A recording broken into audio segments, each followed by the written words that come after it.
of Last Jedi, and we try to find out how his perspective changed, if he's hypocritical and whatever, and stuff like that. Gotcha. And why he's wrong, obviously. Yeah.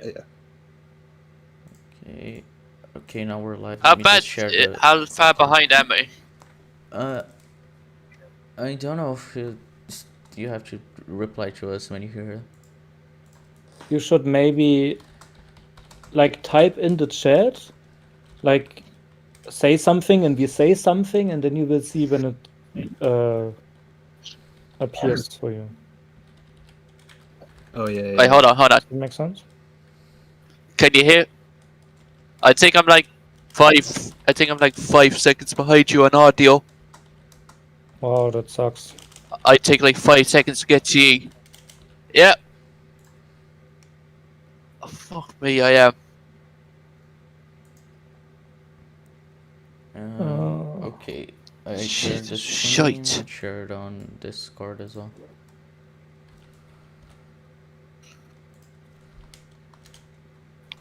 Now see, if this worked on phones, it wouldn't be half as bad. Seriously, that this would work on a phone, would it? Yeah. I have unlimited mobile data. It work. Yeah. Well, If you It's so think handy. that'd be better, then you could try doing that. Yeah. Just give me a second. Okay, no problem.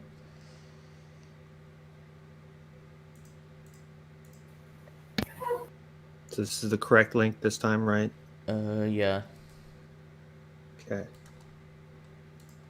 Here, if you want to copy. Grand, you posted on Twitter, so I'd hope it was the correct link. Yeah. Alright, link. Where's the watch to get a link? It's Yeah. Chat. Yeah, I got it. Oh fuck! I just showed the This should be Watcher good. Devil link on stream. That okay. Oh no.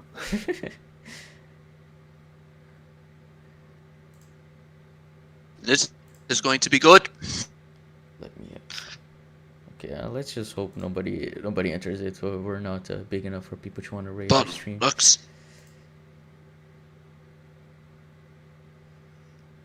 Yeah, if we did end up getting one person, they'd like want to watch it with us or some shit. So.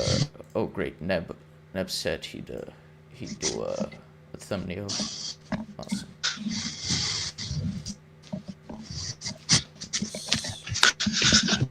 Yeah.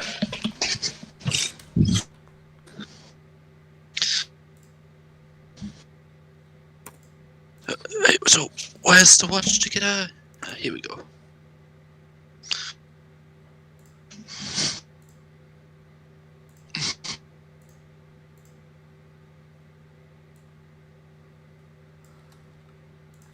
Can you hear me? Yeah. Yeah, we just Oh shit. okay.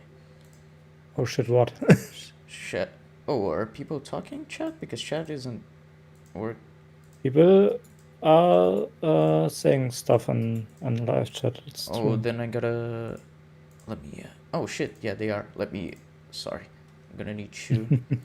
I'm gonna need you update the chat on Technical stuff. problems. Can you when you re-upload the stream, can you cut it a bit then? Does YouTube allow that? Yeah, I can. Yes, I would like cut said, the I beginning record- because of the tisms. Yeah, Can you hear? Fuck. Let me. Yes, I can hear you. Yeah. Oh, good. Usually, I just record it while streaming, so it's better for me. Oh, SK Comics is in chat. How you doing, man? Oh, hello, SK Comics. Now that Hey. we have chat here, let me see. Okay. First, He's here? hey, He's here. VCB. Lyrical Shadow, the mean Jesus, Shadow Fox. TSV. Damn. Okay, there's a bunch of people already. And we still try to fix the technical issues, but we're fine now. I should be the watch together now. Okay. So we have 4 people there. Watch together. Let me... 4? Yeah, we have 4 people on the watch together. But we have Good. 5 in the call, so something's not right. I think it's Joe, right? Yeah. No, I see. I should be in it. Oh, you're in it? I can literally see. Yeah, I can see it on screen. What's your user tag? Oh, hold on. I'm not logged in on phone. Yeah, just because like it says after a name like user and then a bunch of letters. Which one yours is? Hold on. How do I log?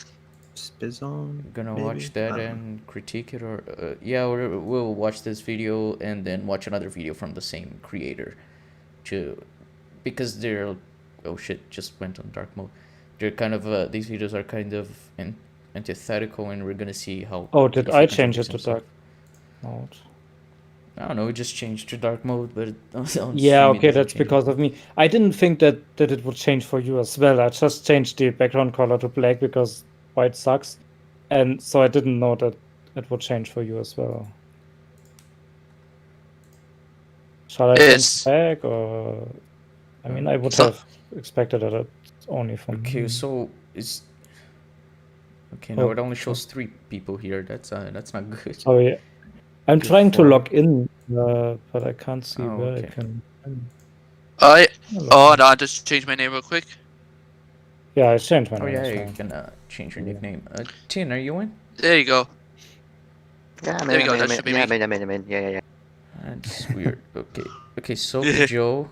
Okay, then it's either Studio or Tin that are having issues. Can you guys change your nickname just so I know who's who? I think I just changed it. Let me. I don't know. My name isn't like green, but I'm in the watch gallery. That was meant to say Tinny, not yeah, Ginny. I imagined. Okay, so Studio, can you try to play the video to see if it works for you? Me? Okay, no, yeah, it's not working. So here, I'll The Last Jedi thoroughly Okay. Oh, nice. It works for me. Awesome. Can you hear me? Yep. Yeah. It's working fine now. Oh, thank fuck. Okay, now everything's working fine. Now we can finally start after 7 minutes of fooling around. It's okay. You can't have a perfect stream. Yeah. That ruins the fun. Okay, so let's start watching the video. The Last Jedi thoroughly subverted my expectations. How so? Well, based on the competent director, excellent trailers, lack of behind-the-scenes drama, and glowing early reviews, I expected it to be a good movie. Turns out, it wasn't. For 9 months, I've been very vocal with my distaste for this movie on Twitter, but I didn't want to make a video about it because holy shit, that's too many videos. I did make this masterpiece for April Fool's Day if you guys want to check it out. Luke then... I'll try to pause there. I don't understand the sentiment like there are already too many videos about something. That's not true, and we have a very unfortunate pause screen there.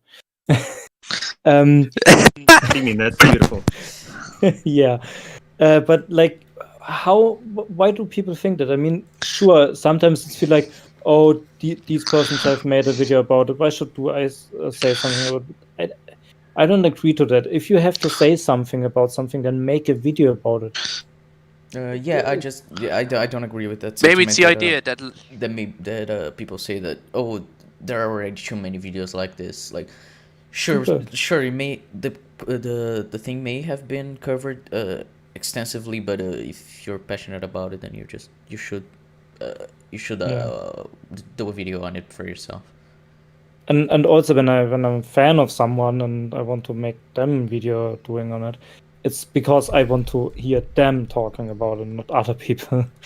And I mean, with this logic, we couldn't do anything anymore because literally everything has too many people already doing it. It's. Like that SK said in chat, I want a Spider-Man movie with rhino milk. That'd be a pretty good Spider-Man movie. Yeah.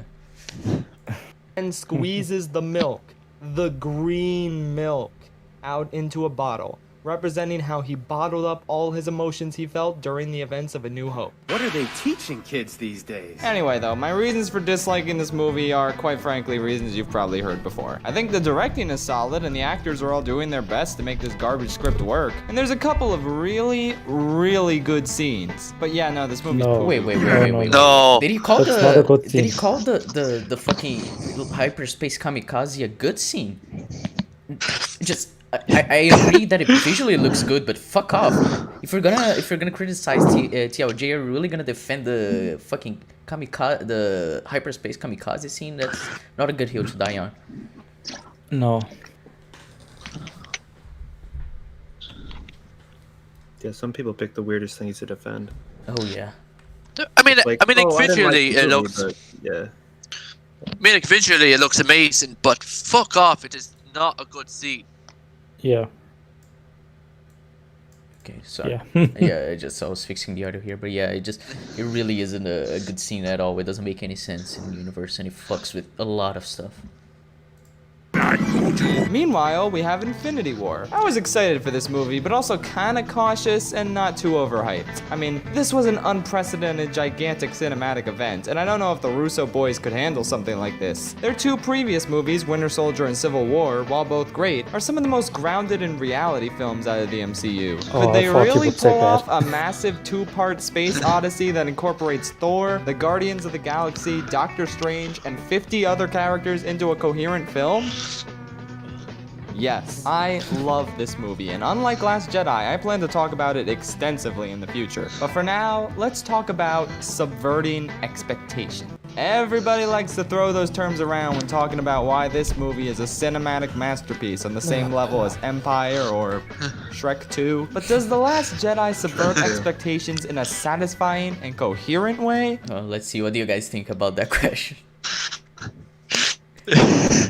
It's so funny when I hear everything he says, like it's bad and he won't talk about the movie and stuff like that, and then I know that he's made another video called Last Jedi is alright.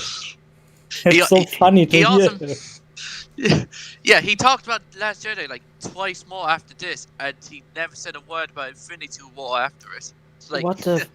Yeah, and he said he was going to make a video on Infinity War, but lots of people made videos on Infinity War, so why is it okay for him to make another video on Infinity War, but I not think The Last Jedi? it's like what Neb said in chat that like he doesn't want. I don't know. He thinks that it's too much negativity if he makes a video shitting on The Last Jedi.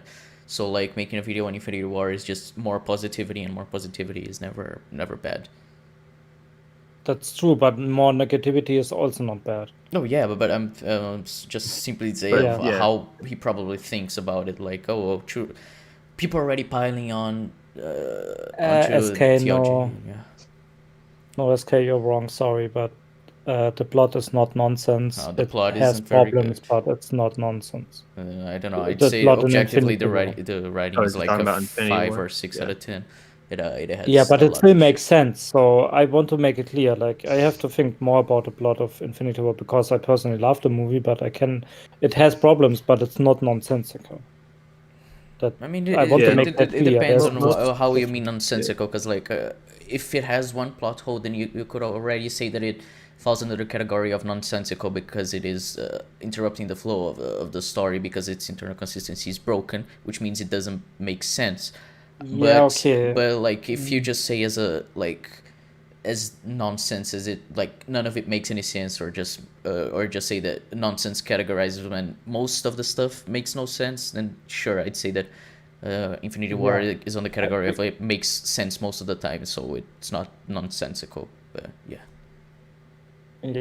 Well, and, and like SK most said, of probably agreeing on problems but not terminology. Yeah, the terminology of Yeah, it could nonsense be cool. is kind of hard. What were you gonna say, Studio? But I can agree when you say it's like a 6 out of 10. I agree that the plot has its issues, but it's not bad, and yeah, I agree. Yeah. What were you gonna say, Studio? most of like the character writing and character work in Infinity War is where it's stronger, whereas it comes to plot and all that, Yeah. not as much. Yeah, it's So- True. I think Infinity War is kind of like the first 2 seasons of Agents of S.H.I.E.L.D. where the character work is really strong, but the plot is not well, I wouldn't say it's bad. It's just it has a lot of problems. Yeah. But yeah, it's the character writing is really good. Rey's parents aren't special, they're nobody. Snoke isn't special, he's nobody, and he's dead now, so who cares? That's by the way, not satisfying. Did you get the news that they are now writing a novel about Oh, yeah. Oh yeah, yeah, Snoke? that. Like, okay, so I don't have Of a what? problem with them doing it. The problem is that now every defender can't say anymore that it's not necessary to know more about Snoke, because we now get it officially from Disney. We get canon about him. So they can't use this defense anymore. Oh yeah. It's just stupid. Okay, It's, that was my 2 cents. What I don't know if you guys saw what the Last Jedi fan he was tweeting about Snoke yesterday, and he said like, oh, he still loves what TLJ did, and giving him a backstory and what they did to Snoke in TROS just ruins his character. So I don't know, maybe just TLJ people will start to see this complimentary material as bad as well, which is it sounds about right. It's ironic. Yeah. Yeah. Fine storytelling, guys. That's directly shitting on the mysteries that the previous movie built up. And yeah, I know, you can blame JJ all you want for raising a lot of questions with no real answers in mind, as he's prone to do. But going into this trilogy with no real direction to take the story and characters is kind of disastrous. But to be fair, I didn't actually give a shit about who Rey's parents or Snoke was, and I'm I mean, okay. First of all, when saying that JJ set up like way too many questions, and that's just I don't know. It's the first film of the trilogy, and it sets up a bunch of stuff that should be answered in the next 2 films, and like almost none of it is. So I don't know if I'd put any of the blame on just JJ himself. I'd say because those questions weren't properly answered in TLJ. I think it's Ryan's fault mostly. But yeah, it's like you could Yeah. write answers to the questions. You're not stuck with not knowing. Yeah. And Yeah. and what else did he say? I was gonna make a second point. I don't remember.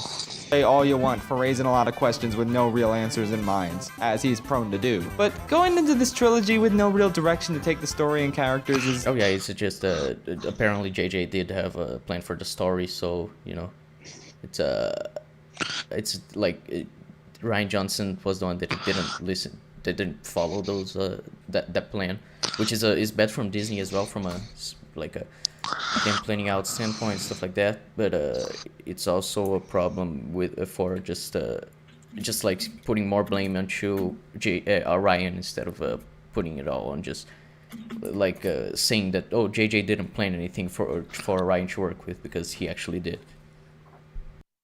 Yeah. And again, even if you hadn't, you could still write something that works. I mean, maybe not with what JJ set up, but you could still make something. No, like TFA is really bad, but there are stuff to work with, so yeah. kind of disastrous. But to be fair, I didn't actually give a shit about who Rey's parents or Snoke was, and I'm totally okay with asshole hobo Luke, who shows up at the end as a hologram instead of the noble badass we all expected. So yeah, that's... Oh, he's actually okay with it. I thought he was gonna end up saying that it was a joke, because Luke being a fucking hobo makes zero sense. Fucking Snoke, him dying, and with us not knowing his backstory, just it destroys even more the world building in the sequel trilogy, which is already really bad. And what was the other point? Was Rey's parents being nobody? To be fair... Oh yeah, Rey's parents being nobody. It also just fucks up even more the fucking story, considering Rey's way too fucking powerful. And, yeah, and he just kind of forced the powerful aspect Ryan Johnson did. He didn't try to nerf her at all or anything. He was like, nah, she's still powerful. Yeah, just Ryan fucked up even more Rey Rey's character by making her even more of a Mary Sue than she already was, which she was already a very big Mary Sue in TFA. Yes. But I didn't ask shit about who Rey's parents or Snoke was, and I'm totally okay with asshole hobo Luke who shows up at the end as a hologram instead of the noble badass we all expected. So yeah, that's not what bugs me about this movie. What bugs me is that the theme of failure is used to justify explicitly stupid decisions by our characters, with the whole subverting expectations garbage being thrown into the mix as well. Oh yeah, I definitely agree with that point. The people use the Yeah. theme should defend the film, even though it's really fucking retarded. Oh, we already have our first meme. Okay. oh, that's weird.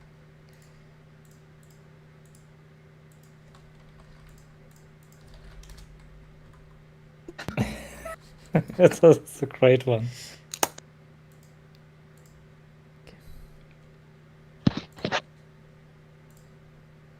The fact that Rose and Finn got caught trying to turn off the lightspeed doohickey was supposed to be a twist, because you expected the heroes to save the day by I didn't actually expect that, because Finn said he didn't know about the hyperspace tracker, and then he said, "Oh, I know which room that's in." So I expected at least some level of consistency in that film, but apparently not. Yeah. So it subverted your expectation. Yes, exactly. That's what I mean. defying order doing this mission. No, I What? didn't. It was a dumb idea from the start, and they all should have just gotten on those lightspeed pods and hit at the casino. Also, apparently, we were supposed to think that Benicio Oh, okay. I want to Joe say, was- like, I don't know the scene. was a thief with a heart of gold who wouldn't sell them out. No shit, he would sell them out. What planet are you on? He literally stole this ship, and he's totally okay with people selling weapons to both sides of the conflict. And then I mean, what? What's wrong with What's selling wrong? weapons to both sides? Yeah, no video isn't loading for me. Did you try refreshing the page, Joe? What's wrong with selling weapons to both sides? So yeah, weapons manufacturer, they're gonna sell weapons to people in a war, so supply and demand. What exactly is the problem? Yeah. And then, like, stealing a There's ship. no problem like, with it. yeah, that's kind of bad, I guess, but characters have done it before in Star Wars. It's And I not mean, he's like, doing it to help. the worst thing you could do. Yeah. He to help Finn and Rose, which are theoretically gonna stop the evil First Order from taking over the galaxy. So I don't exactly know if that could be. I mean, it is a bad thing he's doing, but it's for a good cause.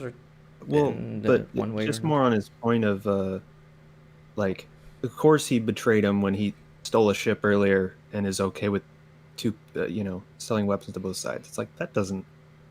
There's no correlation there. No, Neb said he's not saying there's something wrong with it. He's saying that's evidence that he's a shady guy, that he's out for himself and not just helping to be nice. Well, but then doesn't he use doesn't he ask Rose's like what is it? She's like her sister, something her sister gave her to as payment, and then he Oh, the uses it as like pendant, a key, and then he gives it back to her. So like, he's not actually getting paid, right? Or No, they just kind of expected him to do it. So I mean, I'm okay with them saying that. Yeah, he could be more shady, but yeah, I don't know. and Holdo's plan to get to the moon and hide no longer works because he sold them out. So now that they can shoot at them, and I'm supposed to feel sad, but I'm mostly just angry at these idiots. They failed because they were stupid. Speaking of stupid, actually, do I even need to cover this scene? Let's just move on to something else. Snoke's death was a nice little subversion. I You found could his cover death it. scene wait, what? What? absolutely hilarious. Just Okay. listen I mean, to you the could sexual cover it, satisfaction he seems to feel regarding Kylo's It is stupid, but- lightsaber. I see it turning the lightsaber to strike true. But then after he dies, Kylo and Rey stop subverting my expectations, and instead of joining up, they go back to being enemies or whatever. Them actually joining forces would have been subversive and neat, but Yeah, it would have been subversive. I don't know if it would have been neat, because Kylo says to kill the past. It doesn't make sense with Rey's character, considering she's just all about being a perfect human being. This comes across like a cosmonaut video, not a fan. Yes, somewhat. I can see it, but it's like I don't know. It's not as bad as most of most of cosmonauts videos so far. It's been alright considering he's been cheating on TLJ and his points. Not all of them. Most of them have been pretty good. Nope. Also, they would have subverted my expectations if the Jedi and the Sith titles actually died, like Kylo said, and we stopped using those terms from here on out. But no, this is Disney we're talking about, so Luke says this. And I will not be the last Jedi. Boy, I sure do love branding, and yeah, I wasn't expecting. I didn't even think that had anything to do with just branding. It was Luke. Like he went through an arc where he learned from Rey. He shouldn't, but like pretending that he learned from Rey what he should that he shouldn't just be that fucking hobo who's isolated from everyone else. He should just be the person who who carries on the Jedi legacy, and that's what he does in the end. So I don't exactly think that has anything to do with just branding and marketing or anything else like that. Expecting every character in this movie to be a complete joke, and I wasn't expecting this much cringeworthy comedy in a movie that's supposed to be depressing and serious. So congratulations, Rhombus Johnson, you subverted my expectations so thoroughly. Alright, you know what? I changed my mind. Let's talk about this goddamn scene. Finn is a good character who is basically made worthless in this movie, which no, he was already bad in TFA. They already made him worthless, yeah. Yeah. He was already inconsistent as all hell. Yeah, just even though the only thing I like about him is the premise. The execution is fucked from TFA. So yeah, I'm willing to say that you could have done something with his arc in this movie coming off TFA, but they didn't. So yeah, I mean they could have done a lot of stuff with this character even after they fucking assassinated him in TFA and TLJ. Like in TROS, there's he meets other stormtroopers and stuff like that. He acts so weirdly, and he's killing stormtroopers and he's being happy, and like if he's finding other people that were released from the First Order, you'd think that would have like a bigger impact on him. But I don't know. TROS is a very weird film.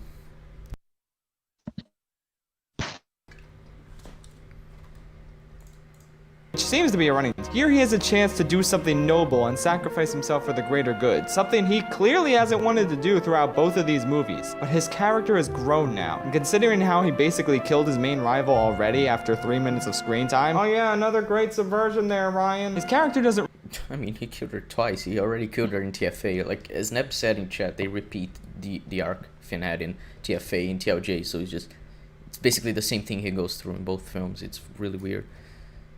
Yeah, I still don't understand why they didn't kill Phasma at the end of TFA. Like, the characters themselves didn't kill Phasma. Mm-hmm. But anyways. Don't really have anywhere left to go but here. It would be dramatic, intense, and yes, a positive subversion of my expectations. Whoops, I guess not. I feel really bad for Kelly Marie Tran. She was gonna have a fun character if that first adorable scene was anything to go by. But all that got flushed down the drain for a bland-ass piece of bread who's only— First adorable scene? But she fucking zaps Finn because he wants to leave. And she calls him a coward for him wanting to leave, even though he should be able to leave because he didn't sign up to be with the Resistance. It's really weird. All he did is he was gonna help with the Starkiller base thing, and then he gets wounded, and then right after that he wants to leave, and it's like, nope, you can't do that. Oh shit. What the hell? What happened? Tin left for some reason. Oh, okay. Alright. Also, am I talking too much? I don't want to talk too much. No, it's fine. This isn't my screen. All right. No. Let me okay. allowed to talk in prequel quotes. I wish I could put my fist through this whole lousy, beautiful town. So this is how liberty dies. With thunderous applause. How are those two even comparable? They are not. The second line is great. Yeah, I actually like the line from Padme. Yeah. I have no clue how those are comparable. Like I agree that there was a prequel line that Rose said, but I have no idea how those two are even comparable. I mean, like, if you used the sand quote, that'd be closer together. Oh yeah, But, like, I do not get it. And also what I don't understand that most of the time is like, oh, this movie has such bad dialogue, and they show one scene, and it's like, okay, I know that the prequels don't have good dialogue, but it's like, yeah, a few dialogue like lines are not that great and some are bad, but that doesn't mean everything is bad in it, and it doesn't prove anything if you just show one quote. It's stupid. Like, if you want to show that the dialogue is in the movie is bad, you have to show a bit more and with more context, not just one line. Yeah, I mean, if he had used, I'm okay with him using one line. I just think he should have used a different one. Anyway, yeah, this sucks, and it might actually be the worst scene in Star Wars since Jar Jar got shat on by a pink camel. Also, apparently people consider this movie subversive because women are portrayed as more capable than men. If that's what the white male who wrote this movie was going for, it didn't work. Rose is only slightly less bumbling and incompetent than Finn. Holdo is just as arrogant and in the wrong as Poe, and then she dies. And Rey... No, she's Poe is not in the wrong. Poe's right throughout the entire film. Poe Yeah. is right. Exactly. Stop saying that. Like, He you was are in the halfway right. there. Yeah. It's like saying, okay, like, he's halfway right. Holdo sucks and is stupid and doesn't make any sense and whatever. But that doesn't mean that Poe is equally as incorrect. I don't know why people are saying that. So people are only saying it because the film says he was bad, so therefore he must be bad. Ah, No, sure, he was- of course. He was in the right, damn it. Yeah. Imagine Infinity War would say Thanos is right. Does that mean he's right? Yeah. And the movie says it in some points that he's right or has justification and still wrong. He has motivations to do it, and you can understand his point of view. But the movie doesn't say that he's right. It's unlike TLJ or meta, like considering meta narrative, they say that Poe was wrong, which doesn't make sense. Yeah, but the thing is, in Last Jedi, there are characters who say Poe is wrong, basically, and in Infinity War, Thanos says he's right. So you could make the same argument that the movie is saying that, which is not, which the movie doesn't. Yeah, Poe is in the right, so I don't know. Accomplishes basically nothing throughout this movie. She convinces Luke to rejoin the fight in the end, but she fails at everything else she attempts, and it doesn't seem to phase her. No, one she doesn't bit. fail at everything. That's the problem. She doesn't fail. That's the fucking problem in the movie. She fails to turn Kylo to the light, which is like, her being too good. Like she's so good. She's so naive. She wanted to get this Sith apprentice to turn to the light and stuff like that. It's just. But it's not a fail. I don't even. Yeah, it's like her failure is because she's too good. So it's not really a failure. Yeah, but she doesn't even try it. Yeah. Like, she goes there because, I want to save him from the dark or whatever, then goes to him and Snoke, then they kill Snoke and fight against the red buddies, and then he's talking to her and she's like, I'm sorry, and then she fucks off. She doesn't even try to convince him, so she doesn't fail there. She would fail if she have tried, but she didn't. And everything else she does in the movie, she just achieves it. There is no failure on her part. Kylo goes through significant emotional turmoil. Kylo is the one who lets his failure manifest during the movie's climax. Rey is no longer the main character. The entire story and I mean, she isn't a character. Like she's like, it's one of the traits of the Mary Sue. She has no personality, which is why the people say, oh, Kylo is the most interesting character in this trilogy, the most just because he actually has something going on, even if it doesn't make any sense, and he just flip-flops between being good and being bad throughout all 3 films, all the time. but like he at least has something going on, and Rey doesn't.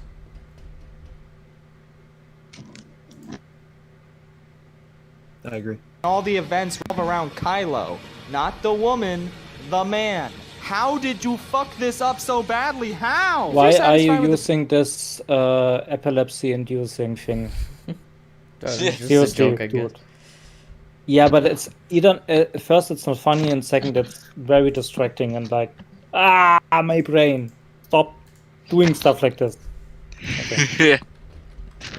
Wait, someone made a very good meme. Oh, ha ha ha. Have you showed it? So stupid. Silent me. Okay. Oh. Yeah, it was. It was Shadow. Shadow Fox on Twitter. Okay. Nice. female representation in this movie, that's totally fine. Clone Wars, of course, has much better female characters with more compelling personalities, flaws, and motivations, but these characters are fine. Not groundbreaking, and aside No, they're not fine. They're I not don't think I'd say any They're character bad. in the sequel trilogy is fine. I don't know, Poe maybe? Even no, but Poe's Poe fine. in TLJ he's fucked. I don't. Is there a character where you don't think he's like completely broken in the sequel trilogy? Because I'm finding it hard to find one. Oh. Akbar? The thief guy? Who? The thief guy? Oh, Oh, What's his name? fucking DJ, I mean, I right? guess BJ or whatever.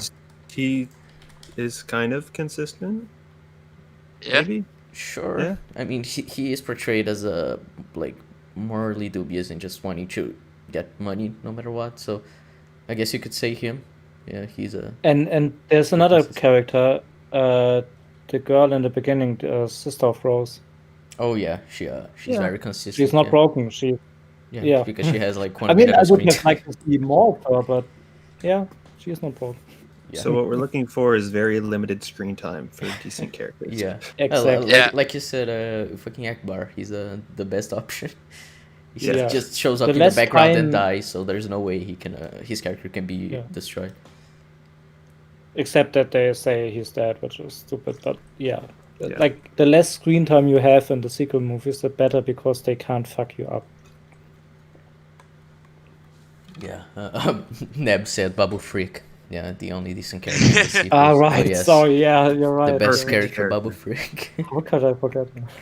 What from about Holdo, Junk any Trader? surprises they The, offered me were the junk trader from the TFA.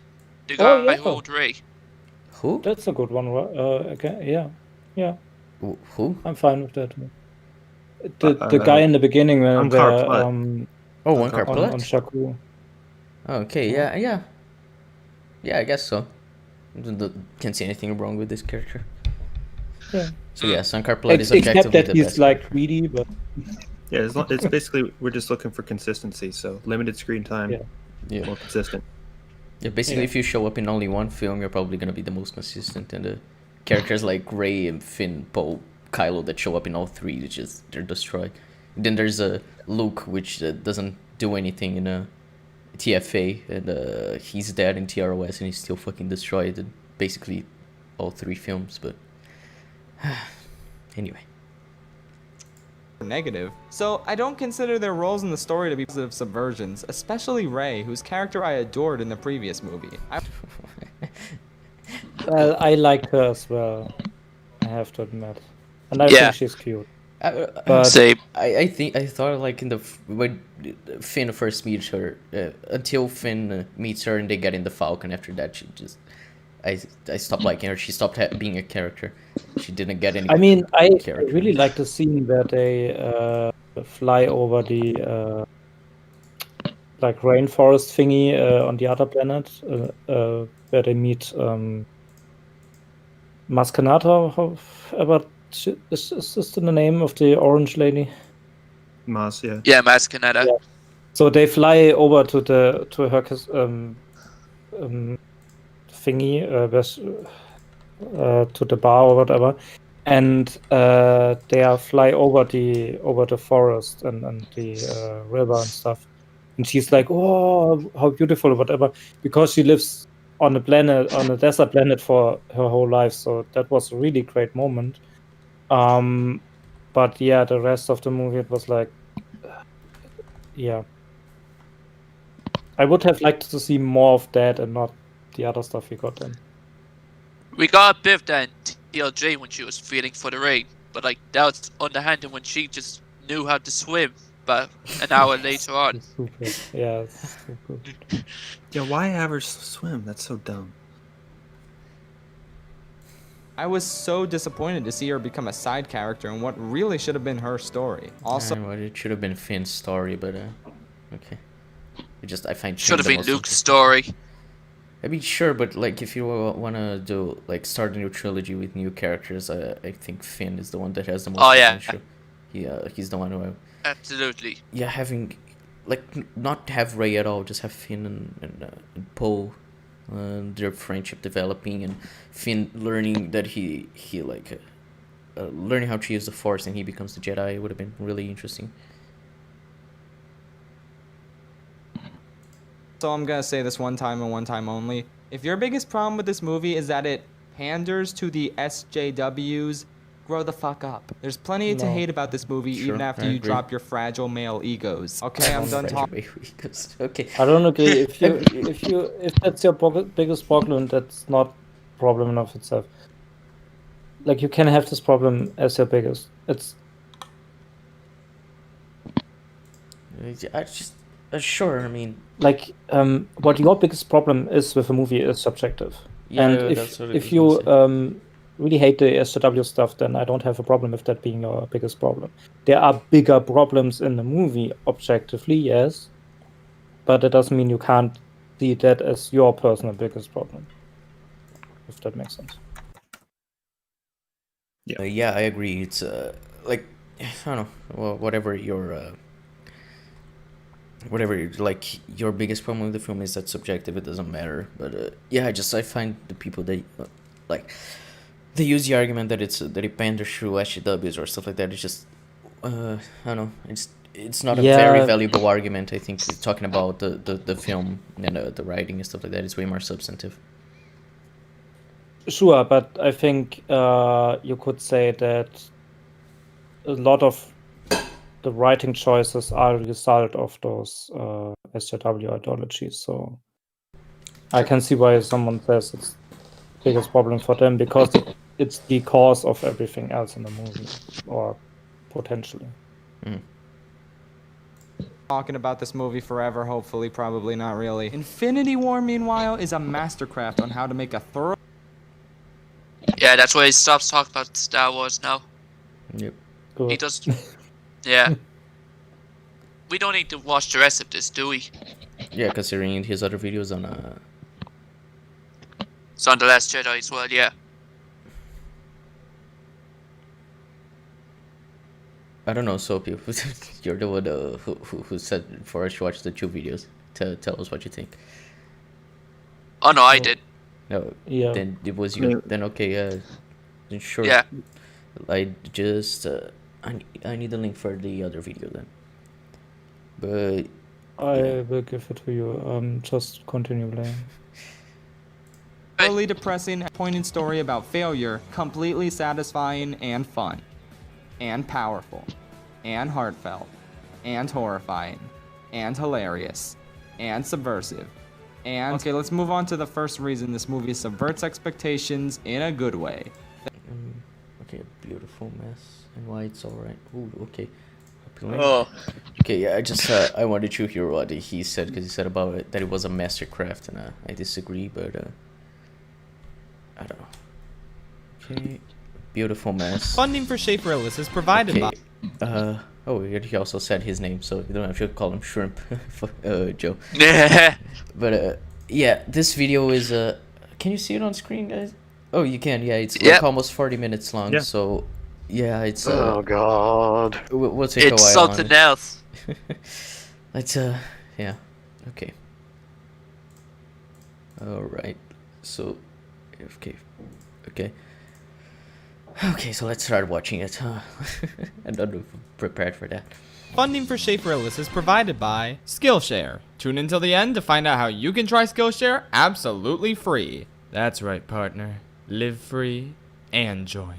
Okay, video time. So, this is a video I never expected to make. I figured I had said my piece about this film and I could move on with my life now. But two things dragged me back in. Number one, The Rise of Skywalker really made me reevaluate a lot of the choices this film made. And I think it was worth revisiting now that I've seen this piece of commercial diarrhea. And number two, I wanted to ask y'all something. Have you noticed that fans of The Last Jedi have gone completely insane? There's this prevailing notion on film Twitter that anyone who doesn't like this movie is a tasteless moron. And like, is this movie really the one you want to say that about? I'm honestly really happy that people love this film. Hell, if you love Rise of Shitwalker, I'm very happy for you, because getting mad over other people's film opinions is such an idiotic thing to do. So Yeah.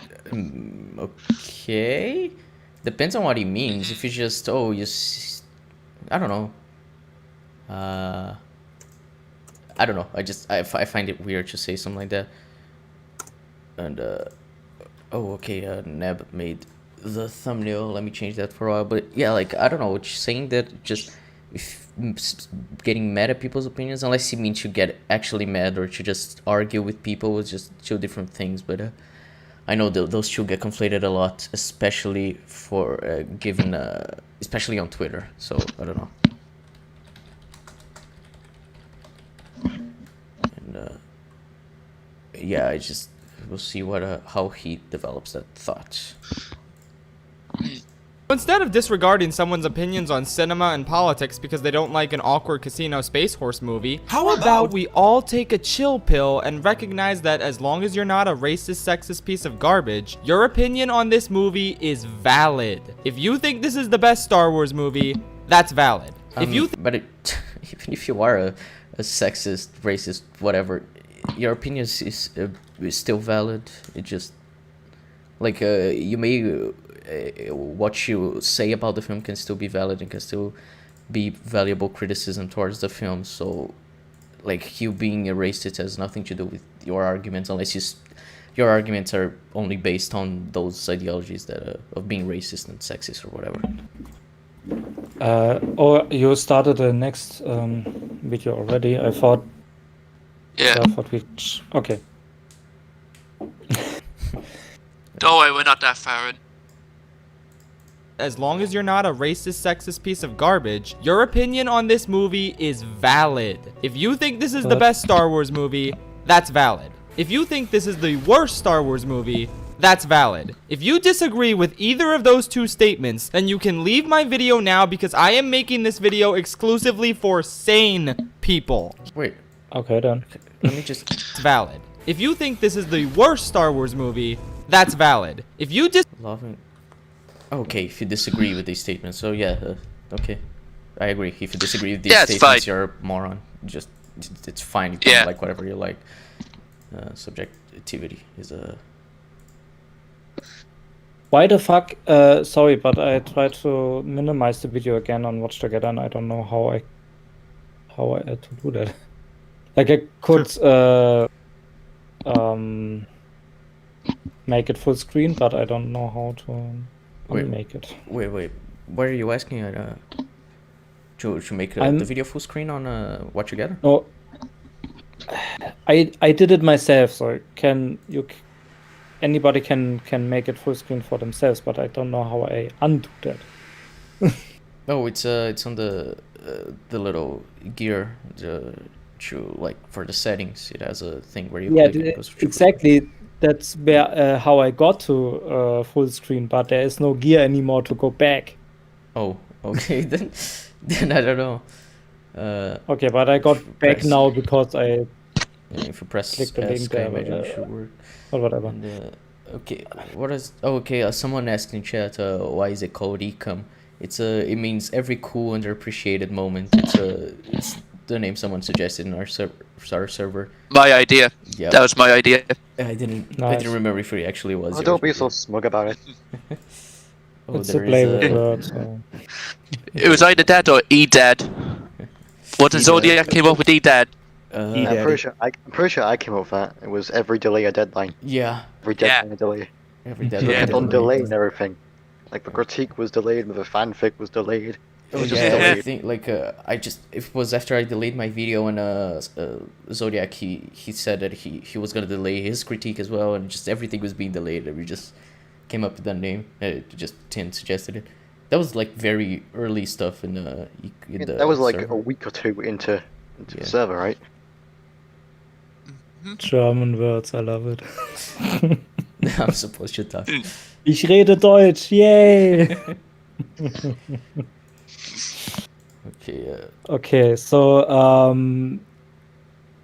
you have to go back a bit. I think he said something before that, so I had to respond to it, but I can't remember what it was. As long as you're not a racist, sexist piece of garbage, your opinion on this movie is valid. Oh, yeah. If you think this is the best... Yeah, I was Sorry. talking about that, but it your doesn't opinion can be matter.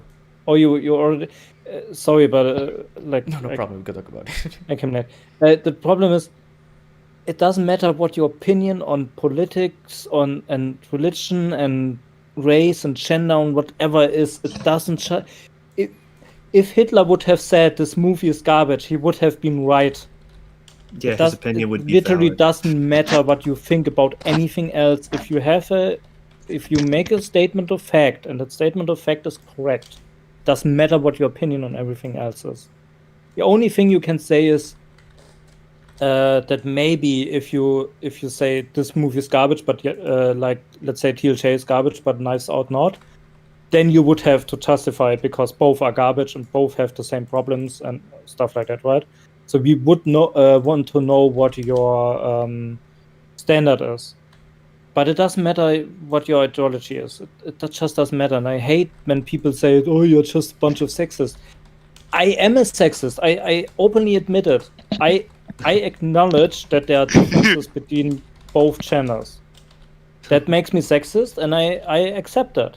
But it doesn't mean that I'm incorrect about the movie. When I say it doesn't make me incorrect when I say Rey is a Mary Sue. Doesn't matter if I'm a sexist or not. It's true. Okay, rant over. And yeah, it's It just nice picture. yeah, I just messy. I find just saying, oh, if you're sexist, your opinion doesn't matter. Just but Oh, if you share a valid opinion, it doesn't matter if you're sexist or not. You will be exactly. valid. And yeah, I know Nebula. I know Hitler personally. That's true. I visit hell once in a while, and yeah. So, but the picture reminds me of something. So subjective criticism is a problem. I just came to my mind.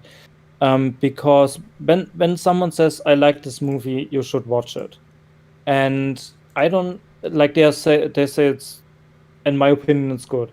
I have to know more about it because like if I don't know the person or I don't know the reviewer or whatever, I can't do anything with it. I need objective facts in the movie to why they like it or what they like on it to actually see if that would interest me or not. And then I have the problem that many of those reviewers are wrong about the movie. You know? Mm-hmm. So with the sorry, I got distracted. Yeah, they can say, oh, I like that Holdo puts Poe into a fuck, I don't know the English phrase for that. But like she talks tells him to fuck off basically. And I like that and that's because she's right in that situation or whatever. But she's wrong, so you know, and he said, oh, that's just my opinion. No, that's the problem. If you go to subjective things in your review, you have to make clear basically what's your subjective thing and what's the objective things in the movie, so the person listening to you can say, oh, that interests me, that doesn't interest me. And yeah, only subjective being subjective is a problem in many ways. That's what I'm trying to say. Star Wars movie, that's valid. If you think this is the worst Star Wars movie, that's valid. If you disagree with either of those two statements, then you can Leave my video now because I am making this video exclusively for sane people. Here is a sane discussion about the things that I like and dislike about the movie. Feel free to disagree with anything I say as long as you're not a racist, sexist moron. Now then, I wrote a letterboxd review of this movie a few weeks before watching Rise of Skywalker, and this video is going to be a further elaboration on my points in that review. With some added perspective now.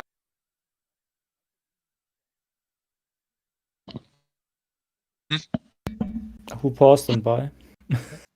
Yeah. I What's didn't happening? pause. We probably use a fake account, but damn. Michael B in chat. That's a... What? Michael Wait, B, is he's Michael in B chat. Wait. Yeah, but we You're probably using joking. a real account. Yeah. You're fucking shitting me. You're joking. He's here? Is it is If it's actually real him, then it's so Michael B? funny, but I doubt it's him. It's probably just someone fucking joking. I hope it's just a troll. Oh yeah, Well, because there SK is- said yeah, that's it's it. probably Guys. just- Oh, Jesus. Yes, we know just He like... would have SK showed up and immediately called him evil. Yeah. Someone say Iron Boy Jr. Iron Boy Jr. Oh, he did say evil now, so shit. I don't know. Oh my Oh, god. shit. Can we verify it's him? Just ask him on Twitter. God damn. Yeah, tweet at him. Are you watching the stream? You have our first. Oh my official God. guy. Skywalker exists. Okay. Anything I say as long as you're not a racist, sexist moron. Now then, I wrote a letterboxd review of this movie Okay, a sorry, few I weeks have to before- pause there for a second as well. The light speed Why say grab. that? Why say you are allowed to disagree with me as long as you're not sexist and racist? It doesn't matter. It's I don't know. stupid. It's weird. It seems. I don't care what you think if you what you think about other stuff if you disagree with me. I will battle you on that thing we disagree on, not other stuff. Do you see what it says on screen? Let me. Oh, sorry. I was checking something else. Oh yeah, the there's a ramp flaps. closing Sorry, comment. not sorry. The light speed rim slap. Sorry, not sorry. Oh, and here we have another person, Jab. Oh, nice. That was supposed to be you introducing Hello, yourself, Jab. Jab. Okay, he can introduce himself yet, apparently. I also Just love that manually- Jab showed up manually exactly mute when there's a Michael B in chat, so yeah, that's pretty interesting. Oh, what's happening? Okay. Let me just. I was gonna tweet at Michael B. Let me see if it's actually. If it's not, then we're gonna get him in chat. I believe that. Copy link address.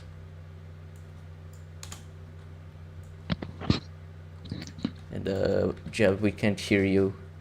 Nope, we can't.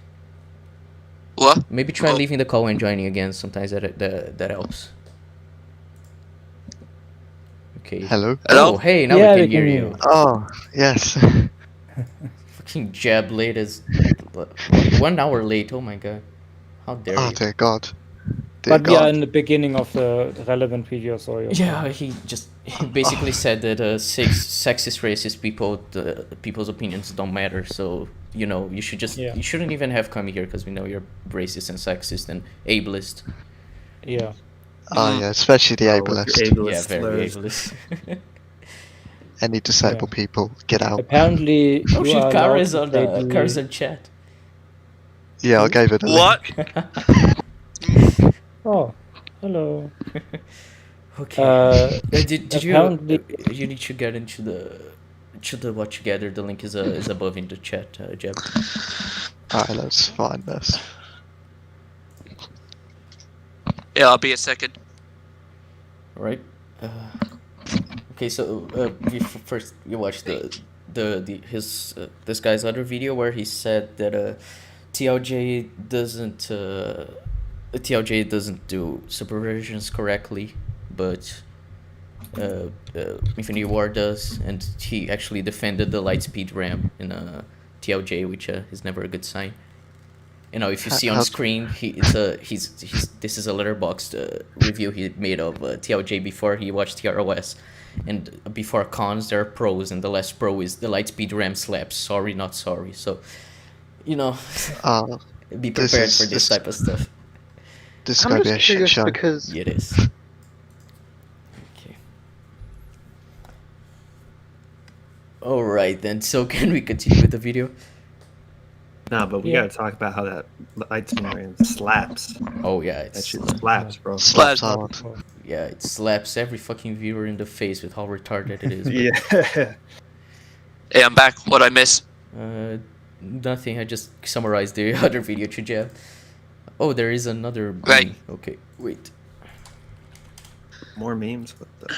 Yes, Mateus is doing the memes really fast. It's impressive. Thank God it isn't another meme about me. This is a very good meme. Oh, sorry, Tim. That's very good. It isn't another I like British, that. British noises model. Should one. That's Mike so Desick good. mode. I have to. Fucking hell. Who made this We're meme? watching Rise of Skywalker, and this video is gonna be a further elaboration on my Wait, is every okay? Joe. Okay. points in that review. Sorry. With some added perspective now that Rise of Skywalker exists. I I'll have do to what Johnny refresh every Nicholson time did I that. leave. What?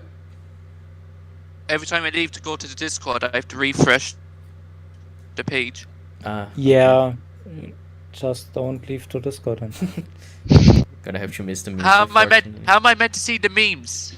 You gotta take one for the team, man. Wait, can't you use double screen on your phone like No. Oh, you have an Android, right? iOS and iPhone. Yes. Yeah, I fuck like iPhone. what Neb said. This is like Smash. Jab, SK, and Michael. Everyone is here. Yes, we have the whole gang here. But wait, you have your laptop. No. Why not? Laptop's too shit to use. No, but couldn't you pull up Discord on your laptop to look at the memes? Yeah. Or No, doesn't try work just because make- Wi-Fi things. Yeah, you don't have to use Yeah. it for the call. I've used my phone for the Wi-Fi. Okay. Always the Irish failing us. I changed the server now. It should be better because Joe was cutting out. And Okay, then Just- you just have to refresh Watch Together every. Yeah. Yeah, that'll be fine. And just if it is actually Michael being chat, you're gonna love next week when we're gonna be defending the Raimi trilogy. So, we're gonna be good MCU's Spidey fine, fans. that's Then. trash. Oh no! Yeah. Don't say that, Jeb. Do you want to be banned It's from supposed to having be sex actually in again? chat. Oh, I don't know. It's someone. okay. It's someone with the name Michael B who's saying as if it was Michael B, but I have no clue if it's actually him. Like I tweeted at him. He hasn't Yeah. responded to me yet, unfortunately. We're all Lion Yeah, Boy I Juniors think it's after just one of SK's followers who has this stuff with Michael B on it. Oh yeah, I imagine it is. It's just if it's actually him, I'm gonna be so happy. That'd be great. I mean, he That'd be does great. follow me, so I don't know. It could be. Yeah, let's continue with the video. And this video is going to be a further elaboration on my points in that review, with some added perspective now that Rise of Skywalker exists. I'll do what Johnny Nicholson did that one time and make this a compliment sandwich. Go back and forth between positive and negative statements about this movie. Without further That's ado, positive. let's start with some... It looks good. You see, that's one positive you can say. Like you just say it looks good, and There's- then you say criticism, then you say it looks good again, and you just keep doing that back and forth. Probably. Flashy visuals. This is gonna Yeah. get There bad. was that Yeah, it one is. scene. Bad writing. Flashy visuals. Bad writing. Yeah, That- for alright. Neb said, that I say we one get Jeb scene- in studio in a rap battle. What do you mean a rap battle? Yeah, a rap battle. It would be great. I can barely speak English. Yeah, I could lay down a fat beat, Oh yeah, I imagine you can. And Jeb being deaf, I imagine he's very good with stuff like that as well. I'll just turn up the 808. He'll be able to feel the vibrations with his hands.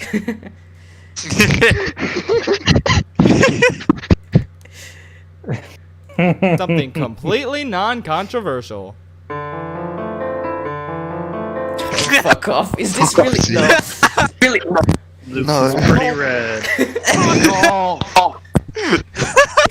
Like, how can you be I this even got wrong? fucking Tin just say something. It's fine, Tin. Fucking God, you utter cunt! No, Tin, you don't get it. He's not good. He's pretty rad. Wait till you see what he says He next. could be He can Pretty be rad. kinda rad. I don't fucking care. It's pretty Luke- rad. Luke in this film is what happens after a breakup. It ain't pretty. Okay. Oh, man, it's so wrong. Well, he's got a beard, so well, that's good. But hey, Let's see how he substantiates his points. Come on, maybe Exactly. he'll change our minds. You He's guys got- don't know. I mean, Yeah. he won't, but he might.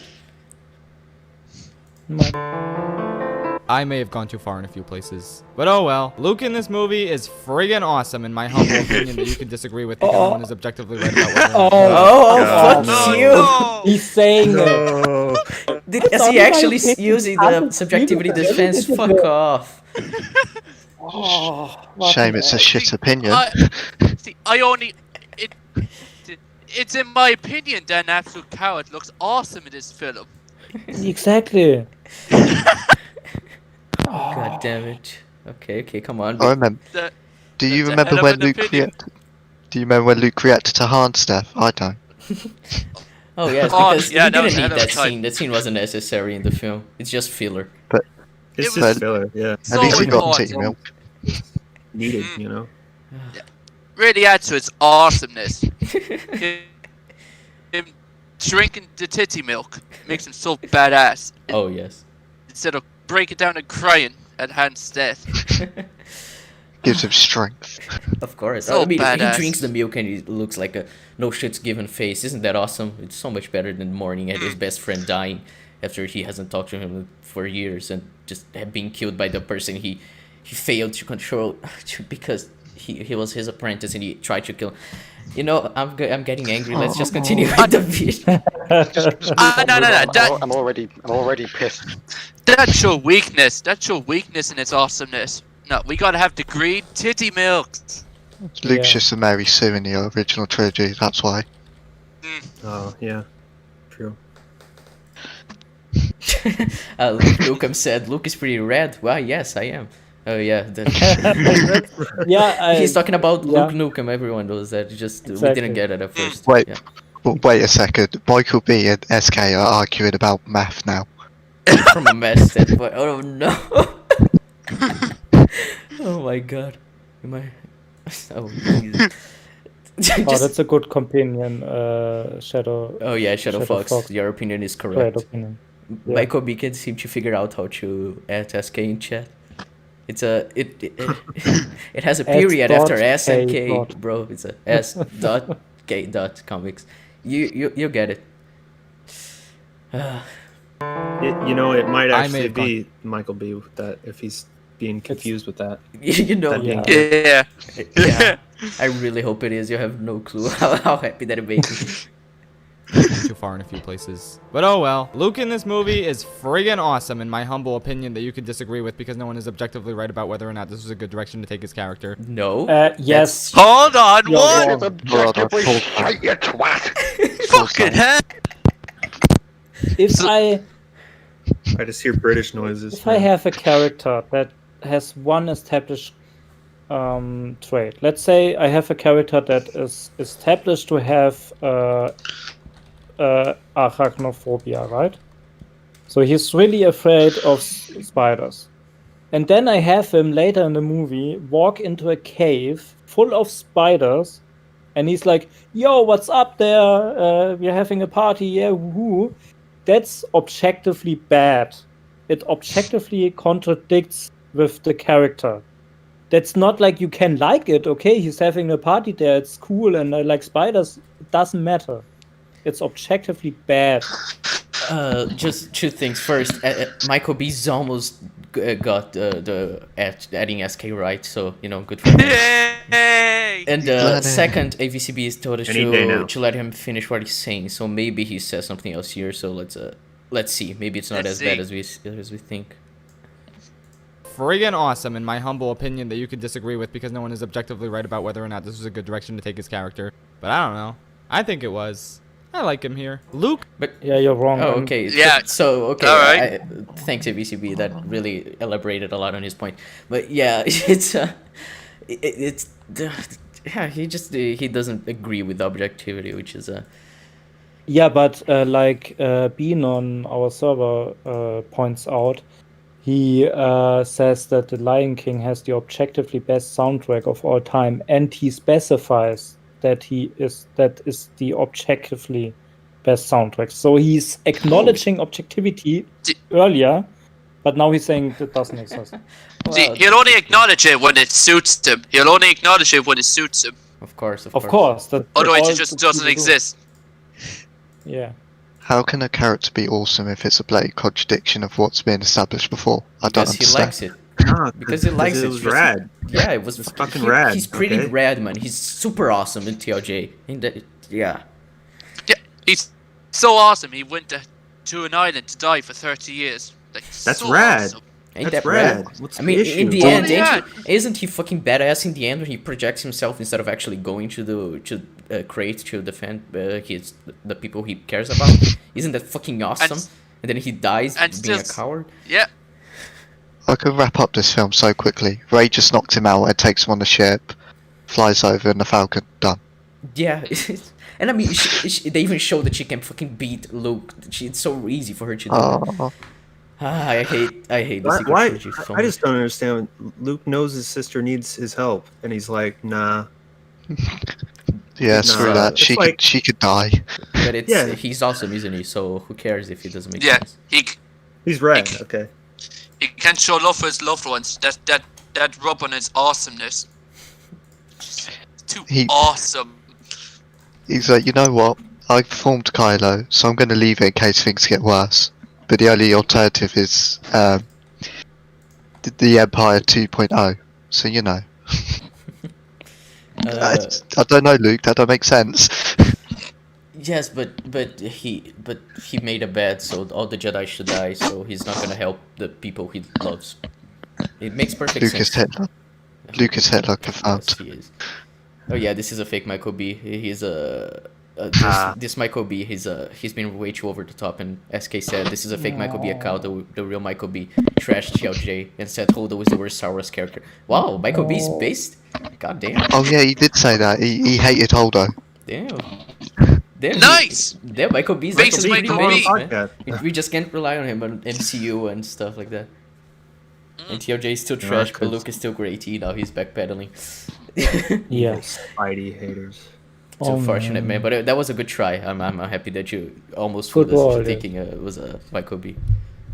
Star Killer is a bitter old coot, and nearly everything involving him in this movie is fantastic. No. The lightsaber. No. Calm down. Let's let him elaborate. He's got 40 minutes. I'm sure he's gonna use evidence for his points. I'm sure it's not gonna be like 8080 Chat's video last time. Killer is a bitter old coot, and nearly everything involving him in this movie is fantastic. Nearly. The lightsaber toss is a bit too goofy, sure. Ideally, he would have dropped it on the ground instead of tossing it over the shoulder. No, he wouldn't. I mean, he wouldn't. But what he said about dropping it to the ground, it would help a lot his character, to be perfectly honest, instead of just but it would still be wrong. No, yeah, it would still be. Do it would still be fucking wrong. But if you're thinking, it's Luke that is disillusioned who wants the Jedi to die, and like who has failed. If he just dropped the lightsaber in a tragic and in a tragic manner, it would be a lot better than just throwing it behind his back. So I do agree with him there, even just, but like this is the smallest of the things to care about with Luke's character in TLJ. There's way bigger stuff than just him throwing the lightsaber. I just love his first reference being the lightsaber, not the tea milk, but you know. Oh yeah, but titty milk makes him pretty rad. And I'm gonna leave for like 2 minutes. I'll be right back. You guys can continue watching the video. Alright. Oh no, what are we gonna do? Oh no, we're crumbling. Is gone. We're crumbling. We can't do this without him. I shall take over. We need the Brazilian We're nut. screwed. We need the Brazilian nut. He's gone. That's what I Just expect when the we needed Lego him, game he was gone. cutscene to do. But still, turning Luke into a crusty old hermit who's drowning in despair and self-loathing is super interesting. What? Yeah, What? If only he had an actually good reason for it. It would be interesting if it was a valid reasoning for it. That's the thing. Yeah. Yeah. Like if I would have been in the writer's room and would have said, hey, let's throw me the idea out that Luke could be a hermit on an island, and someone would say, yeah, it's interesting, this idea. But then you think a second about it and talk about it, what you would do with it, and then you would disregard it. So, interesting idea, but nothing more. Yeah.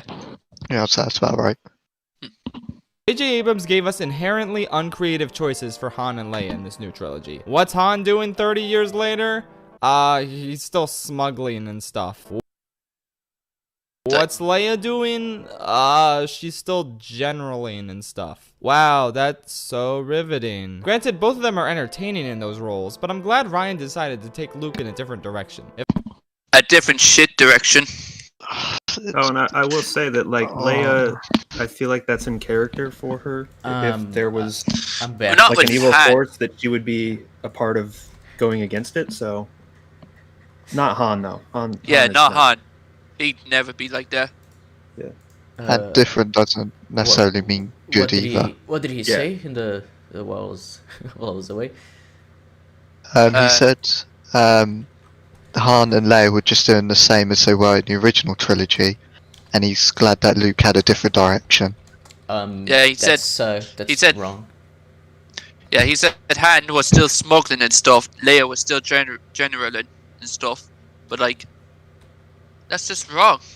Han wasn't always just smuggling and stuff. Like, pretty sure he like gave that up or something like that by the end of DOT. He was a hero. I don't remember him doing any smuggling since the first one. I mean, what like Han in TFA he regresses to Han like before A New Hope, or just as A New Hope starts, he like it has nothing to do with, like, it just disregards the character arc he went through in the original trilogy. Video, so it's bad. Well, we're only 3 minutes in. You can't say that yet. You're being presumptuous. You're joking. Wait, we're only 3 minutes in. Jesus Christ! Like I said, this is gonna be a long run. We're gonna be here all night. Yep. Oh no. Alright, lads, all night it. Alright, let's do it. If Luke was raring to go to train Rey and save Leia and face down the entire First Order, that would be fun, sure. But it's not as interesting as seeing Luke go through a dynamic character change. Seeing... I mean, it would be interesting if the dynamic character change actually made sense, you know? I don't understand this argument, and people do it all the time. He's saying, like, he said something like, it would be interesting if Luke would have hunted down the First Order, right? So, and people always say it like, oh, you just wanted to fight against him. Fuck. That we want to Luke fight against like the whole First Order, but he does in the movie. Then he does actually do it. He just stops, but he faces down the whole First Order. It's all they have left. So he's facing down them. So why is he goes he to face saying them? that? It's really disingenuous to say that. Oh, that's all you wanted, when he actually does that. So I don't know. Exactly. I don't get it. Oh, and we have 20 concurrent viewers, which is really nice. So yeah, thanks for everyone watching. I'm one of them. So Nice. Zodiac tweeted something out. Nice. Nice. I finally managed to convince him. So I got to work my magic. Oh, great. Okay, let's continue with this fantastic video. Him come to grips with depression and trauma is just really powerful and unexpected. Yeah, it's unexpected because it doesn't make sense. He didn't come to grips with it either, really. Let's be realistic. Yeah. I mean, he kills himself by the end of the film, so he doesn't really come with you. Oh, God, really came to grips with it there. This film. The defenses for this film, they bring out a whole different type of defense. Like this night, I've been dealing with people trying to defend Rey's character, and it's amazing how the sequel trilogy defenders their arguments are so retarded to defend this stuff. Ableist, how dare you? Oh yeah, I'm so sorry. It's like Okay. Okay, He Trey, robotic you're Okay, yeah, reacting. it's your robotic. mic Wow. has Tisman out. Robot Tim. Describing Yeah. the entire talk about the film at all. It's not different. You hear me now? Yes, I think so. It's like they're describing an entirely different film and not the film they're on about. Oh yeah, The definitely. way they go on.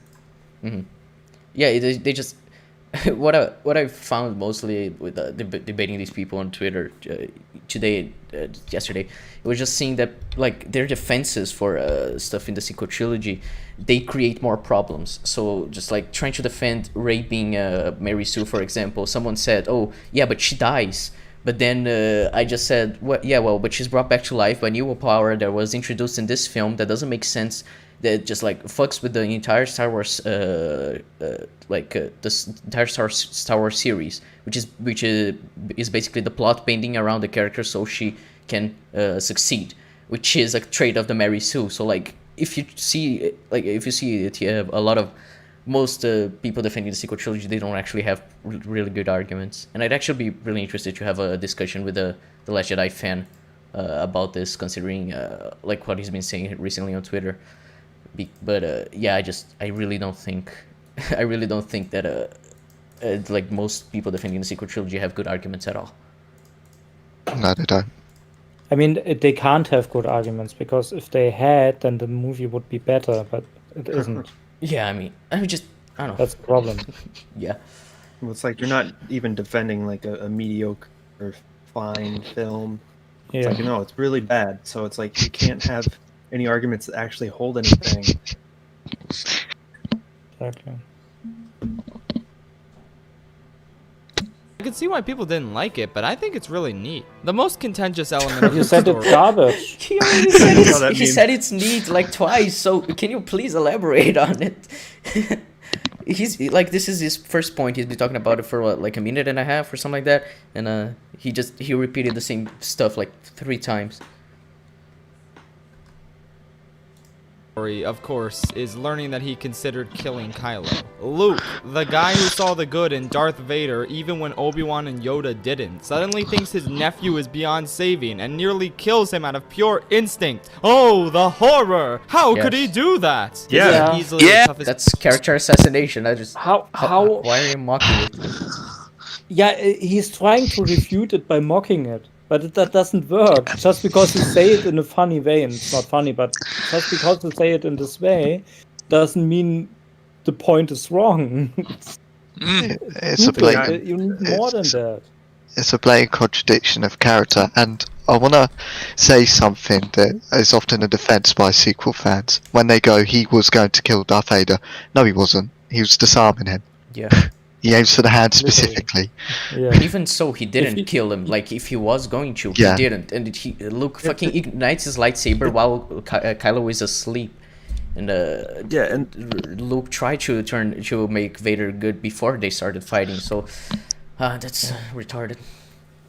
I would have Right. understand like the scene he's talking to Kylo, and it's like, hey, you maybe shouldn't hang out with Snoke so much, and Kylo's like, fuck you, I don't like you anymore, and he's like, hey dude, you don't say fuck you to me, and then they fight. That would be something that I could understand. Imagine that quote directly in the film. Hey, you don't get to say fuck you to me. Exactly. oh, mate, Sounds very Star Warsy.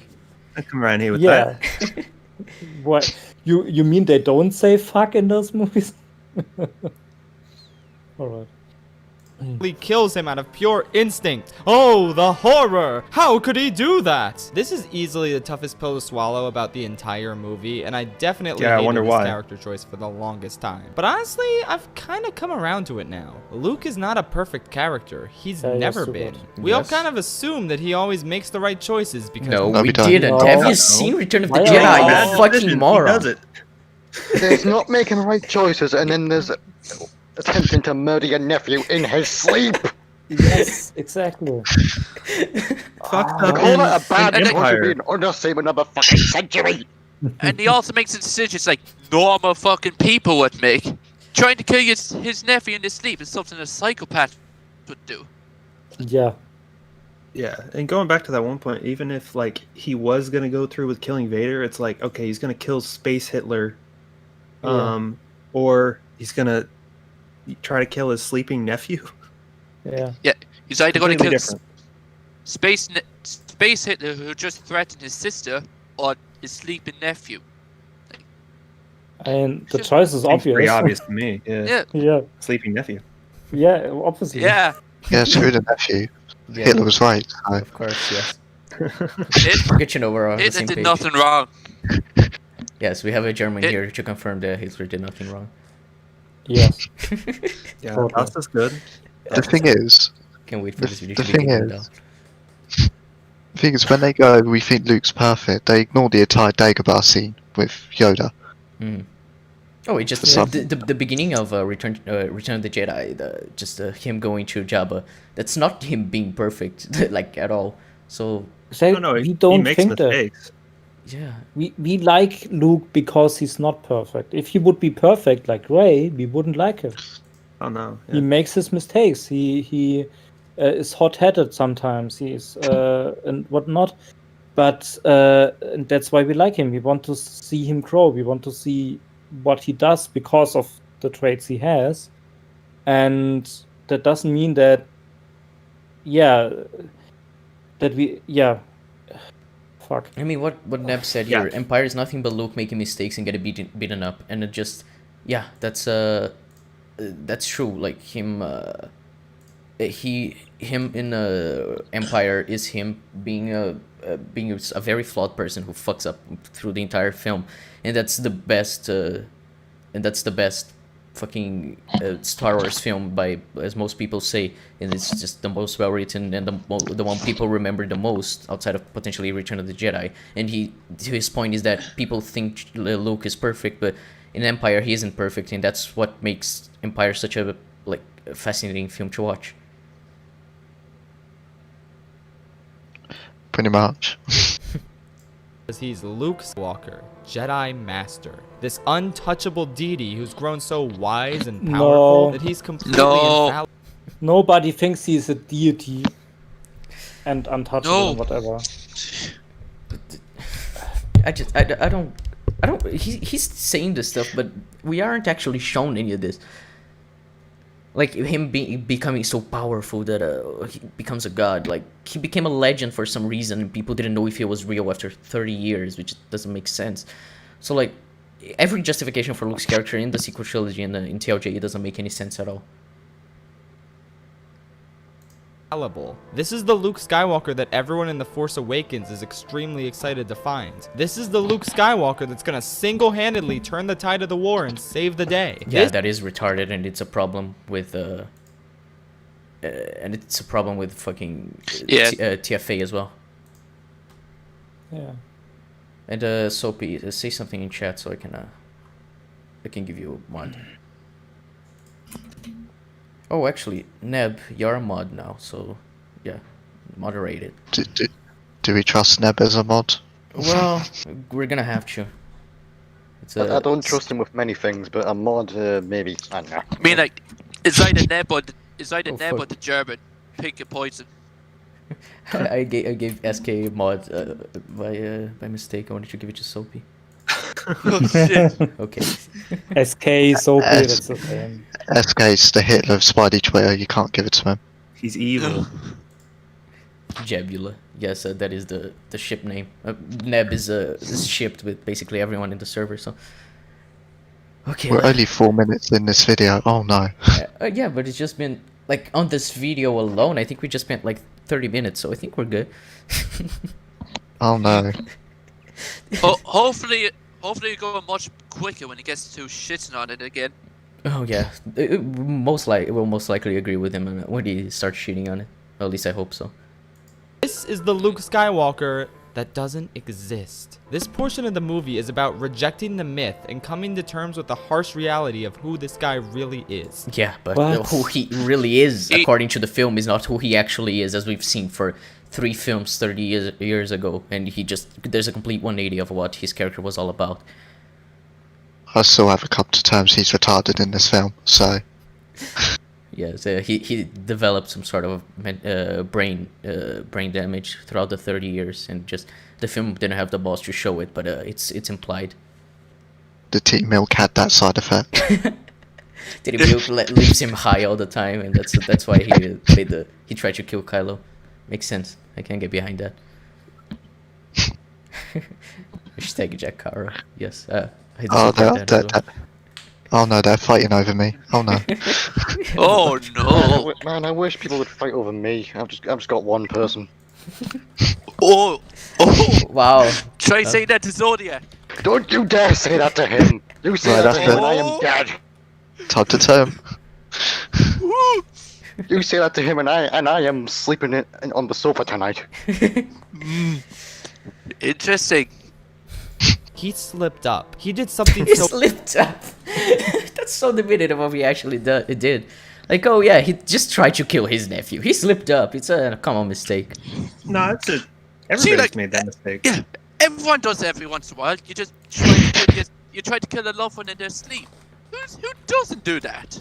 Michael B says it's normal to want to kill people, but not to. Yeah. Oh yes, of course. Oh yeah, and it's Michael B, so he's 100% right. So yes, I'm sorry, you've just been disproven by him. Yeah, he's wanted to True. kill SK Comics for ages. No, but he's a better person, so he won't do it. Yeah, such a good person. We should all follow like him. Yeah, in the end of season 2 of Legion, where just I'm a good person, I deserve love. I just picture Michael B saying that over and over again to himself. In this bedroom alone. I gotta make that meme at some point now. Oh yeah, Legion counter. Yes, I did mention. I think this is the first time I mentioned Legion, so you know. Wait, Please, for the love of God, don't mention it every single bloody time. Michael B is Electro from the Amazing Spider-Man 2.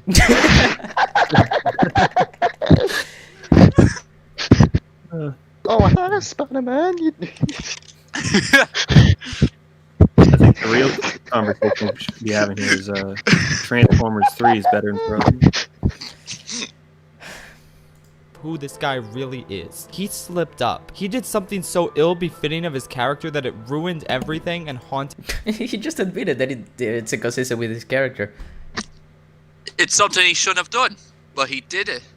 So therefore, Yeah. so therefore, it's good. Yeah. If he wasn't meant to do it, yet he does it, it's good. Yes, of course. Makes perfect sense. That's how you write your films. Finally found your fake. Oh my god, now Michael B has the SK Comics name with the Michael B profile picture. This is so...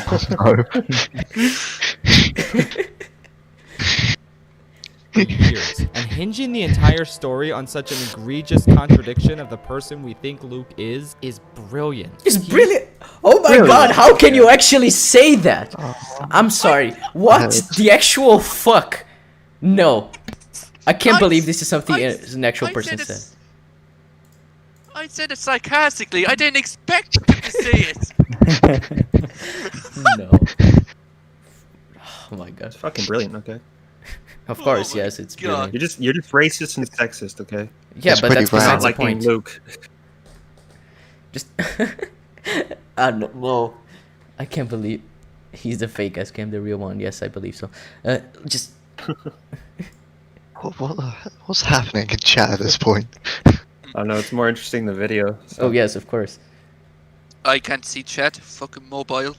Oh yeah, and Just interpret it, you know. let's just He lied to me. Let's He give hates a- me. let's Electricity. give a big effort in here for who's gonna have to sleep on the sofa today. But Oh boy. Deserves it. I think the idea here is that Luke has driven to such a dark point where he contradicts everything he's ever stood for, but we don't see that development. Instead, it being tragic is just stupid instead. Yeah, exactly. Which is why him saying that is completely fucking retarded. Just say that, oh, it's brilliant that this contradiction drives the plot forward. That doesn't make any sense at all. so ill-befitting of his character that it ruined everything and haunted him for years. And hinging the entire story on such an egregious contradiction of the person we think Luke is brilliant. You just said it's a contradiction. You just said it's a contradiction And that he makes also it said that flawed. the entire story hinges on it. And just the only way I think he could defend himself is that he says it's the person we think Luke is, but we don't think Luke is like that. We know he is. We've seen the other 3 films where he's in, and just how can someone actually say that with a straight face? It sounds like the way he says it sounds like, look at this shit. It's brilliant. Yes, of course. And like it smells. Yeah, but it's brilliant. But it looks stupid and shit and whatever. Yeah, but it's brilliant. Like, okay. Well if you then. say so. If you say so. That's all he does. He just says it. Oh. He is not a myth. He is a man. Yes, and him being a myth and TFA is retarded as well. He's a retard in this film. He's not a nutwagged. He's a legend basically in the What did sense I say? that, like, we in our world have people who do really great stuff and we value them a lot and call them legends 30 years later when they still live and we still know about them. But it's not bad to call someone a legend because like they did great stuff. But yeah, TFA says he's a myth.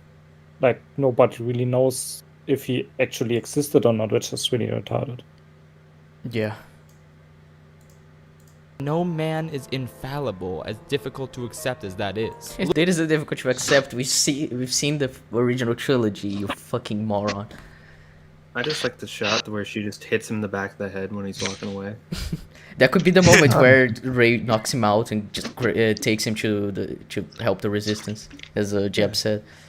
But no. I just want to point out, often our favourite characters tend to be the ones that are heavily flawed. I'm sorry, could you repeat that? I was The characters we tend to love tend to be heavily flawed in the first place. Oh yeah, of course. Like people don't like Rey because she's nothing. She's not flawed. Exactly. They had to make Captain America flawed to make him more engaging for audiences. Yeah. Yeah, I mean him being flawed is what makes Civil War such a compelling film. Exactly. Luke acted on instinct without thinking and immediately regretted his decision. I feel like the people who claim he actively tried to kill Ben are misremembering what actually happened. I've got more to say. Yeah, no, I'm sorry. He just stood over his nephew with his lightsaber turned on, thinking of killing him. Like, just if you think just he just considered doing it. No, he went to Kylo's cabin or whatever, wherever he was sleeping. He turned on the lightsaber. Like, how are you actually gonna say that that doesn't contradict Luke's character? It's not a momentary lapse in judgment. It's him just doing loads of steps until he gets there. About Luke and his arc in later segments, but suffice to say, I like it, especially compared to the First Order in this movie is an absolute joke, and treating your villains like a On joke you is bastard. a really. Oh, what'd you say, Tim? Okay, I didn't say anything. I pushed the button. Oh, okay. Okay, but Bad. I have a question. Mm. Like he's making the title scroll and then it says edited by. Does he let his video get edited by different people? apparently so. Yeah, as like guest editors, it said in like the description in that. Yeah. Okay. It says like this one was edited by this one was edited by this one, and this one is edited by this one. Oh, I yeah, feel like very Right sorry Opinion for him. does that. Yeah, I remember Right Opinion. Watching some Right Opinion. It can be videos, it does as well. confusing. Yeah, sometimes the editing may seem like the video is very like disjointed, like Yeah, that- inconsistent in tone. But I don't know. So it's just we're about to With get this a type bunch of video, I the think it part. should be fine. But... Okay. The First Order in this movie is an absolute joke, and treating your villains like a joke is a really bad idea. Force Awakens opens with the First Order burning down a village and executing all the villagers. So There's that. It's a bad idea. It's a bad idea to treat your villains as a joke, which is correct. But it's a good idea to treat Luke as a joke. Okay. Yeah. Obviously, of course. Yeah. Just wanted to point it out. Easy call. Easy call. Yeah, just. But Luke has always been a joke, apparently, or whatever he tried to say to justify his point. Established right from the get-go to be ruthless, calculating, and pure evil. This is what Last Jedi opens with. I can hear you. Can you hear me? Tell him Leia has an urgent message for him. I believe he's tooling with you, sir. About his mother. See, This isn't cute. This is a tone killer. 5 minutes into the movie, the tone is effectively butchered. All these angry, screaming lunatics in the First Order aren't intimidating in the slightest, which makes the fairly standard space action that much more tensionless. Seriously, remember Hux's frightening speech in Force Awakens? Remember how he came across as an equal to Kylo Ren despite not having force powers? Well, now he's getting wiped across the floor, tossed around, called a rabid cur, whatever that means. God, Ryan really wasted this. What was that on the screen? Why did you? I couldn't even try to read it. Fuck. I think it was like this is the Rabbit definition for rabbit cur. Yeah, but why? But yeah, why blow it by Whatever. so quickly? Yeah, okay. Editor note. note. Oh yeah. Oh, I. pretty Wait. much a rabbit dog. Is that all it says? Is Rabbit. that editor note? Cur, whatever that means. I couldn't Oh, pause it. rabbit Okay, dog, pretty okay. much rabbit dog. Okay, yeah. So. Why is Okay, that but why are Why you slide it like scrolling that? it? That's so retarded. So we couldn't have figured that one out ourselves, you tosser. I should not look. Should look at the bottom of the last words. They're cut out wrong. Yeah, I noticed. Yeah, I that. think You they are cut right. it out Oh, for because God's they sake, you are. had one fucking job. I think it's because it slides out, but not from at the bottom of the video, but like in the video from. They are just editing it like, it comes out of the bottom, but the bottom is not on the Yeah. right spot there, so it looks retarded. But why are you scrolling the text through the video in like 100 whatever speed, and we can't see it, so we have to go back, we have to pause, we have to go frame by frame to actually be able to see the stuff. Why have it there? Fuck. I don't know why people do editing like It's this. not funny, It's- Francen, sorry. Okay. Because fun. It's annoying as all hell. Yeah, what? That means. It's annoying God, as- Ryan Yeah, it's really wasted this character that could have been as intimidating as Tarkin, but just wasn't for some reason. Domhnall Gleeson deserved better. Captain Phasma is also I mean, I agree with that whole point that they made him a Yeah, joke and stuff. that's Like right. that. Just yeah. hysterically underused, Yeah. getting killed after a combined... Underused. She died in the first film, and she's a prop. She's not a character. She's not underused. I'd actually argue she's overused. They use her twice as much as they should, because she shouldn't be in TOJ at all. She shouldn't be in TFA as well. She has no reason to be there. Oh, she's Like- a plot It device was to there make for them. marketing and also advertising. She's there But they- as a plot device to lower the shields and let the rebels. Yeah, but they could have used literally every officer. Or Yeah. use Finn. Or Don't you be just use Finn. sexist. Stop Yeah, being but sexist. Finn would have not the access codes and stuff like that. But they could have just get an officer. You And just it don't would want- have made more sense because he could have been killed by the blaster shot. She doesn't. So. you just don't want women in your films. Yes, So exactly. Yeah. Oh, I'm glad you noticed in the make no the one officer a woman. I don't care. Total of 10 minutes of screen time between two movies. It's not 10. It's like 4 minutes. Like Frank It's said in the chat. It's not about- 10 minutes. It's about 3.5 minutes, I believe. It's like 1 minute 45 a minute film. Yeah, I just my point is here is just that he didn't do his research, make sure how much time she actually got on screen. She has like 3 minutes on screen, and he said 10. It's just It's not a really big Oh. mistake, but just it shows that he didn't do proper research for this video. And it makes Yeah. her seem like she's 3 times more important than she actually is. Yeah. Yeah, I mean, like, her emotes in Battlefront 2 are literally all of her lines, and there's only like 4 of them. I don't understand what the point of killing Finn's main rival was if you're just gonna leave him alive at the end. It results in him having nothing to do anymore. Phasma is just a worthless inclusion in both of these movies, and it's laughable. Then, Why? Well, but doesn't this contradict the fact that she's underused? Because she said that she's useless and that she shouldn't be in the films, and then he says, "Oh, but she is, but she is underused. She should have been, should have had a bigger impact or something like that." It seems weird to me. I think he's just saying that like she was so underutilized, she may as well not have been in the film. Yeah. Yeah. I Okay. think he means that she had potential, she could have been used, there could have been very good stuff with her, but they didn't do it, so it's underused, and in this state that she's underused, they should have just scratched her. Sure.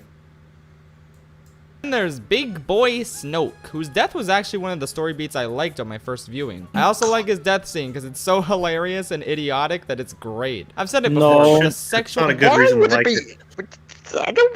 It's bad, therefore I like it. It's Okay. idiotic. He's saying Oh, cool. He's You saying know? he ironically likes it. I don't. I mean, he can like it. That's fine. Yeah, I find it weird make that he it says good. it, but Reason, in the video we watched before, he used it as like a positive for the film. But sure. I mean, And he's talking about all the stuff that, like, he's giving reasons to why Last Jedi has bad stuff in it, the nonsensical stuff with Captain Phasma and the other points you raised. And then he's saying, but this is okay that it's in a movie because I like it because it's so bad. That doesn't make sense. I mean, he's not saying it's okay. He's still in his first con on his cons list. So. Oh right, yeah. So yeah, he's criticizing. He's just saying he loves it ironically because it's bad, which basically just it doesn't make sense for him because he said he doesn't like agree with objectivity. But if you say you like something ironically, it means that despite it being bad, you like it. So, but he wouldn't notice that if he was writing his script. Yeah. Actual satisfaction he expresses regarding Kylo's lightsaber is just a hoot. But his inability to notice Kylo turning the lightsaber right next to him is really silly. His stupid face when he gets killed slays me, and his stupider face when his body lies on the ground is just a bit too much. Every villain in this movie who isn't Kylo is treated like a joke. And Even Kylo is how am treated I like a supposed to joke. feel tension Yeah. as a result? You expect me to believe these buffoons could operate an efficient, sinister, fascist military regime? I know that's weird coming from someone whose favorite movie of 2019 was Jojo Rabbit, but like, that movie expertly portrays Sorry. Nazis as hateful. Wi-Fi just went. Yeah, that's fine. You didn't miss much. What? What am- What the fuck was we that? didn't miss you. Yeah, we didn't miss you, Joe. Sorry. Thanks. But yeah, Jojo Rabbit is a good film. I recommend. While also coming from the perspective What of a is- 10-year-old boy. Jojo Rabbit, he's talking about. It's a good film. I really like it. Okay. Alright. Goofiness is acceptable there, not here. The Empire was never Yeah, I mean, in Jojo Rabbit, they treat the Nazis as actual Nazis, but the kid, goofy, aside from a couple cheeky the lines. kid has he is the one that treats stuff like in a goofy manner just because it's a small child who wants to join like the Nazis, and it's viewed as a very a very childish vision of what Nazism actually is, and he grows from the film. So yeah, they actually portray it well in the film, which is something they don't do in TLJ. In TLJ, they make the First Order be fucking retarded. There, not here. The Empire was never goofy, aside from a couple cheeky lines the Emperor had. But he was still a commanding, evil presence. The prequels turned him goofy, and while that was fun... I disagree. That Yeah, they he did is make good. him goofy. They made him a little bit camp in areas, but I wouldn't say goofy. Yeah, I mean, Yeah. I'd say he's actually pretty consistent with how he was in the original trilogy, to be perfectly honest. Like, him being kind of campy, Yeah. but him being, like, very commanding and being able to manipulate people into getting what he wants.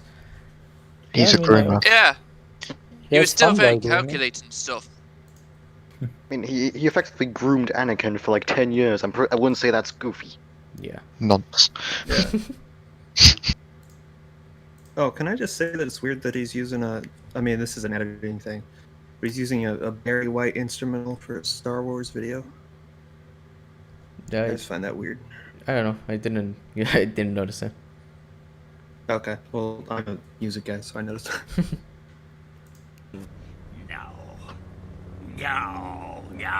Come on, man. But I think it's weird that people say Revenge of the Sith is this big joke that can't be taken seriously, while giving this. What? Who says that? that? Most I've never people seen that say- said. Most people say it's actually the most serious Star Wars film outside of, like, Empire or Return of the Jedi. Like, I have no clue who he's talking about here. That'd be more fitting for like the other two films, not Revenge of the Sith. Yeah, when the kids got killed, man, that's just a nice, fun scene for the family. Oh yeah. Seeing these honorable Jedi getting fucking killed by their own troops. Show your it's a roboting again. children's family.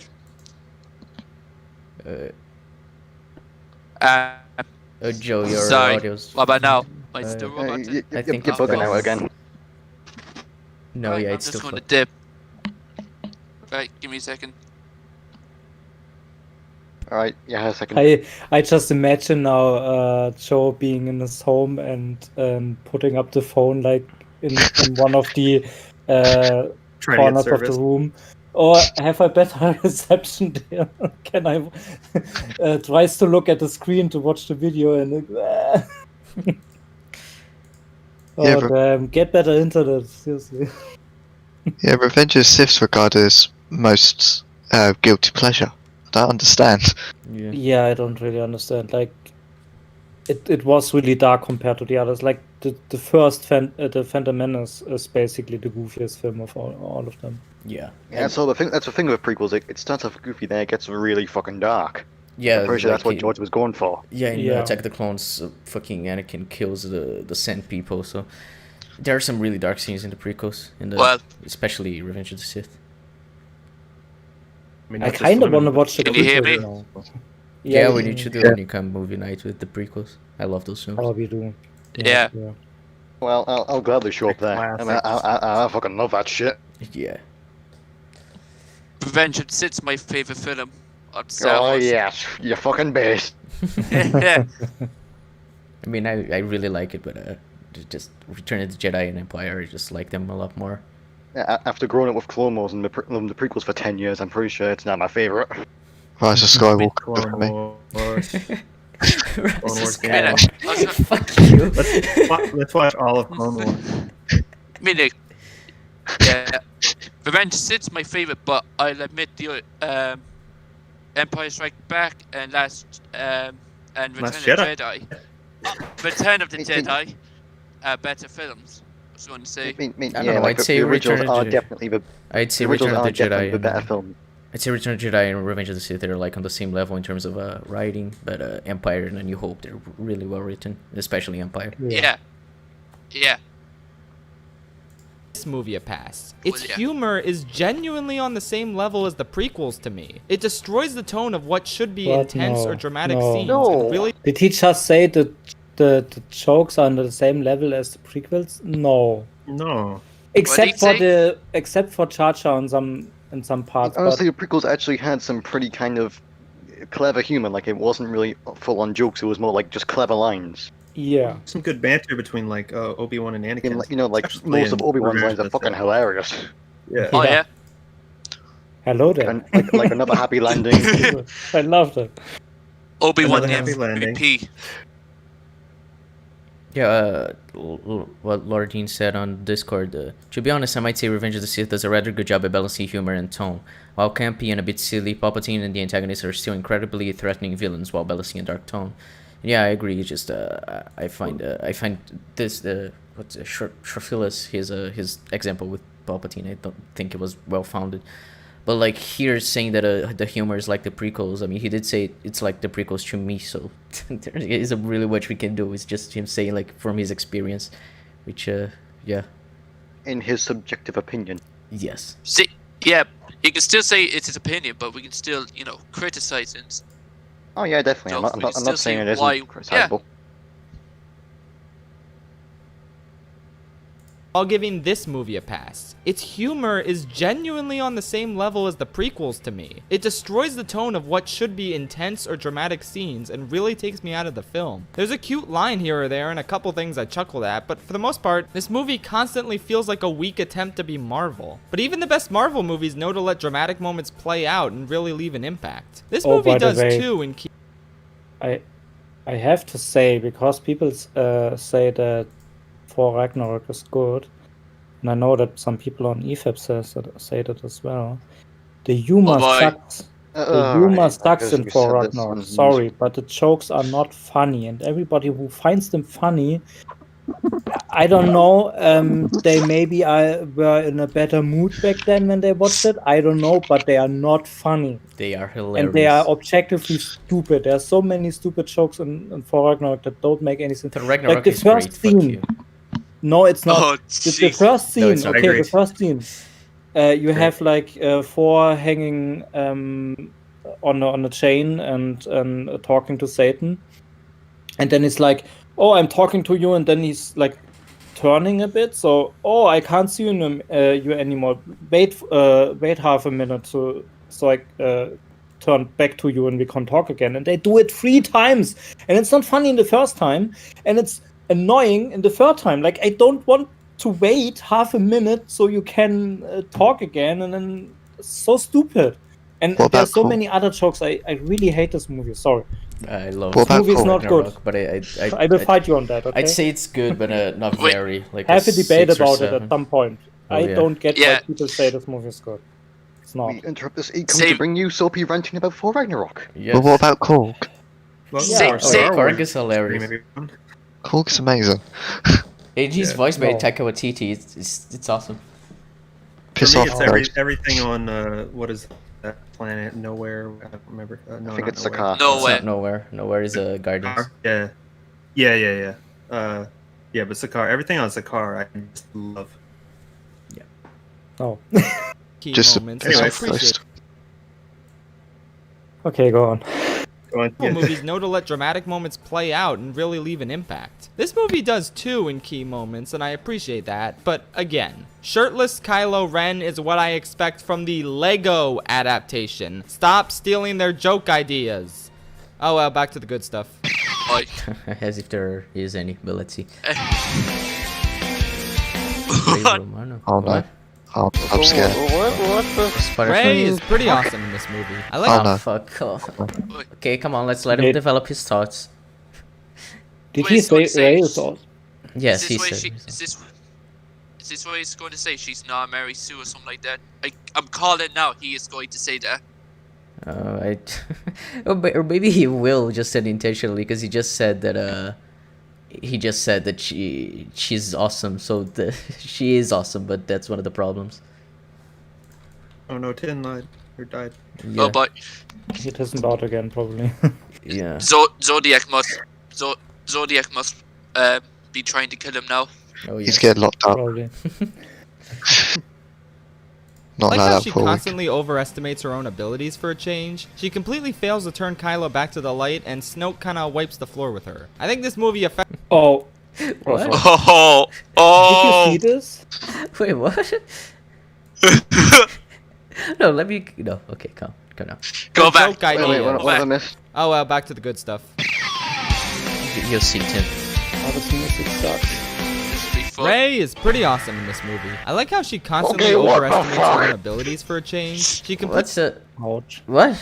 Can I? Did this actually Can I happen say- in the He movie? says that Rey is awesome and Luke is rad. I just think that's funny. Well, Anyways, Uh, yeah, but that charge does happen. Yeah. If that's what you're asking about. Yeah. Okay, so you see how Snoke basically overpowers Rey by throwing her away and stuff, right? How the fuck did they manage to kill him when he's so fucking powerful? I don't get it. Like, oh, I see you strike your true enemy, and then it's me, haha. It's stupid. It's so stupid. He would have seen that Kylo would have tried to kill him, and he would just have prevented it. I mean, for fuck's sake. Schaffrillas did. I mean, He I did say guess that it could earlier work in the like video. What did you say, then? I was gonna say, it could be like what Luke said to Palpatine in the original, where like your overconfidence is your weakness. Yeah, but Mhm. yeah, again, I wouldn't have like Snoke say that sentence anyway. But he's playing with them. No, like, oh yeah, let me throw you around. No biggie there. And then he's being killed like this way. It doesn't make any. It's so stupid. You guys don't get it. You got to play Fall Guys Funding Season for 4 to find Schaffrillas. out that bit of information. But imagine, like I imagine now really a force battle Fortnite DLC. with Snoke. Imagine a battle with where Rey and Kylo battle against Snoke. Would be great. He's like not using a lightsaber, only his force powers, and they are trying to overcome him and whatever. And I rewrite the movie right now. Sorry. He did mention earlier in the video that you were talking about Soapy about him striking down Snoke and Snoke not knowing that he's actually talking about himself. He did say that was stupid, so at least he's like that.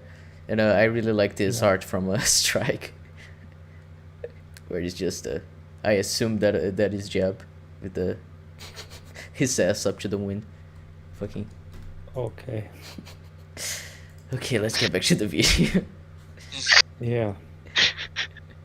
Completely fails to turn Kylo back to the light, and Snoke kind of wipes the floor with her. I think this Doesn't movie he effectively kills the Mary Sue argument, and I'm very No, happy it about that. So So people it who fucking reasonably doesn't. were not into Rey's She What doesn't the try fuck? to. No. She doesn't try to turn Kylo back to the light side. She doesn't try. And even if she didn't, she failed like that. She failed because she's too No, if nice. she- She's too naive. if She she believed had- in someone. It's still a trait If of the she Mary had Sue. tried, she wouldn't have failed. Yeah. not into Rey's character because of her lack of real struggles in Force Awakens might have a better time with her here. I already liked Rey a lot in Force Awakens, but I understand people who were bored by her natural abilities. Of course, now we all know why she's so Natural powerful. abilities? What? She doesn't have natural. The TFA things she she does. can are not natural. No, yeah, but it's her natural abilities. Like she has these abilities without earning them. So yeah, you could say it's natural, but it doesn't make sense. It's just that she's born. I get what he's trying to say. Yeah. But, Yeah. Okay. People who were bored by her natural abilities. Of course, now we all know why she's so powerful. Yay! Are you happy now? But in all honesty, I've grown to like what they do in this movie with her parents. I thought the Million Rey cave was just an overly long, tedious way of giving us absolutely no information. Yeah, I agree. So, Which it was, but that's kind of the point here. Rey is That's kind of the point. She wastes people's time. It's like, what? I don't get An it. I'm absolute sorry. waste of a That's scene. The Last Jedi in a nutshell.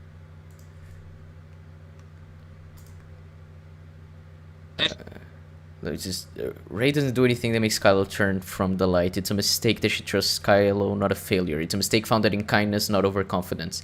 It's a mistake that turns the tide and weakness on the First Order. Like the typical Mary Sue, her mistakes and failures aren't actually impactful to her character or the plot, or in this case, make the situation better. Which, yeah, it's Lardine said on Discord, and yeah, it's just Rey. The only time she fails is her being too nice. And, that's yeah, and let's say she legitimately fails. It wasn't because she was too nice or whatever. Let's say it was a really failure on her part. That doesn't make the fact wrong that she's a Mary Sue, because she had 100 things she did and one time she failed. Oh, not a Mary Sue. She still succeeds in a lot of stuff, like in every other action she takes, and without any effort, without any training, without any special knowledge she learned herself or whatever. She didn't go to school. She didn't go to learn. She didn't learn flying. She didn't learn whatever, and still she can do the stuff. So one failure doesn't mean that that she's not a Mary Sue. That's not how it works. Stupid. She did a triple shot in this film. Remember that? Oh, she did yeah. a triple shot. And it was like her first time shooting the that Millennium collab. Falcon. She did. Her first time on the gun, and she fucking gets a collat, a 3 collat. She gets a Bam. cosmic kill streak in one shot. And she's like, "Woo, I like this." And also Pop the UAV and fucking wipe the squad after that. And this was I have like to ask, what because I don't remember the scene correctly anymore.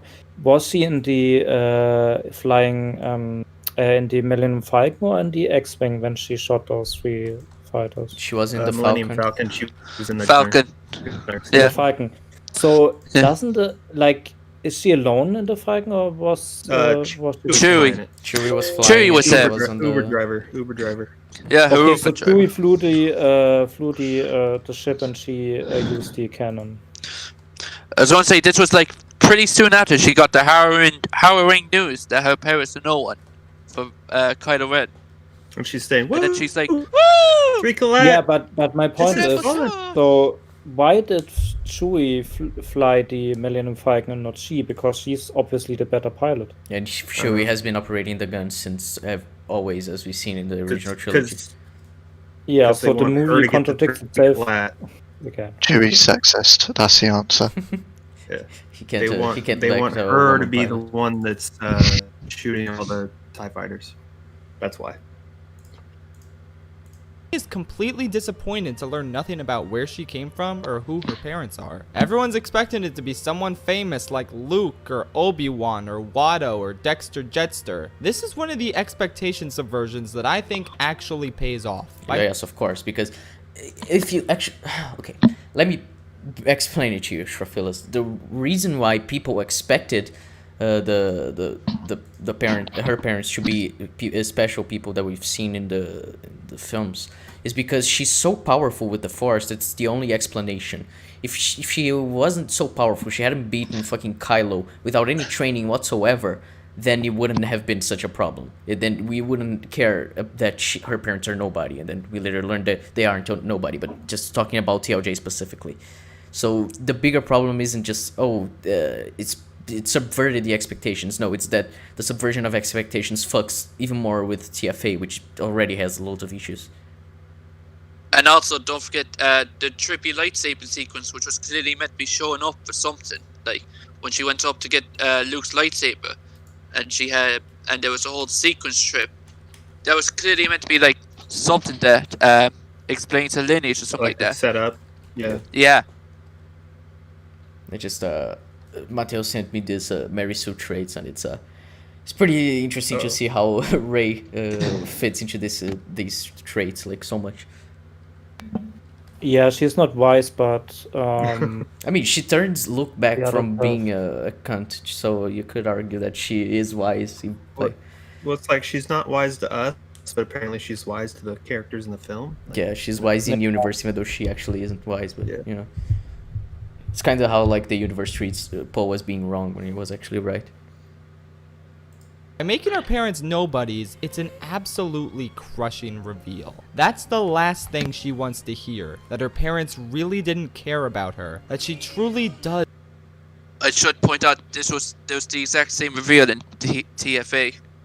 Right, yeah, because like Maz said, like it doesn't matter who your parents are. It matters who your future in that. Yeah, so this doesn't never Maz fucking mattered. Doesn't Maz say like, oh, they're never coming back, but someone might or something like that? It was saying like they never could. It was saying like Luke is like who you need to go to in that. Yeah. So like the exact same thing was done in TFA. This film isn't special for doing it. Has come from nowhere, that no one cared for her until she met these new resistance buddies. In all honesty, backtracking on this reveal is the single worst mistake The Rise of Skywalker made. I'm gonna actually disagree there. That's the worst one. Ray being the chosen one is the worst one. There's like 10 other things which are worse than it. It doesn't even crack the top 10. No, but this is the single worst one. The single one. Oh, right. single one. The rest Of are course. just mediocre airs, you know. It's like they're passable. This Rises. one though. Yeah, this This one, one. it's the last straw. Remember, Rise of Skywalker made me blind. It's that shit. I love that story. It's fine because people work differently, but I don't see why you would care about your parents not caring about you if you have basically never met them. Like, no shit. I mean, I don't know. I don't know. I guess I could understand her maybe wanting to care about her parents. Just think that she wasn't.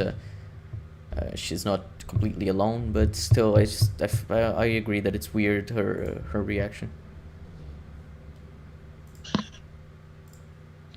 The twist isn't going to work even 10 years from now. It's all part of the meta. But if we analyze the film, there's no setup for Rey specifically believing her parents are special and important. Even if their parents aren't important to the real story, they'd still be important to Rey.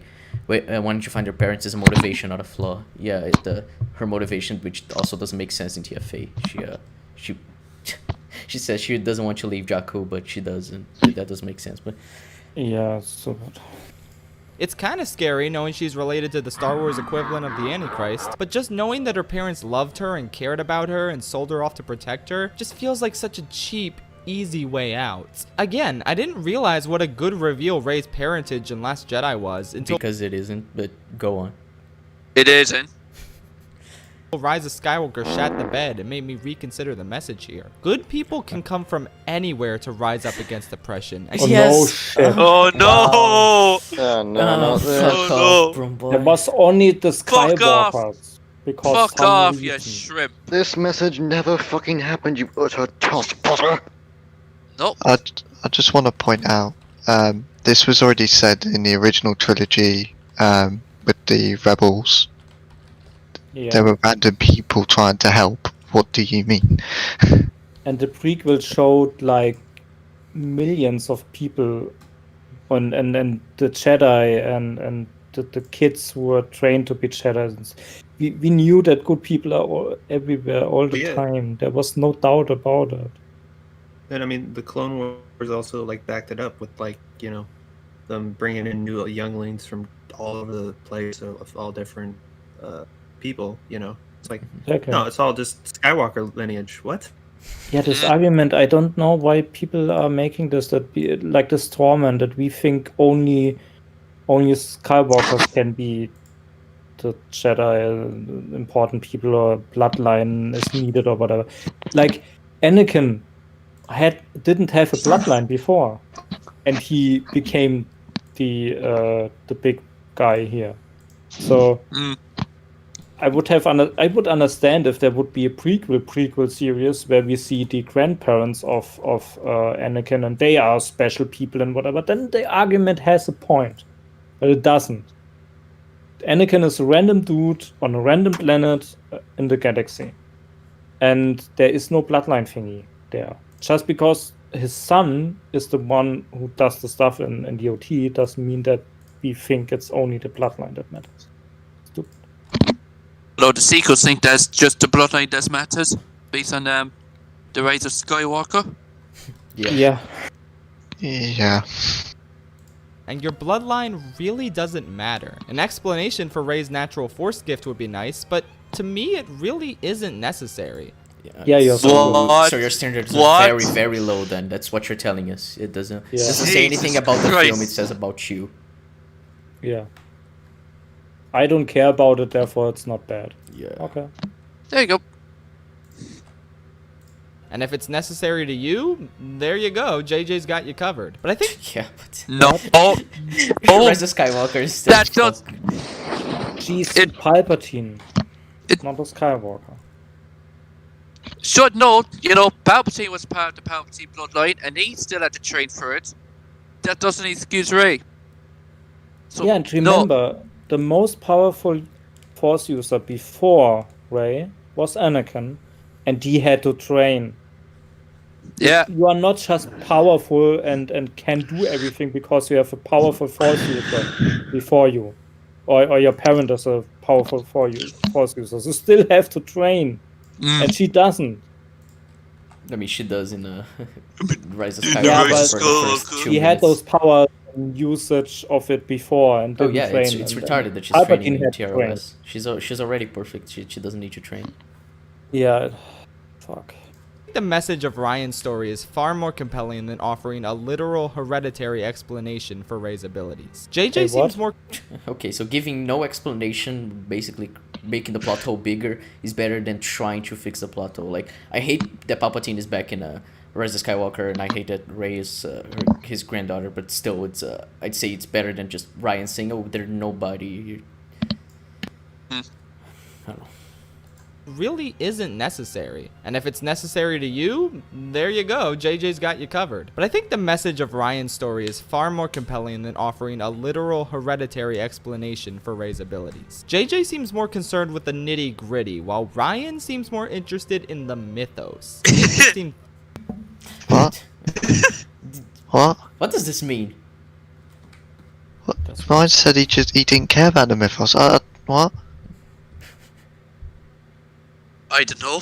Probably Ryan's more interested in the lore. But he said he didn't care. I don't what? Make your fucking mind up, you utter twatoid. Is he saying that like JJ he wants JJ wants to have the story make more sense, and while Ryan wants the story to expand the mythos, like do stuff differently than it did before? It's not even. That's what I think, but I don't know. Not even true. Would JJ even care about his story making sense? But he's always been more of a spectacle guy. Yeah, than which is anything else. also why I don't have no clue if I am actually right in assuming this, or just I don't know. I have no clue what this guy means. Themes that the story can twist in fascinating, unexpected ways. Now, with that said, Rey's storyline is not perfect in this movie, because I never said this was an amazing movie overall, because it is not. I hate the way she gets shafted from the narrative in the climax. She has nothing to do but shoot from the Falcon and lift some rocks. She has nothing to do Lift but some save the rocks. resistance. Like Yeah. what? I mean, I think he means something like, why didn't she face Kylo or something? And it would have been better. But She should have just killed. She already did face Kylo, like when they No, I battled mean, for the lightsaber. in the end, she like Because- here she does just shoot them down and lift the rocks, but she doesn't take Because- part in the fight against the First Order. Yeah. Because that was Luke's fight. That was very clearly Oh, Luke's right. fight. Yes, which is why he Right. totally took part in the fight. See, in my rewrite, Ray would have gone, move out of the way, you old white man. I'm going to take him on.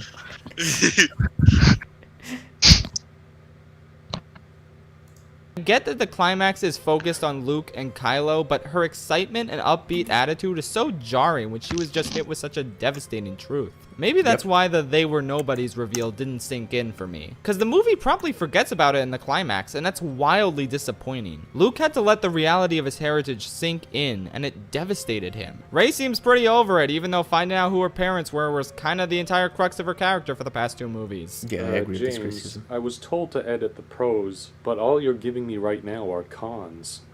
Oh, see why this movie's hard to like? It always manages to ruin great ideas. Like... That's why the fucking movie is bad. We're at Canto Bight. Fuck. Okay. Yeah, he's saying the movie is hard to like. Yeah, because it's fucking sucks. And you Maybe. try to justify why you somehow like it or not, or Yeah, he's saying, I don't know I'm if pretty sure he likes the what he ideas of the thinks. film, not the execution by what he just said, but I don't know, it seems strange. But then why he's saying it's alright? I'm confused. Ah, that hurts so much. Only the Skywalker bloodline. Yes, this is only Skywalkers. I really shouldn't have done this when I have a headache. Oh, God. Yeah. You know, we are going to be going for a long time today, so you guys can just take breaks whenever you want. Don't worry. Well, I will say that I do have to leave in an hour for work, but I don't know if you're still going when I get back, because I only work short I shifts don't like Might what have- I might have to how have a- long do you have to work? It should be like 3 hours. Yeah, I hope we don't go Yeah, then we'll be 3 back hours. for Like I Yeah, want we're to not be doing done like a with it. 5-hour stream 2 ECUMs in. Yeah, I don't know about Why not, that. guys? Come We're on. 11 I want to minutes go to in, sleep today, and okay? We're doing 10 Yeah. hours. We're doing Took 10 like an hours. hour and a of half this. to do 11 I'm good minutes. to go all day. I don't don't know. care. Looks like I've got college tomorrow. You guys are not leaving. You're staying. Yes. Yes. Jeb's word is I just final. hope there's like 5 minutes left of the video when I get back. You know. Oh yeah. Don't Yeah, worry, fuck there will it, like I probably never be left. like 20 minutes left. So yeah, you'll be fine. There'll be 27 minutes left of the video. It's okay.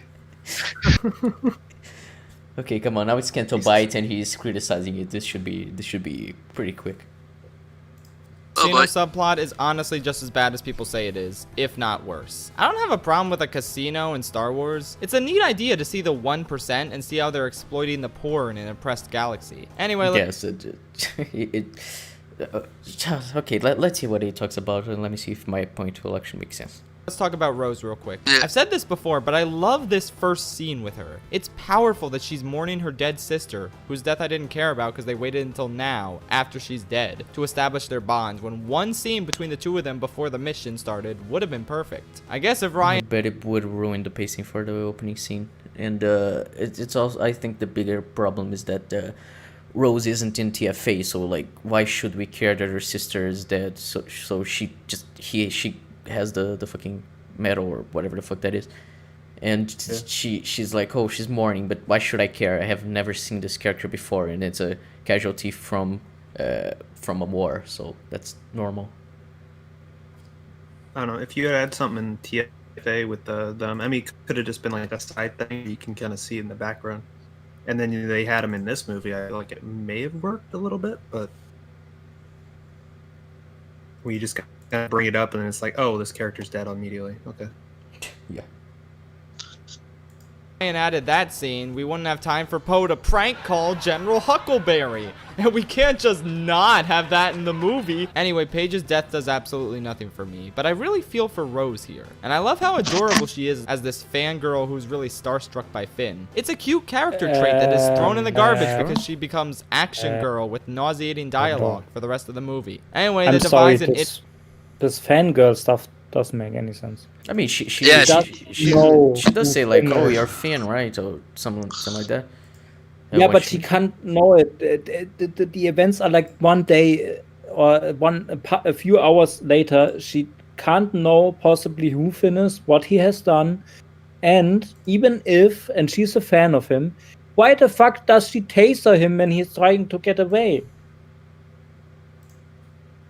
Like, it doesn't work. I'm sorry, but it doesn't work. I wouldn't taser my idol. I would say, why the fuck are you, I would say, why the fuck are you going? Why don't you help us? You are such a great person. You are such a war hero, whatever. Why don't you help us? But No, she calls him a instead, coward, so she whatever. tases him. It's just, Huh? but she calls him a coward, or whatever. Like, it doesn't make Exactly, that's stupid. She's a fan, but he's a coward. What the fuck? idiotic plan and escape to the casino. And this really undermines the entire dramatic crux of the story. If Finn and Rose can easily sneak away on this little pod that has light speed, then why doesn't the entire Resistance do that? They got away with no one noticing. Leia says herself that the First Order is not monitoring for little transports. Each pod could probably fit like 20 people on it. It'd be a little cramped, but this is such a better solution than hoping the First Order doesn't realize they went to the giant salt planet right there. Am I missing something? Because it feels like no one ever talks about this when it effectively renders two-thirds of the movie entirely pointless. Yep. He's also missing the Millennium Falcon. He's also missing the Millennium Falcon also being able to do it. Yeah. In fairness, that's all the way on Crete and they don't know where that is, so they couldn't really use that. How is your film alright if 2/3 of it's meaningless? I don't just... Good question. Because that one last third is alright. Good question. For another time. Oh, you bastard! Please tell me if there's a line of dialogue somewhere that explains why this isn't a viable option. I really need to know. Anyway, y'all know the rest. Finn and Rose fail because they are stupid. They park their Resistance shuttle out in the open on the beach, and frankly, they're lucky that this asshole is the only one who had a problem with that. First Order sympathizers seem to be everywhere in this galaxy. An urgent mission to find the codebreaker turns into... I'm sorry. What does That's First other- Order sympathizers that's have other- to do with anything? Because like it's someone in the casino and they're fucking arrested inside the casino because they violated the rules of the casino. It has nothing to do with the First Order, like at Yeah. all. I have no clue what he meant by. He also doesn't have a reason to think they are rebels or whatever. So it's just a person who sees it. Yeah, I don't get what he's saying. Asshole is the only one who had a problem with that. First Order sympathizers seem to be everywhere in this galaxy. Oh, I think he means just he's lucky that they're lucky that this guy was the only one who noticed it, because like if considering First Order sympathizers are everywhere, then maybe they could have noticed Finn and Rose there and just told the First Order. I think that's In fairness, how could you tell their resistance? Because there's literally nothing giving them away. Yeah. I don't know, to be honest. Well, exactly. Urgent mission to find the codebreaker turns into Finn gawking at all the stuff, while Rose gives a lengthy lecture about the ethics of space horses, while saying a really corny line straight out of a George Lucas script. I wish I could put my fist through this whole lousy, beautiful town. That's the most horrible thing I've ever heard. How is that? BB-8 No, is the only one. no, sorry, but no. How is that the Lucas level line? And I don't think that the line is bad. It just doesn't fit in the movie. I could don't believe know. I someone think playing that it. line is pretty cheesy, but I really don't. Yeah, but it's not awful. So it's like It kind of makes sense as a character. I wanted to destroy that, but it kind of doesn't as well. I don't know. It's just weird. dumb. The entire. I mean, Canto Bight I subplot is don't weird. understand the whole sentence. Like, what does she say exactly? Because the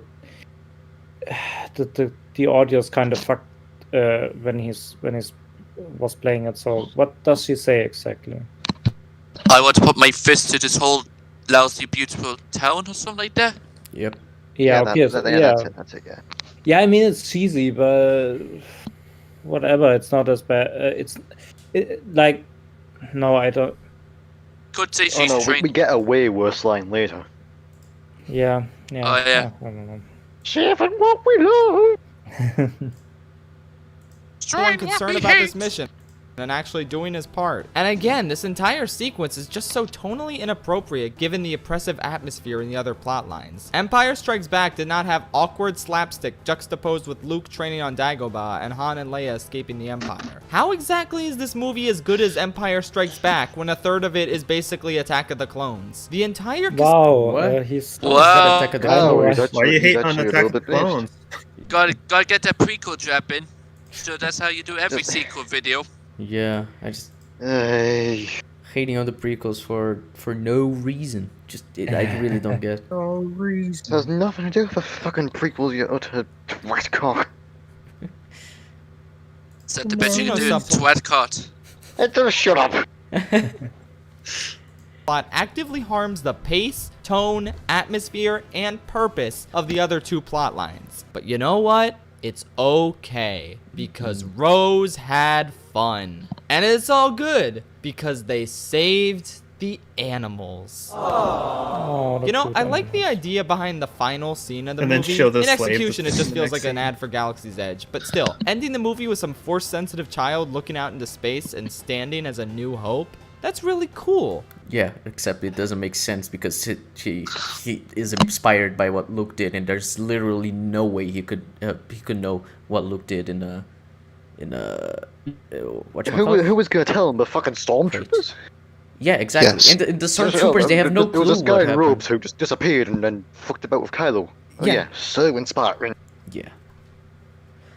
But whatever. World building doesn't exist in the sequels.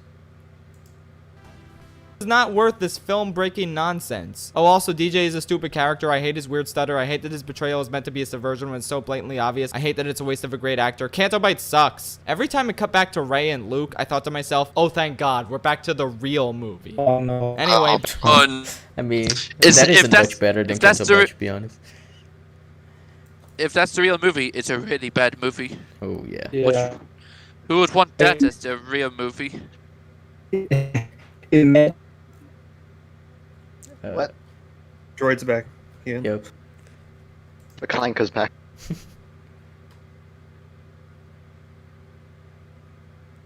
back to the real movie.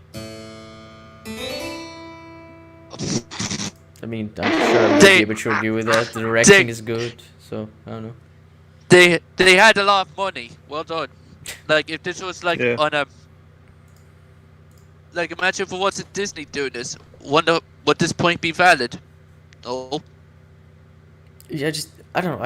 Outside of Daisy Ridley, I do think the acting is good, especially from Mark Hamill. It's just I don't know. Considering all the other problems surrounding The Last Jedi, I think talking about the acting and direction is pretty way too superficial. But yeah, it looks good. So yeah, okay. Yes, we can't hear you, Soapy. Must silence the Germans. Well, there is only 4 on the watch together. Yeah, Soapy isn't in the. Oh no, he's white. Like, studio is also white, but studio has been able to watch it normally. It's just white. Yeah, I've been watching. I haven't had any reason to pause. Most people pause for me anyway. So, yeah, when your Wi-Fi is good, Soapy, just come back on. Rian Johnson delivered a hot mess of a script, but I don't think anyone can really doubt his directing abilities after seeing this movie. It is gorgeous from beginning to end. One of my favorite little touches is this establishing shot where you see a ship that looks like an iron looking down. And you go back and realize anything but that! No! I love that you all started screaming as you said that. Just the second I saw it coming on, I'm like, no. It's not his fault. It's not our fault. His autism was affecting us. Neb is also fucking annoyed in chat. Why would you use a fucking iron as an establishing shot? Because what purpose did it add to the film? Why was it there? It was an attempt at being funny, which was about as funny as a fucking gunshot to the fucking head. Someone give me a gunshot to my head, please. I could really do that now. Even when he's supposed to be right, just like he's criticizing Canto Bight, and then we have him saying retarded stuff like this. So he fucks up the easy stuff so much. Yeah. it was an iron. I like that. Luke's training sessions with Rey feel very avant-garde for Star Wars. The many somber shots of Leia speak volumes without saying any words. Yes, Carrie Fisher is a good actress. Yeah. And they do kind of use the score to kind of manipulate you a little bit, so. Yeah. Stuff like that is you'd expect to see from a Star Wars film, and it just it's pretty normal. What isn't normal is the writing that is so terrible. Design of Crate is absolutely inspired, with the streaks of red salt juxtaposed with the white ground looking truly phenomenal. Cinematography-wise, this film blows most other big blockbusters away. In fact, my favorite shot in all of Star Wars is this one. The red salt symbolizing the blood-soaked battlefield from the massacre that the First Order just committed. And Luke's just gonna walk out into it and stare them all down? Spectacular. But we'll talk about the climax more later. I also love the way the Force voice chat scenes are shot and edited. The sound design on them is great, as is the way Rey and... They don't make any goddamn sense. Yeah, so I was gonna say, like, have you paid attention to the mechanics of it? Because it's really weird to try to figure out how the mechanics of those scenes actually work. Yeah, they say in this film, Snoke was one doing it, and that if Rey was to do it, she'd die. But then in the next film, they're able to do it fine enough. Like, and that's only one part that doesn't make sense. There's the whole, what if one part, like the whole rain on Kylo Ren's head, like, can you transport objects to someone else? How do you do it? Is it random? Do you do it at will? Like, what? And the Rise of Skywalker. And it continues working after Snoke died, which also doesn't make any sense. Yeah, the Rise of Skywalker just doubled down and made it even worse. Oh yeah, that's a lightsaber fight, and it was in the middle of the planet where Kylo was, and Rey was in the First Order ship. That was so retarded. I mean, like, yeah, sure, it looks cool, but it doesn't make any goddamn sense. Yep. And really stupid. Kylo almost connect before Luke busts their sleepover wide open. I also have to give props to the actors for really selling a lot of the garbage dialogue. There's really not a bad performance in the bunch once you separate the characters from the acting. Maybe Laura Dern is a little miscast, but otherwise everyone gives their A-game and their connection. I'm sorry, you cut off a bit there. What'd you say? When you said separate the actors from the actors from the characters, was that a subtle nod at Kelly Marie Tran? Potentially, but I don't know. I kind of agree that the acting is good. I don't know. I kind of agree that the acting is good, but not completely. Considering just Daisy Ridley, I really don't like her as an actor. Yeah.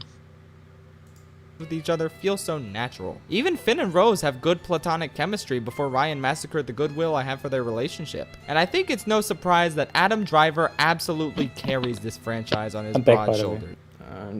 Hello, Soapy. Yes, Soapy, hello. Hello. Well, I have to give. Fuck, I have to refresh Watch Together, sorry.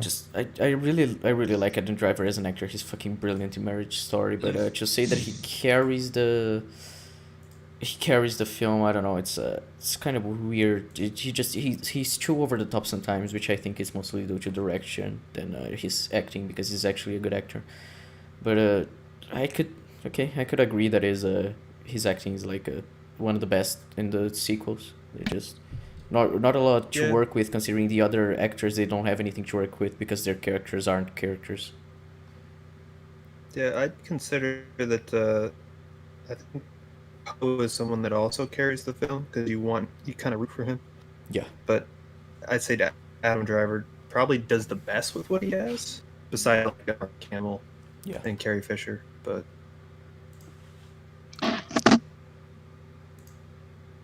fuck, why is the video?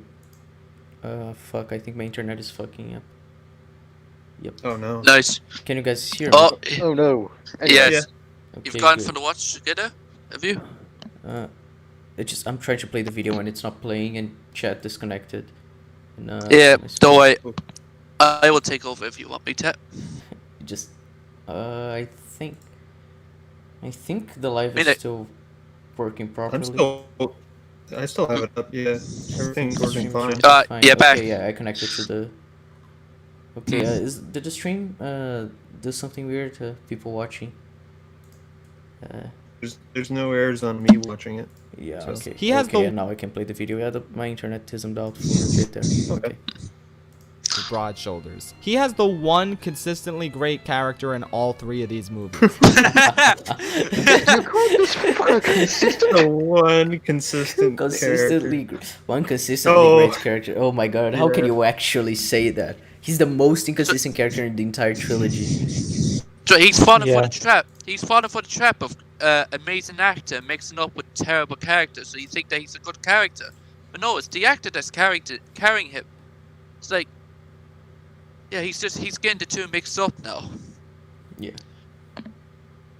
And that's because he sells Kylo's anguish and emotional torment perfectly. And regardless of how he was written, I think it's hard to argue that Mark Hamill's best performance as Luke Skywalker is in this Revenge of the Jedi. Yeah. Return of the Jedi, definitely. He does a good job at portraying Jake Skywalker, I'll say that. Yeah. I mean, he's fantastic in TLJ, but his best performance is definitely in Return of the Jedi. Return of the Jedi, yeah, for sure. He was much better. He was a much better Luke in Revenge of the Sith. When he was a baby. Yes, I do agree. He was very good in Revenge of the Sith. Mark Hamill did so much of Luke's inner torment so well. One last thing, in case you had any doubts about Ryan's directing abilities, just look at the Lightspeed RAM. I kind of didn't want to talk about this. Yeah, yes, visually it looks fantastic. I do agree. Director. It looks good, but it just no.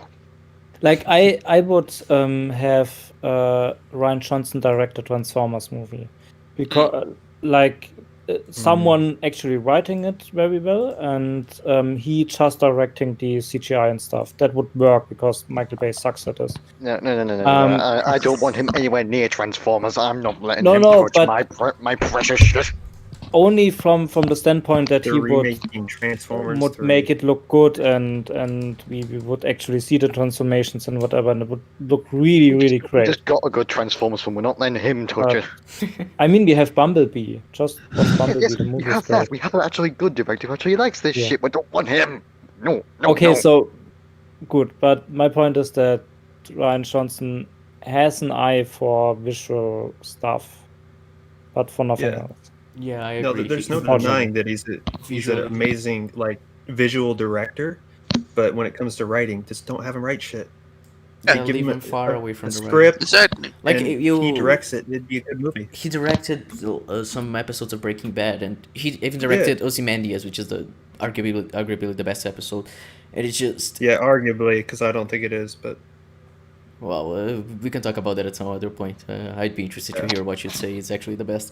But either way, him directing in Breaking Bad is fantastic. But I'm so fucking glad that he didn't touch the script, because the writing in the show is fantastic. And if he actually had touched it, he'd fuck up Heisenberg's character or something like that.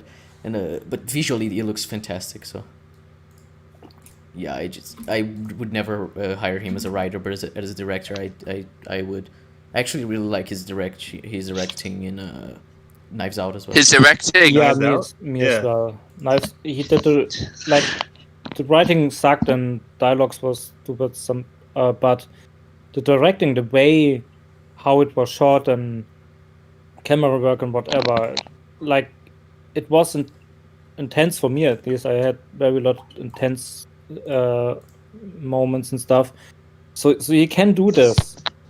He can portray emotions and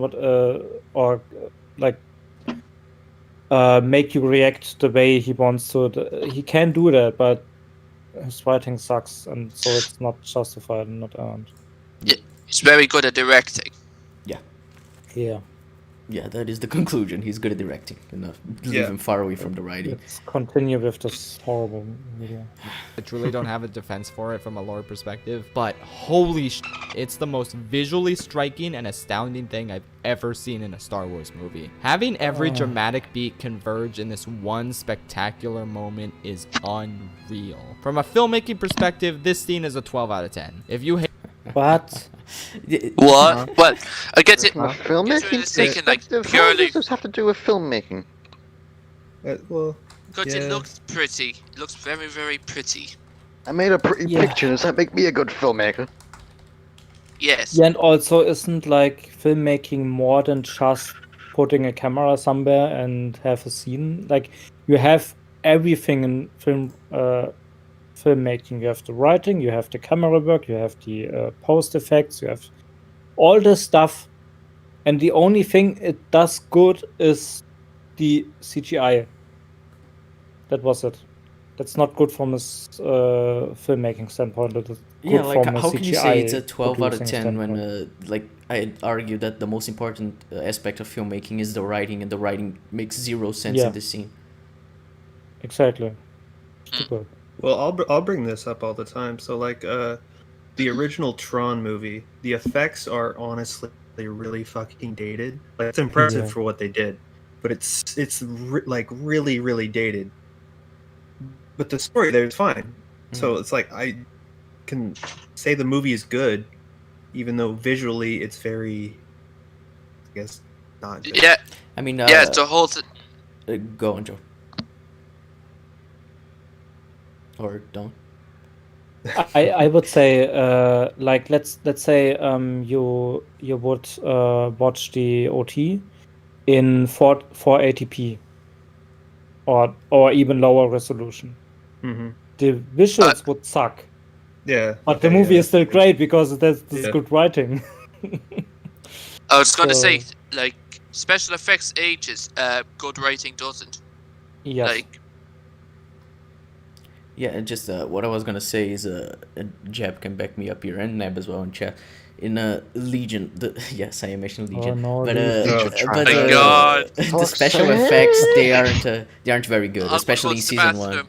Like in season 1, there are some really bad CGI, but the thing is, the writing is so good, and the use of practical effects is so well done that it doesn't matter that the CGI is bad because it's not overused, it's not overbearing, and the writing is very good. So like you can excuse stuff like that, and it's like if you have something that is actually well done, having some aspects like CGI or visually not looking like very good, that stuff can be excused, and but the writing being bad is like it's the biggest problem when talking about a film or a show.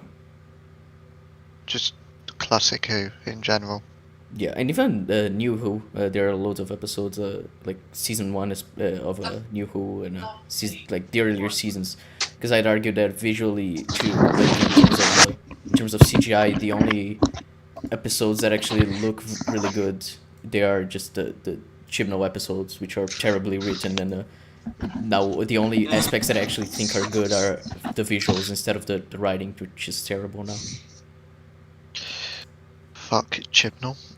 Oh god, don't tell me we're doing this, please, no. I'll be Hey, foreshadowing. Jim! What is it? Timeless Children is good. Oh fuck. Don't you dare! Don't you dare infer his wrath! You saw what I said to your brother. Don't make me annihilate you as well. Sure, save yourself. Please get out of here. This. Yeah, Neb mentioned a moment in the Doctor Who, and just like in the first episode of Rosa, where with the fucking lava thingy, the monster, he looks really bad, but it's like the writing is pretty good in that episode. So the visual, visually not being the best, I really don't care. Did you just call Rose Rosa? Oh fuck, I may have. Yes, you did. I confused the name of the season 11 episode. I'm sorry. I apologize. Fuck's sake. Should be ashamed of yourself. I should. Shake my head. Disgusting. It's my head so damn hard. In my head, I was like, no, let's say the right name, because I know I'm gonna get it mixed up, and I did get it mixed up. So. Hate it because it breaks Star Wars conventions. That's fair. Not conventions, it breaks the entire universe as a whole and the earlier films, but yeah, you could say that it breaks some conventions and that it's unexpected or whatever the fuck you want to say. It removes all stakes. Yeah, just every other space battle after this and before is fucked. And in TROS, you're like, oh, that's a 1 in a million shot, which is also then they fucking do it at retarded. the end of the film. It makes the earlier film it makes more it even contrived. worse. Yeah, it just doesn't mathematically work. Yeah. Like, it makes the line where Holdo says you're better a survivor and badass so hypocritical. Yep.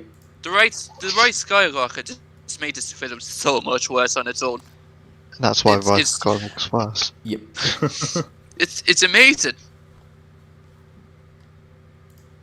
But I thought about it, and the thing is, Jesus. I really don't care. So whatever. I don't Okay, then. Good care job, if you don't Holdo.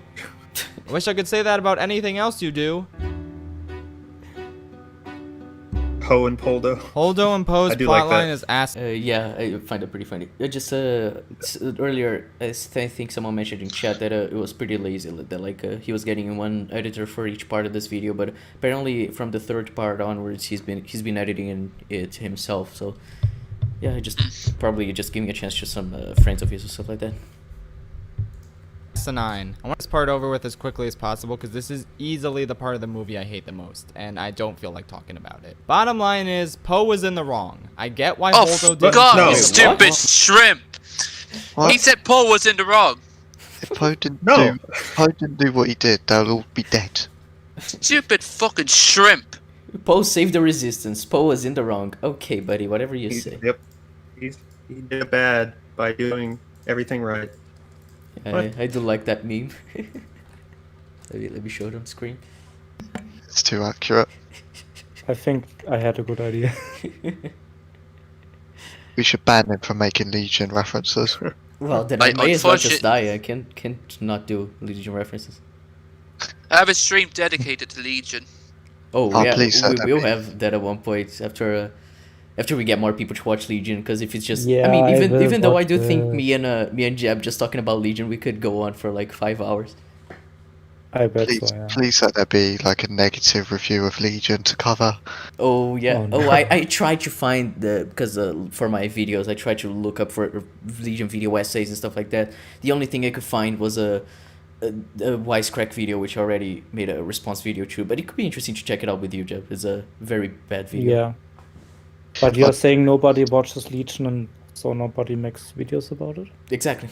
Oh, Good to know. Good. There Good. should be a reason for it, but maybe because it's bad or something. Ah, yes, of course. Oh. Imagine appealing to popularity, am I right? So yeah, watch Legion. That's the message I want to send to everyone watching the I stream. will. Yes. In the studio, Joe, everyone here, watch Legion. Okay, that's it. Let's watch All right, I will. That's on my my list. TED talk. Trustworthy and potentially dangerous. Got it. But the Oh, you gotta leave, Tim. Just for like 10ish minutes. Oh, all right. No, No they- problem. Just No, you're don't not finish leaving. without me. You finish without me and you're getting kicked. Oh yeah, so I see doubt you we'd later. finish. Yeah. problem is she doesn't tell anyone the plan. Poe had 4 people on his side with this, and they're not all untrustworthy hotshot flyboys. They also wanted to know what was going on. Holdo is a bad leader, plain and simple. This never should have gotten to the Yay. point where a Yeah. mutiny took place. And there's Yeah, a I simple agree. solution to this problem that everyone has already brought up. All Holdo needed to say was that they were concerned about a spy, and that's why the plan was top secret. In fact, No, even then it would but be then stupid. it's No. stupid when she says that she likes Poe later in the film, and Yeah. Well, and why are Why you couldn't hiding? she just talk to him alone and Wh- say, why do you- hey, we know there's a spy here, we suspect someone, but I know you are not because you fucking destroyed the Starkiller Yeah, base. That's what I was And gonna then say. I tell you the plan. Don't tell anybody else. We are trying to, I don't know, carry the plan out, but trust me, it will work. And he's like, okay, I understand you, I will do. Would be an easy fix. But like, you know, his pilots rely on him. So if he's saying, "Hey, no, it's good. She told me we have a plan," then the pilots are going to be on his side with that. So it's like, you don't need to hide it from every single person. You just need to hide it from like the base like foot Exactly. soldiers. Yeah. They have to follow the orders and they will follow Poe, and so it matters that he knows, but the others are like, okay, we do what you say. And it would be totally fine. I mean, they wouldn't have mutinated. He was the reason they did it. So, yeah, they would trust him, and then it would be fine. An easy fix, but probably I would have wondered what she said, like, oh, my plan is to hyperspace ram the others. And he's like, what? This shot is 1 in a million. Yeah, but Poe was a mole. They will call it not- after well, me. yes, of course, the guy who destroyed the fucking Starkiller base a day ago, he's the mole. Yeah, a mole that was Make- never mentioned. Yep. Makes perfect sense. Yes. Yeah, glad we all agree. So yeah, TRJ is a masterpiece. cutting Canto Bight entirely and making this about Finn, Rose, and Poe, trying to find the mole within the Resistance would have been so much better. When I Hux agree first with said that, they yeah. had the Resistance Yeah, that's a fundamentally different film, but yeah, I do agree it would have been better. Yeah. Could say it could tied be to the end of a interesting, yeah. string, I got really intrigued. I thought there was some sort of interesting betrayal in store. But no, it's just a boring lightspeed tracker that Snoke for some reason had no knowledge of. Are you not in charge of this entire First Order? Why was this news to you? Did any... By the way, yeah, it's on his ship specifically. So how the fuck does he not know about it? Oh, and Finn. Yeah. Well, Finn doesn't know when he knows, but like, because like earlier in the film he says that he didn't know about that, but then he says he used to mop the fucking No, room where it he's was. specific. But I just says find it funny No, no, that Finn wait. knows about it Marcus. and Snoke doesn't. Well, no, Marcus, sorry, but he says he says it's impossible to track through hyperspace, and then later he says, "Oh, they have a hyperspace tracking." No, but then he says like he used to mop the room of the hyperspace. 'cause- That as well, Yeah. yeah. But Yeah. before he says it's impossible to do so, and then it's possible. By the way, they have it. It's stupid. So actually, I will defend Give me a second. PLJ here for a second. I'm pretty sure they don't say, or he doesn't say, "Oh, I mopped that room." It's him and Rose go through like the components of like what it'd be, and then she's like, "They would need this," and then he's like, "Oh, I know which room that would be that would turn that off." I might be lads, wrong. Don't count on me. Sure, but I mean, it would be still a pretty It's still bad. contrived. Lads, my dad just knocked into my room. He just told me a sign that says, "It's only a movie." Oh, sorry. My bad. Tell him to fuck himself, just, for me. Okay. It's a movie about space wizards. I think we're taking it too seriously. Yeah. I've just Why got do I care about movies? Movies is just my number one entertainment thing. So why do I? Or not maybe not number two because I play games more, but it's one of my most beloved entertainment forms. So why do I care about it? Film is my number 2 entertainment after porn. Yeah. Classic. True. Sounds reasonable. I just got up the script for The Last Jedi, and the way they knew how to shut down the hyperspace tracker was through the power breaker room, and Finn says he's the guy that used to mop it. Yeah. See, I was right. Didn't he use? So he used to work on Starkiller Base store.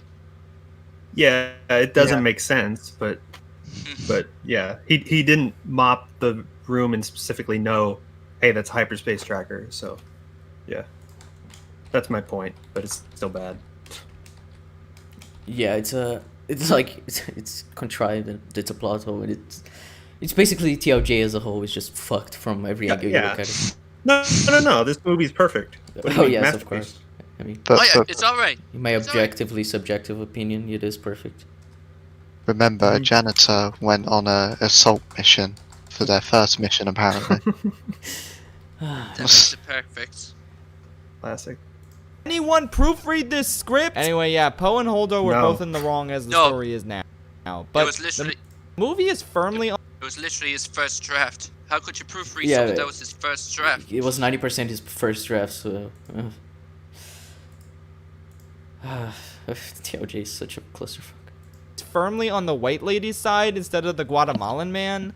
That's a bit questionable. But oh well, you know... What? What? Who? Why did he bring race into it? News to you. Did anyone proofread this script? Anyway, yeah, Poe and Holdo were both in the wrong as the story is now. But the movie is firmly on the white lady's side instead of the Guatemalan man. That's a bit questionable. Okay, first, what? One, Poe's not wrong. Yeah, and second, what the fuck does race have anything to do with it, or just heritage or whatever? Just why? What does he have to do with anything? And like he's the one who said that people say that like try to pretend that this film panders to an SJW agenda, but now he's saying the opposite, just pretending like this has something to do with politics. I don't know. It's weird. I would want him to substantiate why Poe's in the wrong, because all Poe's asking is, have they got a plan to live? Well, no, he's wrong because he blew up the dreadnought.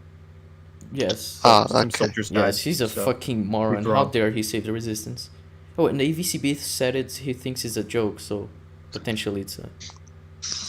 But oh well, you know what? Making your only prominent Latino character into a hothead that constantly needs to be put in his place by white people isn't good. But at least they didn't add a backstory where he was a drug-running criminal in his adolescence. Can you imagine? I mean, at least Poe learns a lesson and has a tangible arc, I guess. Whatever, back to not terrible stuff. The Dagobah Squad.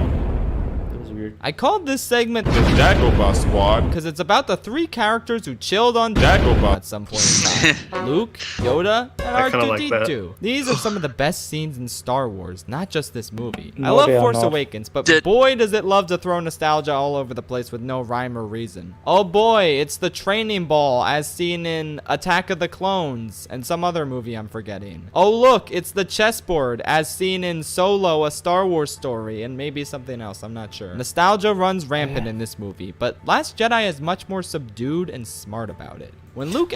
Smart. Yes. I'm It's straight confused. up What the ripped. fuck is he saying? Good and smart. He's saying the nostalgia in TLJ is subdued and smart, when in TFA is very blatant and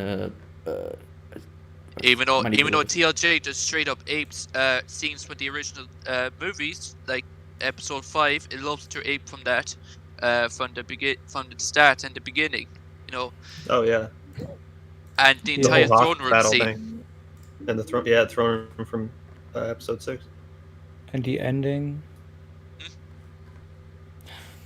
enters the Falcon and reunites with R2. That's already a really powerful moment because of how prominently these two were best buds in the original. I agree, that is a good scene. I like it.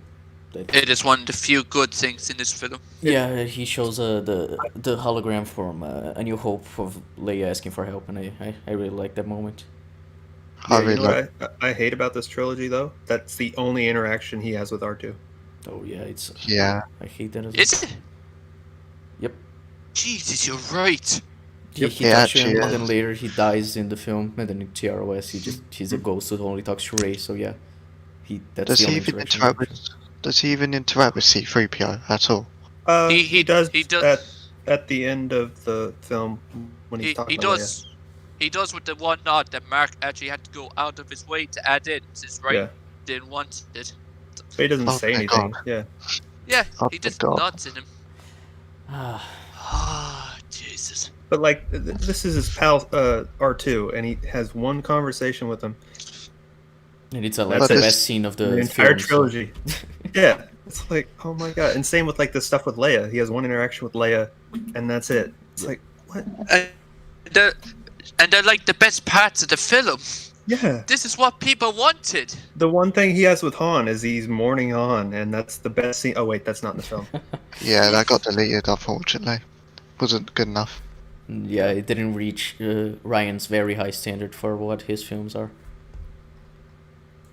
Original trilogy. And when Luke tells R2 he isn't coming back to the fight, rejecting the call to adventure in a sense, R2 plays him the message that got him into the fight in the first place. This is honestly one of the most touching things in all of Star Wars. This is... I'd say it's one of the best scenes in the... It seems like probably the best or one of the best scenes in the sequel trilogy, but I wouldn't say it's one of the most touching moments, because how they got there makes no sense. In the original trilogy, there are way better moments.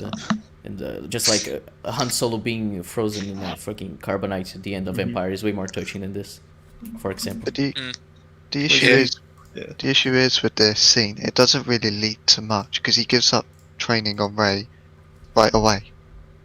Yeah, it has no implications. It doesn't have any consequence. It's a useless scene, but it's good just because we're seeing these two characters that we've seen before interact in a way that makes sense with their characters, at least a little. This is how you organically weave nostalgia into your story. This is brilliant. But the Yoda scene has grown to perhaps be my favorite in the entire film. Oh, fuck you. Even though I still think the puppet looks weird. But you know, it's better than the Phantom Menace puppet, so sure, I guess. I don't know. Yoda is the perfect character to talk some sense into Luke and get him to realize the value of failure. Yeah, which is, why didn't he do this before? At some other point? Why did he wait until now? I wouldn't even say it's Yoda. Temple and all that. I wouldn't even say it's Yoda. That's the perfect character. I would say it'd be Anakin. Oh, the one yeah, who lost. Yeah. And it'd be a bit of like poetry with it, with him talking Luke out of it now. Yeah, that'd actually be pretty interesting to see. Or maybe even Han, since Luke's kind of the reason Han is dead, or something like that. Yeah, but Han being a Force Ghost is is not. Oh, but it could be a memory. Oh yes, of course. Oh yeah, he could be a memory, alright. Oh fuck, Rise of Skywalker. People actually got confused over that. That's the standard we are at with this trilogy. Okay. Then. Oh, we've been live for 3 hours and we've covered like half the video, so I think we're doing pretty good. Like I said, I mean, I might leave and come back, and you guys might still be going. Yeah. I don't hope so. Okay, I have to go Neither to do I. sleep soon. Sleeping's for the week. Yeah, Tin is back. Yeah, You Tin can't is back. sleep. Hello. Hello, Tin. I didn't sleep last night, so it's like, boom. I wasn't You going guys to don't sleep get to last sleep either. night, but then it was like 6 a.m. and I was like, I may as well get at least some sleep. So, yeah, but I had to drink tons of coffee to be able to make this stream today. My degree But it can- classes got Drink, cancelled. some whiskey and I'm good. teach us how we can grow from and move past those traumatic experiences, how we should let the younger generation carve their own path without having to rely on us for guidance all the time. The score, visuals, and writing all come together to make a profoundly touching moment that briefly makes you forget the issues this movie has. No, it doesn't. It just highlights the issues. And how can you actually praise the writing in that scene? Fuck you. It gave issues. Yoda manipulating the real world. Yeah, I was going to say that. He Like, he used lightning. Yeah. But no, the writing is good apparently for some reason. It's just his opinion, guys. Such a valuable dramatic scene, and its beauty should not go overlooked. The sacred Jedi texts. Ooh. It's a good Read meme. them, have you? Well, page turners, they were not. Okay, whatever here. Just that line is so retarded. Just when you consider Rise of Skywalker, because one of the sacred Jedi texts among them was Luke's fucking journal, and Yoda just says, "So read them, have you?" And just motherfucker, I wrote one of them. Yeah, but even in the movie, it doesn't make sense because Luke is like, "Oh, the Jedi suck. We don't have to care about them anymore." Blah blah blah blah. And then Yoda burns them and like, "Oh, the Jedi are so like the holy text." Oh Why? yeah, that's true. It's also Yeah, and he was retarded. about to burn down the temple himself, so then it incinerates Exact- instead, yeah, and then he's that's- like, "Oh no!" Yeah. Even that, yeah, exactly. Even better. That was stupid. When I saw that, I was like, "Are you fucking kidding me with right now?" Don't. I want to burn it down. I can't burn it down because you stopped me. Oh, you burn it down now. Don't do it. Yeah. I still wonder what captivated Rey to even take the books and then Yoda to burn it, because if Rey didn't do that, they'd all be dead in Rise of Skywalker. Yeah. Oh yeah. Oh yeah. Yeah. But that's Ray decided to take the books because she clearly didn't have enough stuff to herself. Like, she clearly needed She wanted to more steal more from the Skywalkers, you know? Yeah. Lightsaber, she- name, books, everything. Falcon, Diary. Chewie. Chewie, Falcon, yeah. Fucking Shadow Fox made a ECUM.me. Wow. It just so you No know, way. because in host it's just me, Sophie, and Tin. Jab is a host as well. He just was late today because he's a fucking tism. But yeah. Oopsie. Oof. Can summon this is pretty Hitler. awesome, to be honest. GTE ECUM website. Origins Oh, Electro God. CZ. This is really great. Shadow Fox is wow. Yeah, I'm amazed at this. Thank you. I'm going to be interested in what my host stuff would be. Okay, let's Sure. Yeah. let's get back to the video. Come on. Oh fuck, it's Family Guy music. I'm gonna turn it down. Yep. Just so streams Yeah. are fucked. Oh. Yeah, fuck, we're gonna get copyrighted on our second stream. Yes, Why- let's get copyrighted. This is just Please a tell pretty me- funny joke. please Okay. tell me Yeah, I think it why- was Done an with the edit, point. so it might not copyright, so. I don't know. I just Yeah, but- I already turned it down, so okay. Okay. No, But I it's don't fine. understand it often. Like many essays use actually copyrighted music and stuff. They don't get hit, but when someone watches it on a stream, Oh, streams have stream different does get rules hit. in terms of copyright on Yeah, YouTube. streams- It's weird. Yeah. yeah, but why? I don't know. It's- It's No, but even so, I will say that like even like me doing the audio stuff for streams, we still get the copyright stuff, even though I'm uploading as a video instead of yeah. instead of a stream. Oh. So Jeez. Yeah, it's I've had to deal with a lot of copyright stuff in my channel as well. Just my two Legion videos, they got they got blocked everywhere in the world every time I uploaded them, and I had to but like after I disputed, and less than a week later, they were working properly, so it was pretty weird. Yeah. Copyrights with YouTube is not something fun to deal with.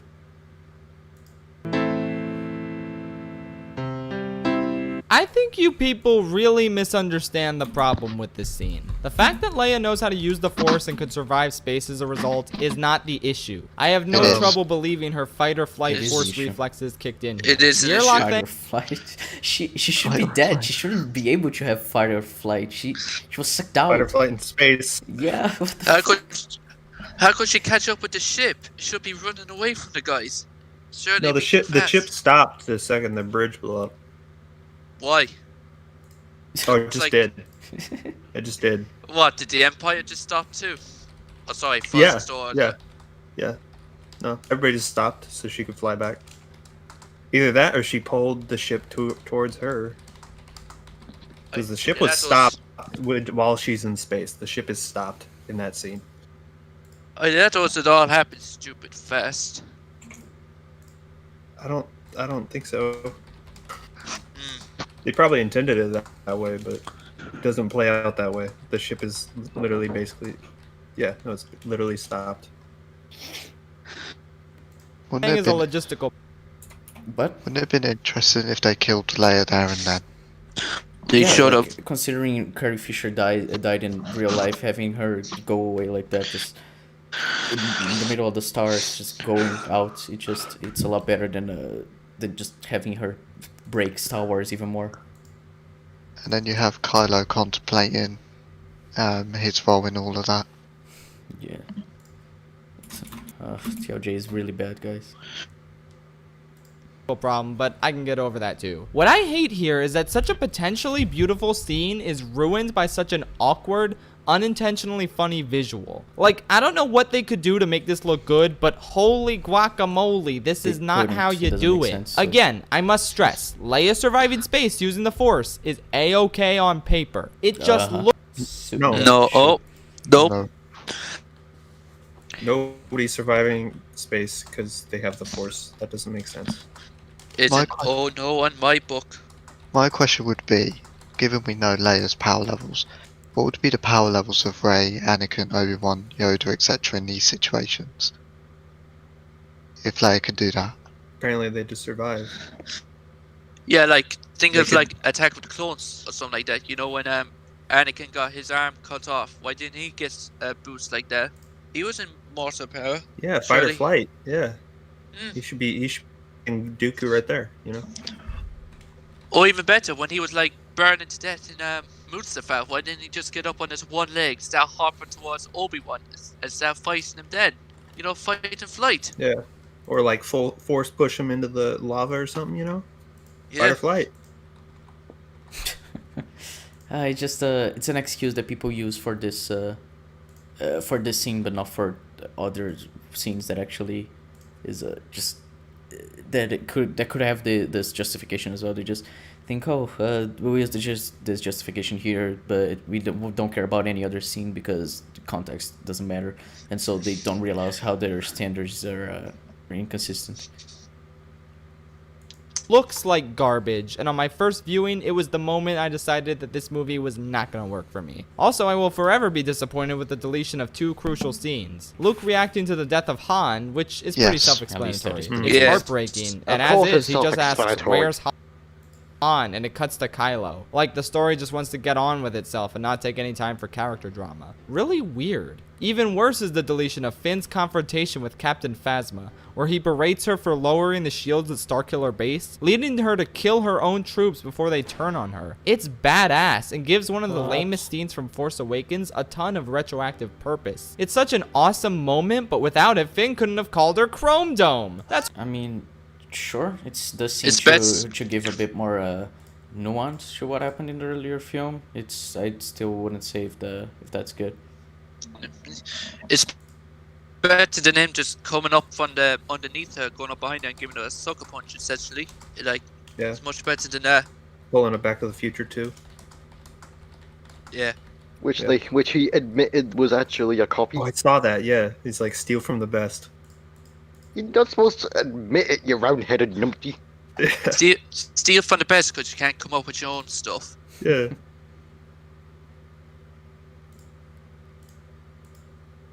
It's way more important and you know it. But you know what? Enough mixing the positives and negatives. Let's give some actual mixed thoughts. Oh, jeez. This one just genuinely confuses me. Everyone raves about the fight with the Praetorian guards like it's the greatest fight scene in all of Star Wars, and I'm not here to nitpick the choreography or anything, though that's certainly doable. All I have to say is, it's a pretty good, extremely pointless battle. It has one cool narrative purpose, showcasing a team-up between Rey and Kylo. Okay, that's pretty badass, and that first long take establishes that idea really well. Oh yes, of course, but are you actually going to talk about the choreography at all? It's the same problem I actually had with the fucking 8080 chats video. There's a flaw that isn't stated usually with this fight scene. There is a red background and there's so much red in the foreground. Yeah. Making it hard to track. It's so you don't notice all the terrible choreography. Yeah, it all blends in. It's all this red blending together. And the fact Rey shouldn't be as powerful as she is. You know, people use the defense that she bet Kylo Ren in the other film because he was weakened and stuff. Yeah, she's able to fight with him when he's at his prime. So yeah, sorry. So like that defense doesn't exactly work either for why she's not a Mary Sue. Yeah, because she has like great combat training all of a sudden, even though she's never had any combat training. With a lightsaber specifically. She swung it around terribly on whatever, Canto Bight, or not, what the fuck? Not Canto Bight. Octu. Yeah. She swung it around at that rock, and that was it. That's her training. But she can master, she can fight these dudes who are trained for it. Makes sense. Of course. I mean, she even beats Kylo in TFA. Just it's so retarded. After that, the same level of emotional investment as the Darth Maul fight in Phantom Menace. Scratch that, it has less. Yeah, I was actually pretty invested in These guys have the same amount of character as pre-Clone Wars Darth Maul. They are cool visuals and nothing else. What are they even fighting? But I mean, Darth Maul in TPM, he didn't need a character. Like, he was Palpatine's weapon. Yeah, he was a weapon the Palpatine was using to fight. He was his enforcer. Yeah, he didn't need a character. And these red guards, they don't actually need characters as well. It doesn't make sense that they're attacking Kylo and Rey when, like, if Snoke is dead, Kylo is their commander now. It seems really strange. Yeah. No, Maul has enough character for it to work fine. It's barely any character, but it's enough. Yeah, I mean, he doesn't actually need a lot of character for what they're trying to do in TPM. Waiting for anyways. Snoke is already dead. Just move on with your lives, guys. You're clearly no match for two of the most powerful Force users in the entire saga. Look, the fight's cool. They've got cool weapons. I like when Kylo shreds the dude and then stabs the guy in the head with a lightsaber, goes zoom, zoom. It's pretty cool. But again, it's cool in the prequel sense where the fights mean nothing because there's no investment in the character. But you had to throw that in your... I'm really invested in the prequel fights matter way more Obi-Wan than the sequel fights. What about Obi-Wan versus Anakin? Pretty sure there's that had a lot of... Fuck, I cut out. Fuck. Yeah. That had a lot of emotional investment. I need a reference to what fight he'd be referring to, unless I can't think of one. I just think it's the Qui-Gon and Obi-Wan versus Maul, but like there is emotional investment because we know Obi-Wan from the original trilogy, and Qui-Gon is like very close to him. So when Qui-Gon dies and them fighting, there is emotional investment. We care about at least one of those characters, and the other character, the one that dies, he has the character we care about has an emotional investment in him. So I don't know. It's also saying that we don't have any emotional investment. It's pretty hard to say because he's talking it for more people than just himself, and you can't guarantee that. Yeah. Also, the stakes are pretty high in that scene, given it's the pivotal point for the Sith to start rising up. And also the fact someone actually you know, someone we cared about died in that fight. You know, we cared a lot about Qui-Gon Jinn, and he died, which is more than you could say about the guards in this scene. Yeah. Well, just I think any of the lightsaber duels in the prequels, like have more of a purpose than this fight, because I think that's what his point was, is that this fight's just kind of meaningless, like prequel fights, but none of the prequel fights are meaningless. Yeah, it's just a prequel jab that sequel defenders love to do. Yeah. Yeah. Dynamics. I'll take the Darth Maul fight any day simply because it looks cooler, and also Duel of the Fates. But again, I still like the throne room fight because it also looks cool. And that's it. I don't know. Please leave me comments about this scene in particular. I genuinely really want to know why y'all are so obsessed with it.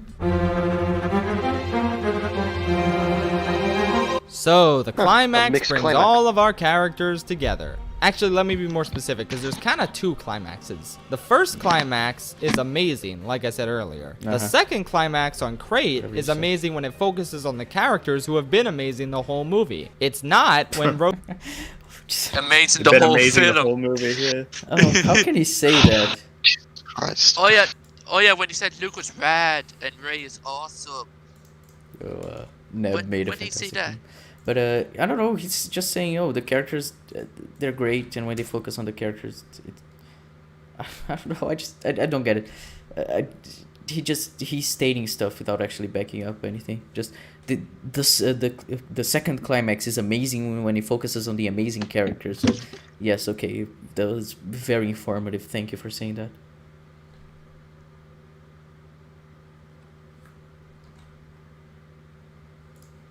Rose says the single worst line in Star Wars this side of the prequels. Let's start from the beginning. Rose and Finn even considering the prequels, that line is the worst line in Star Wars.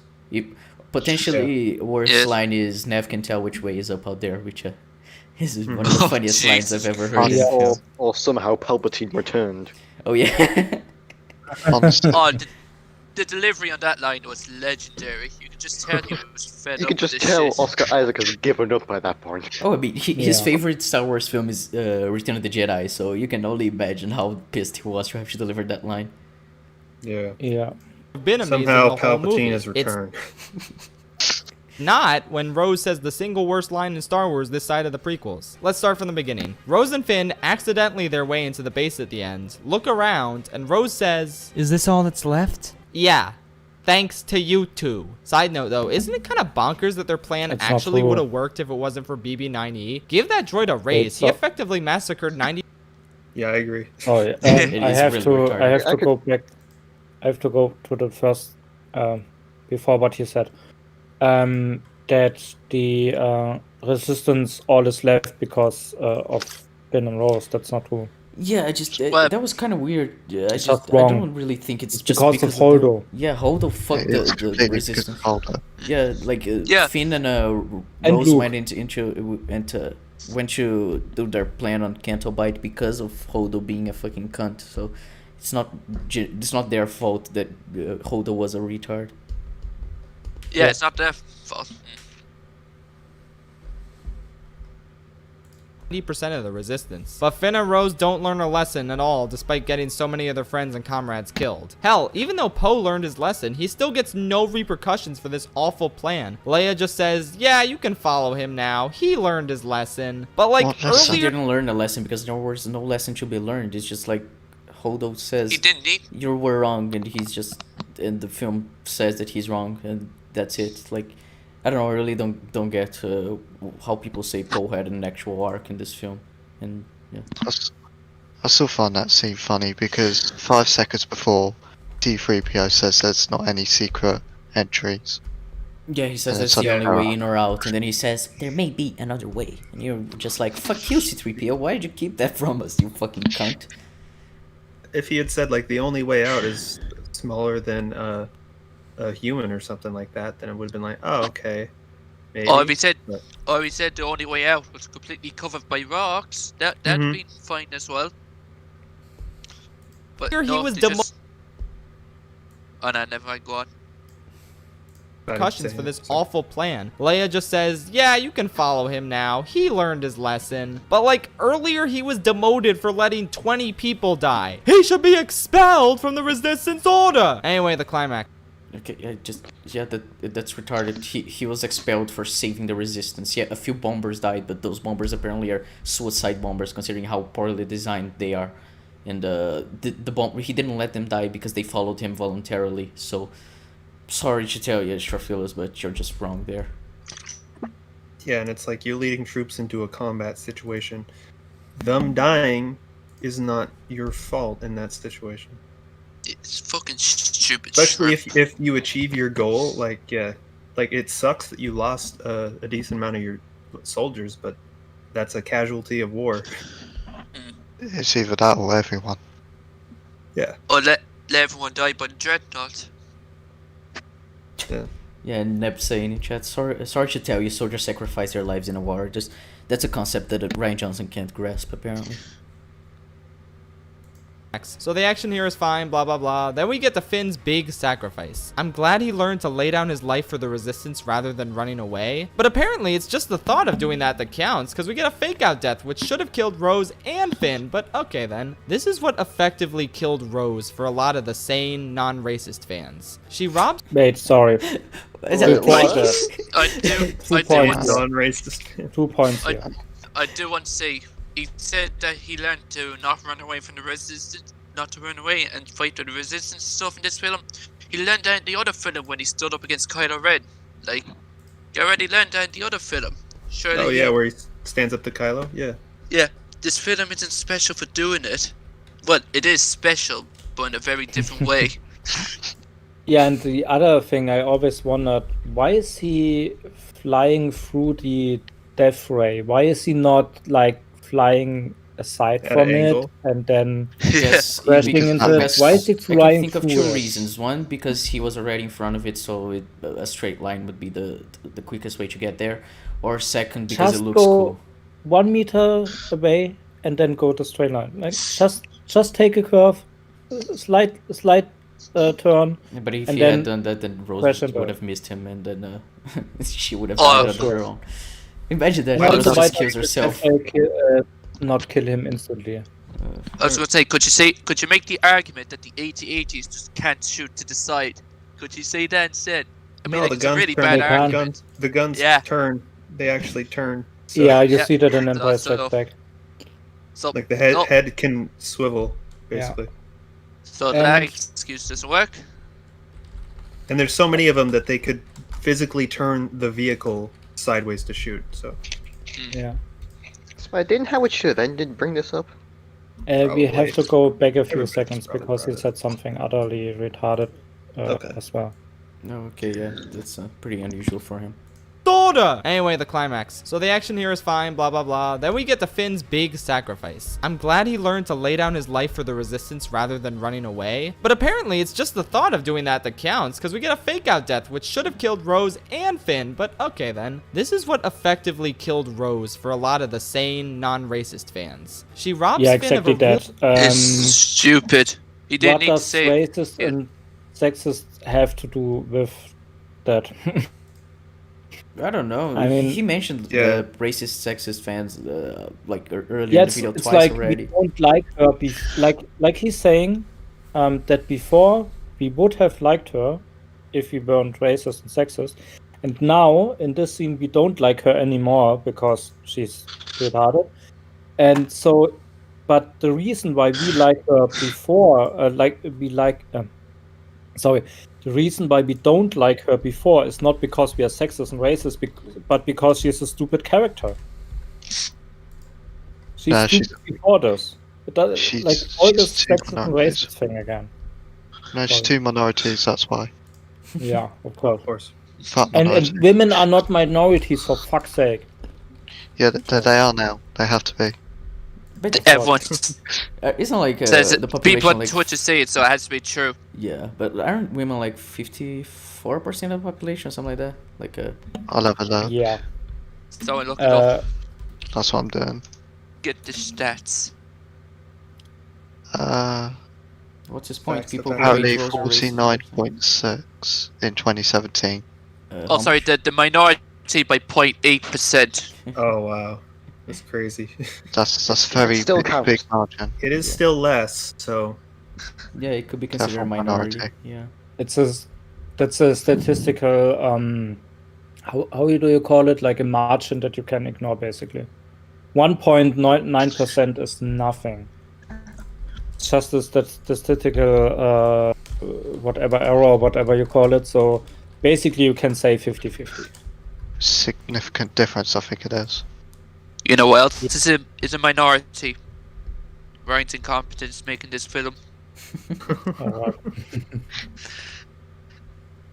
Really powerful moments. A scene I was really invested in on my first viewing of the movie. All because apparently it's more important to save what we love rather than fight what we hate. But she acts as if those things are mutually exclusive. Okay, it's a false dichotomy. They're not. Holdo literally fought what she hated in order to save what she loved. She got her big heroic sacrifice moment, and it was great. Luke actually does. It was great. He just keeps praising that scene as if it'll make it good. It won't. If I say it enough times, people will agree with me. Sure. yeah. Win the day by saving what he loves and not fighting what he hates, which is pretty neat thematically, but it doesn't excuse the wildly inappropriate use of this line given the destruction occurring immediately behind them and the awkward kiss as a cherry on top of this disgusting sundae. Some people say Finn's sacrifice would have been Saving what you love as it blows up in the background. That's so funny. It's perfection. Don't forget her sister died saving what she loved as well. Oh yeah, by fighting what she hated. See, Crazy. if only we did that in World War II. We would have won against the Germans. No offense, Sophie. I don't.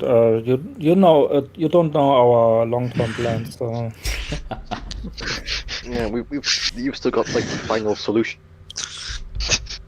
Just Neb said, I'm so confused how he thinks TLJ is good. You would think this is a critical video. Like, if you took away the title, which is in Why It's Alright, if you just said it's revisiting TLJ, I get the impression that he dislikes the film, but not as a whole. He has some stuff that he likes, but with the it's Why It's Alright in the fucking title, it just makes it so weird. I don't get it, because it doesn't seem like he likes the film.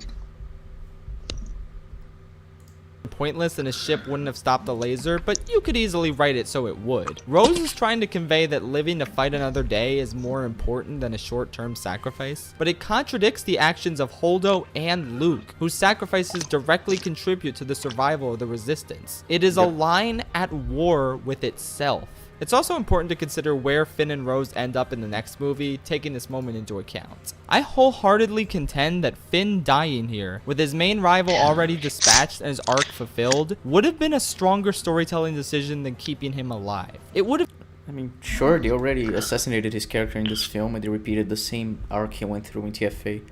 So yeah, it could have possibly been better, rather than just fucking up with him more in Rise of Skywalker as well. Oh no, we needed to keep him so that he could have his feelings. We need diversity, damn it. Yes, which is why they take him away from every poster for China. Or they just make him smaller in BB-8. Yeah. Yeah. I love that. That made me happy. Truly shocking development that would have given his character some meaning. I say this because Finn is a complete afterthought in The Rise of Skywalker. He could be cut from the movie with not much changing. A talented writer could have given him a new compelling arc, but look who we're dealing with. I like the idea of him encouraging other deserters in the First Order, but this is never expanded upon. And it also doesn't make sense that there are so many deserters, and just how it works, considering that what they say in TFA, but or even the fact that they say the Force is doing it for them, which pretty much removes the whole individuality Finn had from the TFA. Yeah, because we all. He is unfortunately rendered worthless in this movie, and this entire trilogy more or less. I believe his sacrifice here would have given some worth to his story, and I think it would have been so interesting to then build a central trio out of Rey, Poe, and Rose.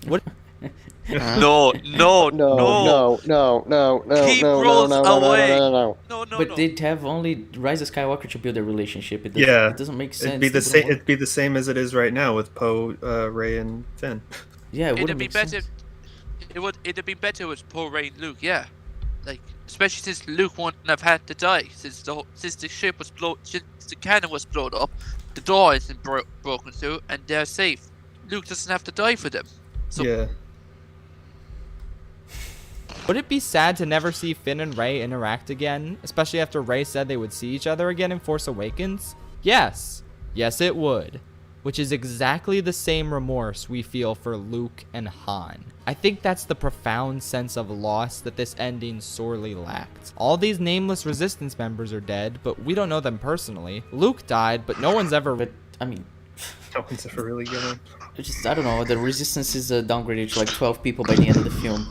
And it's pretty strange to just say that it's kind of meaningless to us when considering like they're the good guys trying to defeat the First Order, the space Nazis. Like we can understand that they're like that what these losses mean. Like they can have some impact in the audience just seeing these nameless people die as well, considering what they mean, because it's just downgrading the numbers of the Resistance and showing how fucked they are.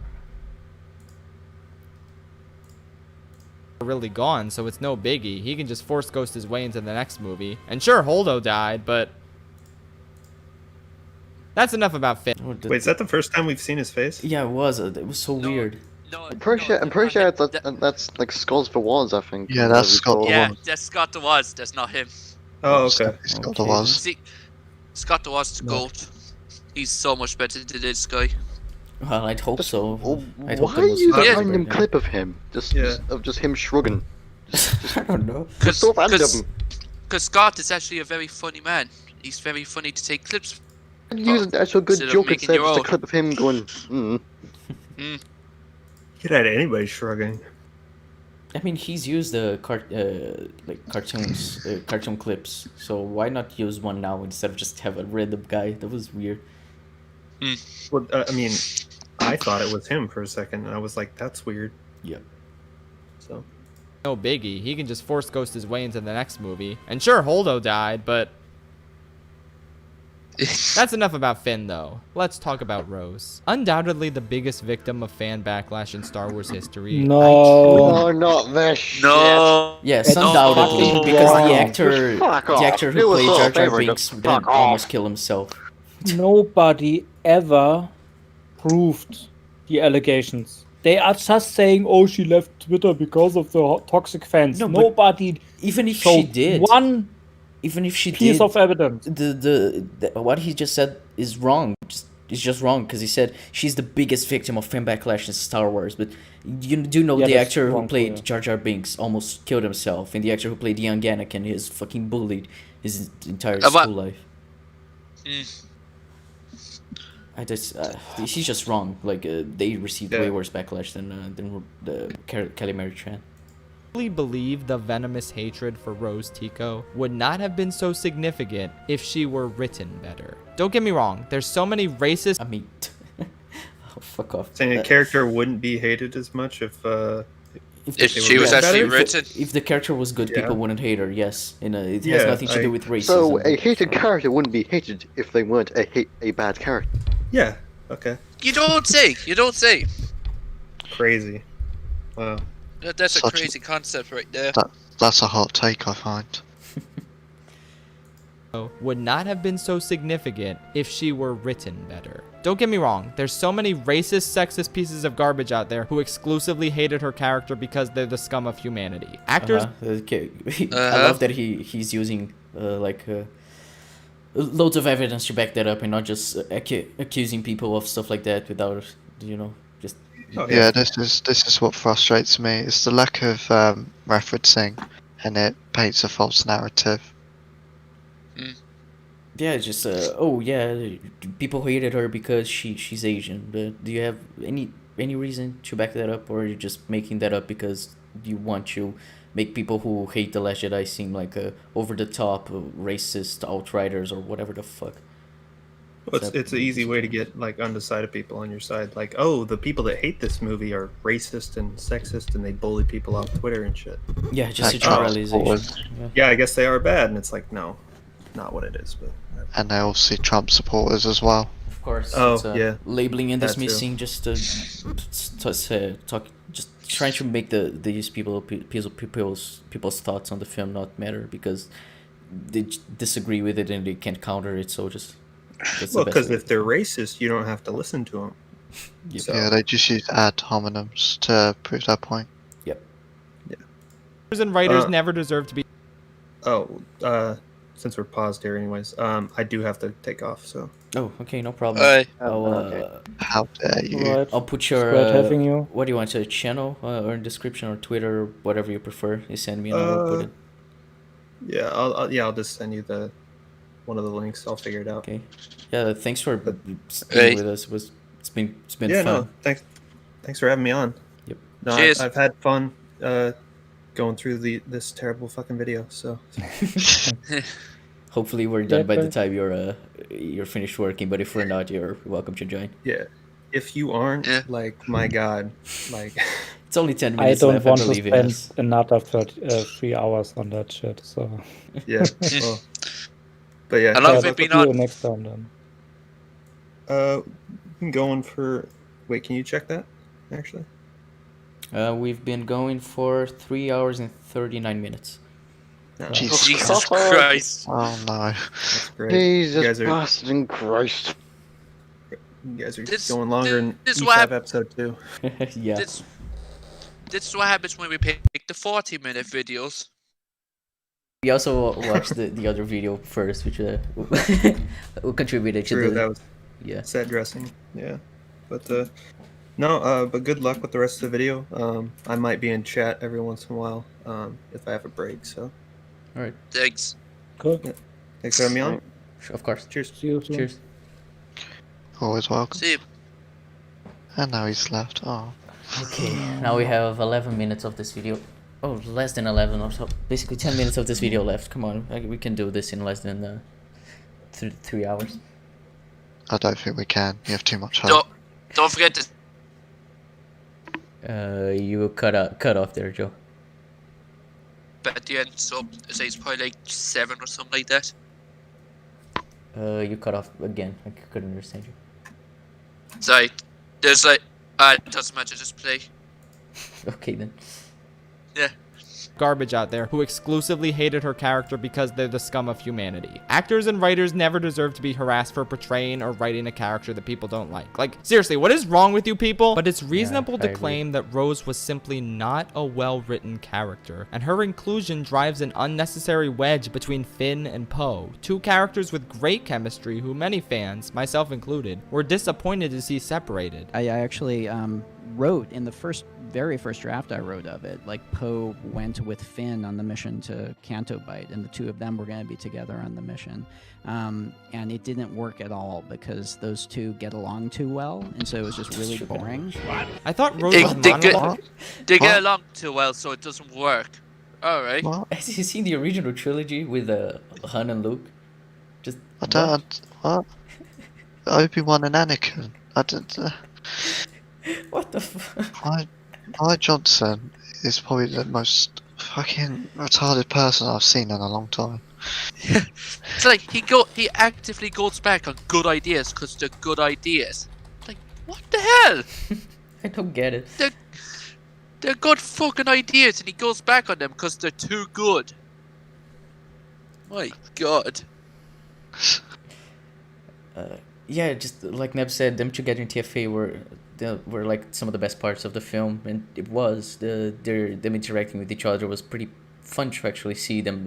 The chemistry between John Boyega and Oscar Isaac was really good, but apparently it was too good for Rian Johnson, and he doesn't want his film should be good. Apparently, I don't know. I don't understand.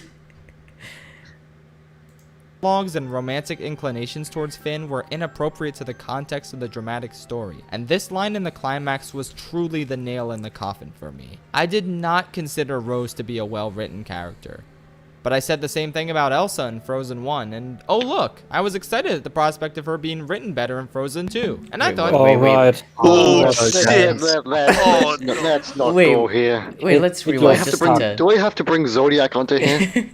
No, So, don't. yeah, We We don't will want to cover make... this. We will Tell cover Zodiac this to Nah, do video. he's busy. He's And busy.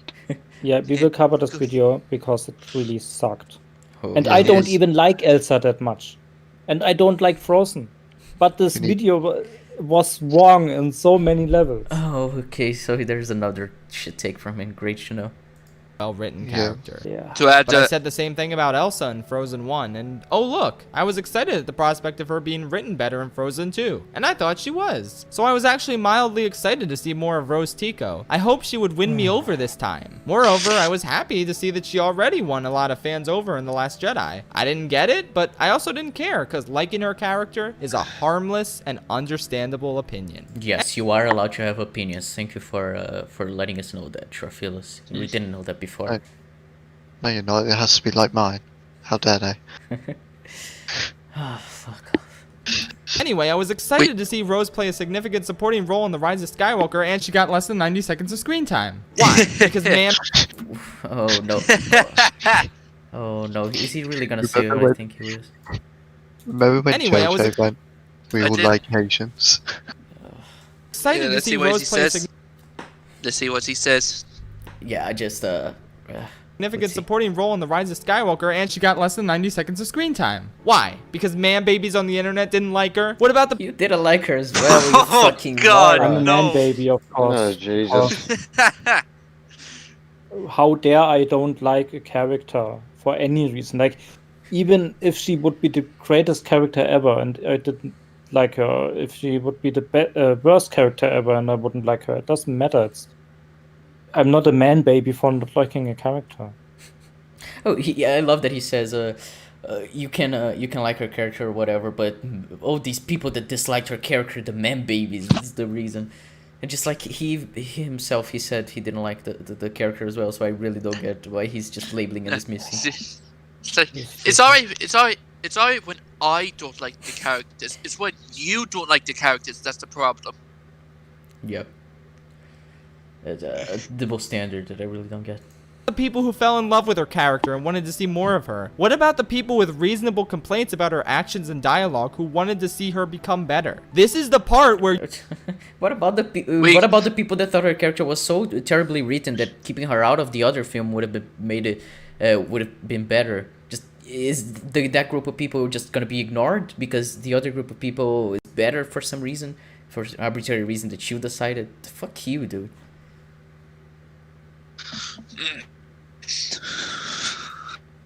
you write her better and win people over. A lot of people didn't like Ahsoka at first, but instead of writing her out of the show, they made her better. They allowed her to grow as a person. Because that was a goddamn show. That was a show. It's not like a film.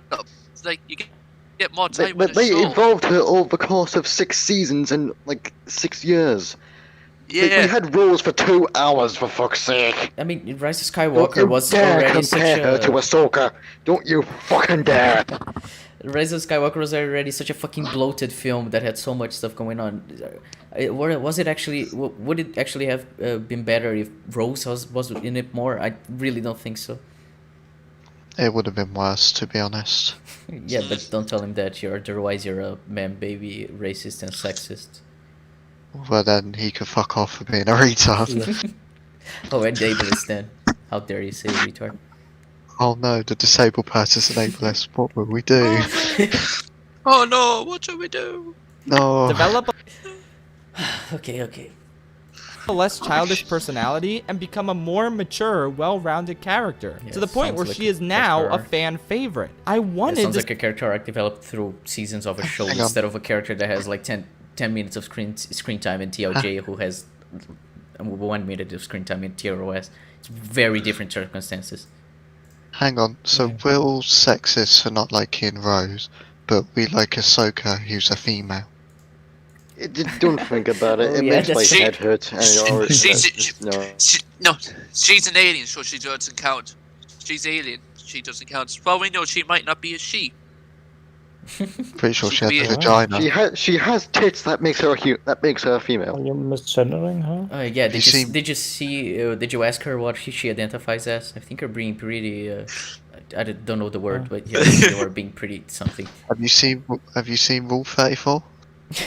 Oh That is a god! good point, yeah. So what you can make female versions of male characters. I've seen plenty of that before. I should not have said that. Are we really discussing Rule 34 on our stream? Well, we're called ECUM for a reason. Yes. Yeah. We're the horny It is ECUM. spin-off of We are- ECUM. We are objectively horny over at ECUM. Yes. Fair To enough. see Fair enough. Rose become a fan favorite. But instead, J.J. Abrams and the screenwriter of Justice League gave in to hate. Don't give in to hate. That leads They to the didn't shark give in to side. hate. Oh, fuck you. I don't think so Yeah. that KJ didn't give her more screen time because of hate. Fuck you, you She's stupid just not a character to shrimp. work with. I Rose think is a character Ryan wrote. JJ didn't care about his character.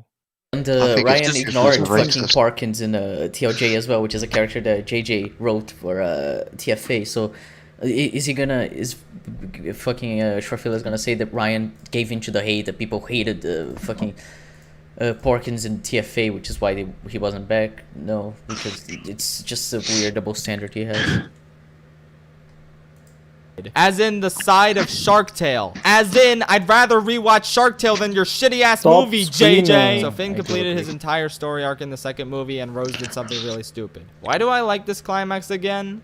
Oh yeah, Luke. This is when the climax gets insanely good. Luke's farewell to Leia is incredibly powerful and resonant. I especially love his line, "No one's ever really gone." Which is retarded, but I mean, Anakin. Dumb as hell. And pretty I'm much pretty uses. sure Obi-Wan and every single Jedi ever are gone, No, so that but doesn't really matter. you could say Where's that that? they are Force Ghosts, but just use the example of Mace Windu. He's gone. He wasn't able to become a Force Ghost. Fucking Han is gone! Oh yeah, Han. Oh, but he's a memory, so he's not really gone. Don't bring that shit in here. He's dead. Just Oh no, See, Han, lad, Han's see, not lad. gone. Palpatine's back, so no one's ever really gone. No. I like what Neb said in chat. No one's ever really gone. Hey, studio's still in the chat. Yay. Han's not really gone. Leia got the dice from the ex-girlfriend. But the dice was just a projection from Luke, right? It wasn't the actual dice. Yeah. Oh, it's still Yeah. from the ex-girlfriend, the old lover. Solo was also such a terrible film. That's like me giving something that's like giving Zodiac something that my ex gave me.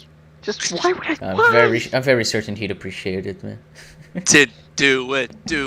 I'm not gonna do it. I'm not gonna Do give it, him something do my it. ex gave us. I've got an old it. TARDIS thing that my ex gives. I'm not gonna give it to him. Jokes on Do you, it, you do would have to have an X first. I have got an ex.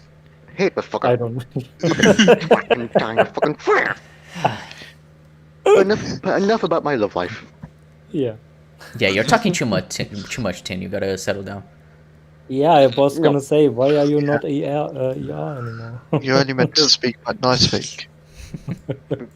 You're been. It's a touching sentiment despite being turned into a meme. Seriously, I hate when YouTubers turn potentially emotional and harrowing lines of dialogue into memes. But that line is retarded. That's why it becomes a meme. And it doesn't matter if Joker is one of the most serious films to ever come out. And it is one of the biggest memes on the internet to this day. So what? Hell, Revenge of the Sith is the most serious Star Wars film, and every line of that is a fucking meme. Yeah, it's so. Isn't he doing the same? Yeah.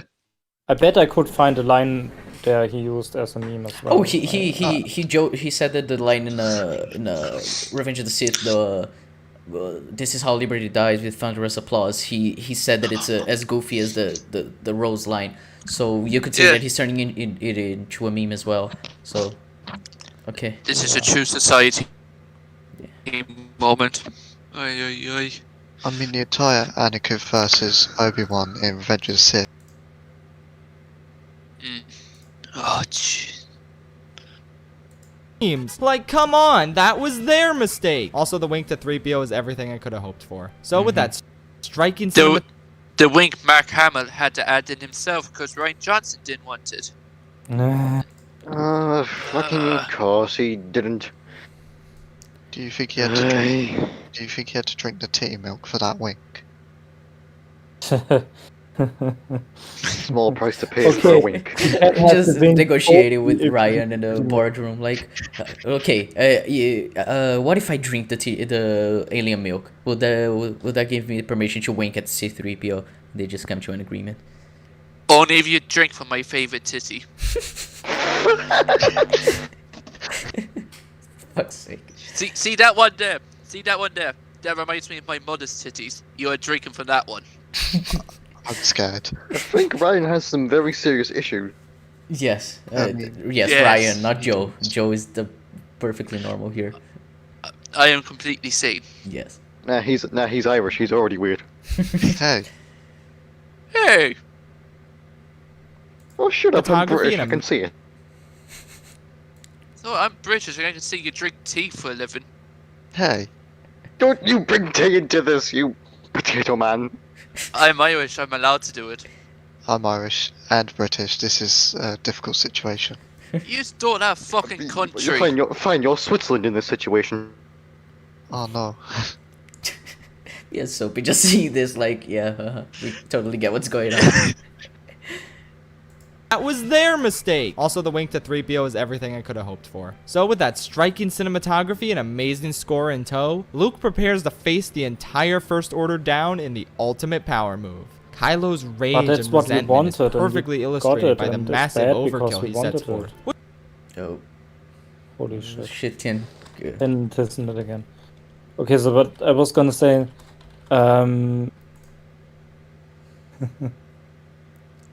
Yeah, Yeah, isn't again. Yeah, okay. but I was going to say, yeah, wasn't like the TLJ defenders said we don't like Luke in TLJ because we just wanted to see him face down the entire First Order and we didn't get this and whatever, but then we got it and he's showing that we got it and I don't know, I'm confused.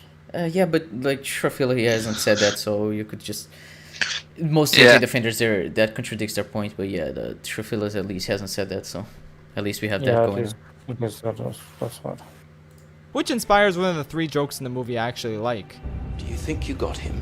But Luke remains undeterred, still standing. Luke and Kylo exchange some words and prepare to fight, all while Poe realizes the importance of what Luke is doing. He probably should have told him that was his plan, but that doesn't make for compelling cinema, so whatever. But yeah, Poe... What? Yes. What? A better film doesn't make for a better film. How can TLJ make for compelling cinema? Compelling cinema must go above all logic. Logic cannot exist in film. But the logic is compelling. Yeah. Logic is what makes a film compelling. It's what creates stakes. Yeah. But wait, I googled for the definition of compelling. Give me a second. At this point in the film, I wanted to die. So. Yeah. I just always want to die. Well, yes, but I imagine during TRJ and TROS and TFA even, the feeling gets a little bit bigger. I did the triple bill in my cinema, so I watched all 3 in one. It was hell. Yeah, you ended up blind, so. Oof. Yeah, I did. I deserved it for Cine. Okay, I would say compelling as having a powerful and irresistible effect, requiring acute admiration, attention, or respect. So like to say that entails being logical to impress me with yeah, but to say like my attention. Yeah, they were saying that these people say logical writing should go out the window in favor of emotional payoffs. That's what these people basically say. They say that, yeah. But that's assuming they're both mutually exclusive, which they're not. They're not, and if you really are like, if the only thing that prevents you to have a good emotional payoff is logic, then something is wrong with your brain. Then you are fucking stupid and retarded. If logic prevents you from having feelings and good payoffs, Like the best payoffs are based on logic, on logical progression of something. If you, That's how this entire film runs. Shit, it doesn't make sense, but we have to get a payoff somehow. So yeah, and people who like these payoffs don't think. For the payoffs to work, they like the logic, the internal consistency needs to be to work as well, so that the stakes are there. So it doesn't make for something making sense would make for more compelling cinema. I'm sorry, but he's just wrong here.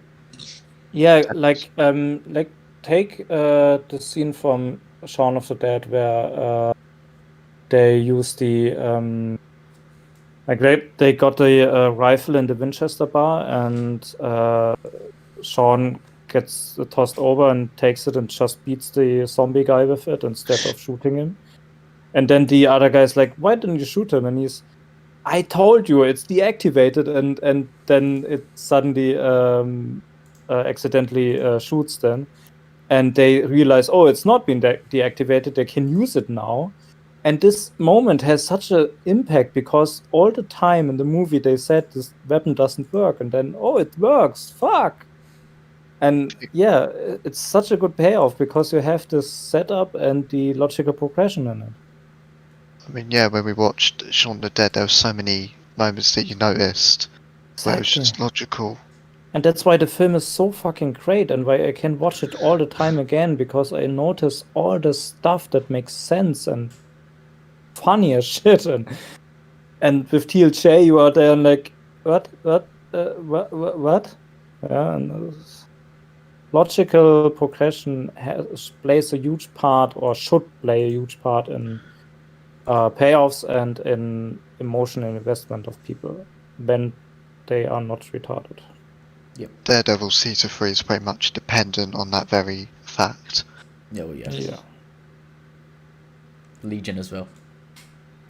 Fuck off. Had to get the Legion. Yeah, bring it on. You had to get the Legion in. Of course I You had to see them. Jeff brought in Daredevil, I deserve to bring down Legion.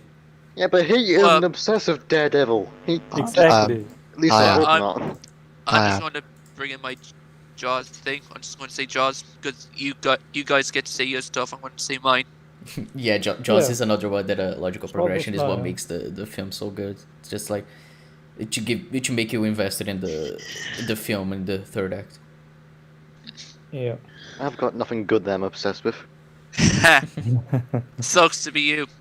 Oh, fuck off. You got Doctor Who. So whatever. But yeah. Oh yeah, Doctor Who. That is very good. Yeah, Doctor Who. The past 2 years. Can't see that anymore. Thanks, Chippy. Yeah. Don't you dare go there. Wait, what is good? What? Doctor Who. Oh, right. It was until 2018. Yeah. Compelling cinema, so whatever. But yeah, Poe understands that Luke is allowing them to fight another day and become a symbol of hope. It's really cool that Luke, despite resenting his status as a legend throughout the entire movie, now realizes that there is a place in the galaxy for legends, and that his noble sacrifice will inspire hope and eventually But peace. it won't. But it There is no shouldn't. sacrifice. It does, but it shouldn't. It's retarded that No, does. it doesn't. Yeah. It even doesn't.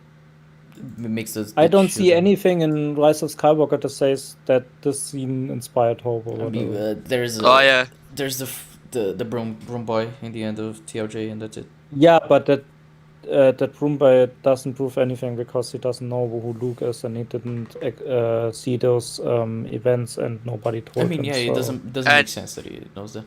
And he doesn't even affect anything that happens in the future. He's just there for the Exactly. scene, and we don't see him again. Yeah.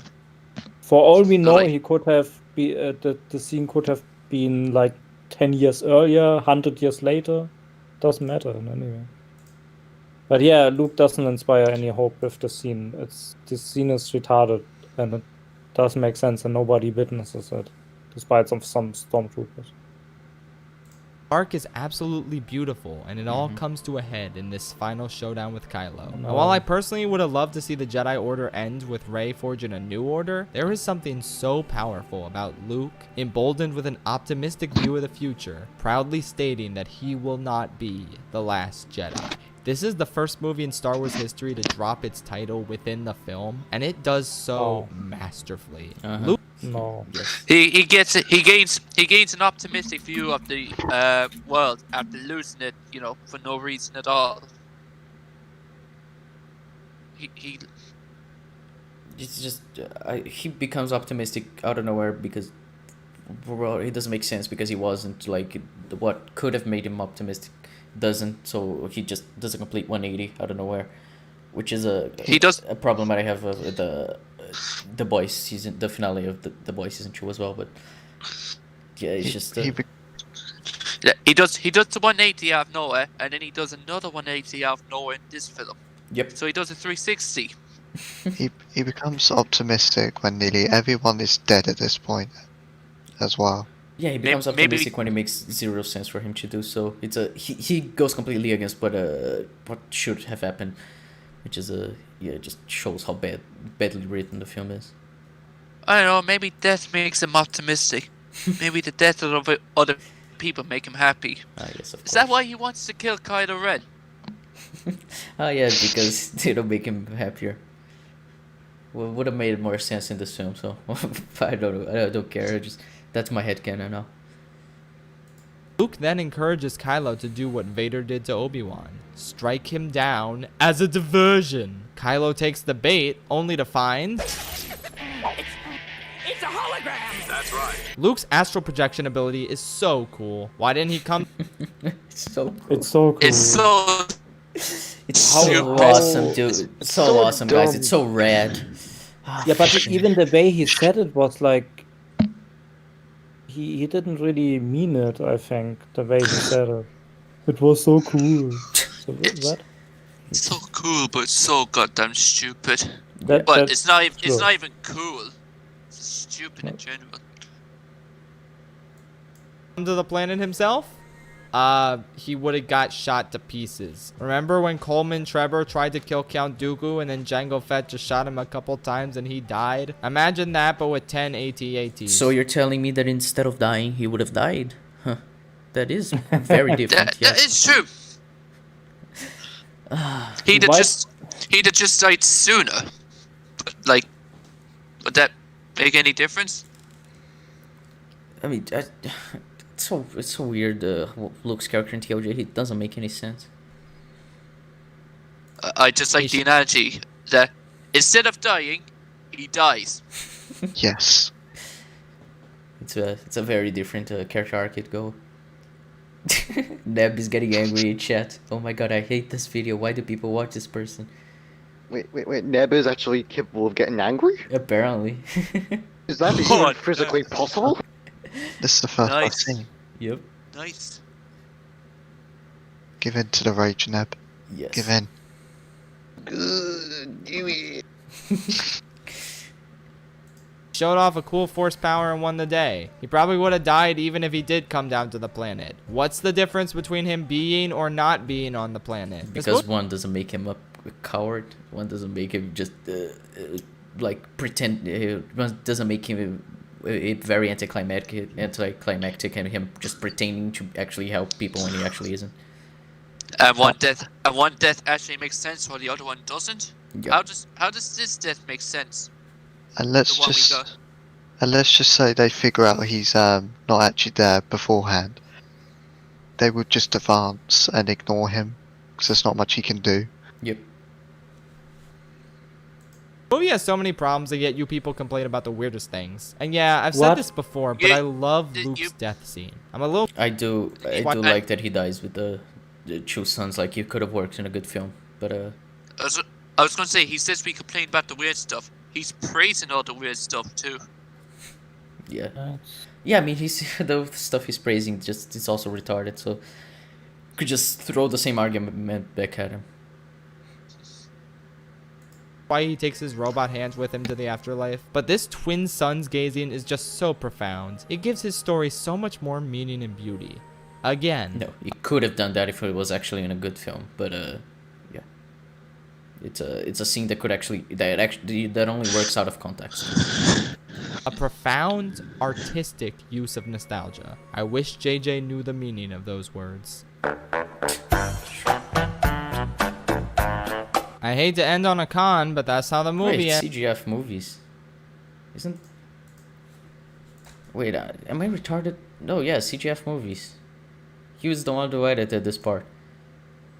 He's like, I follow him on Twitter. He's a cool guy. I find it weird that he edited this part of it. Such a What? terrible... EFAP memes or something? Yep. Well, he did edit a con, so maybe that was all he was told. Yeah, I don't know. Maybe he just wanted to get some exposure. Like, I get it. I don't have a problem with someone editing for a bad YouTuber. I mean, Yeah, I mean, if he edits as well, it will get him more exposure. So sure. Yeah.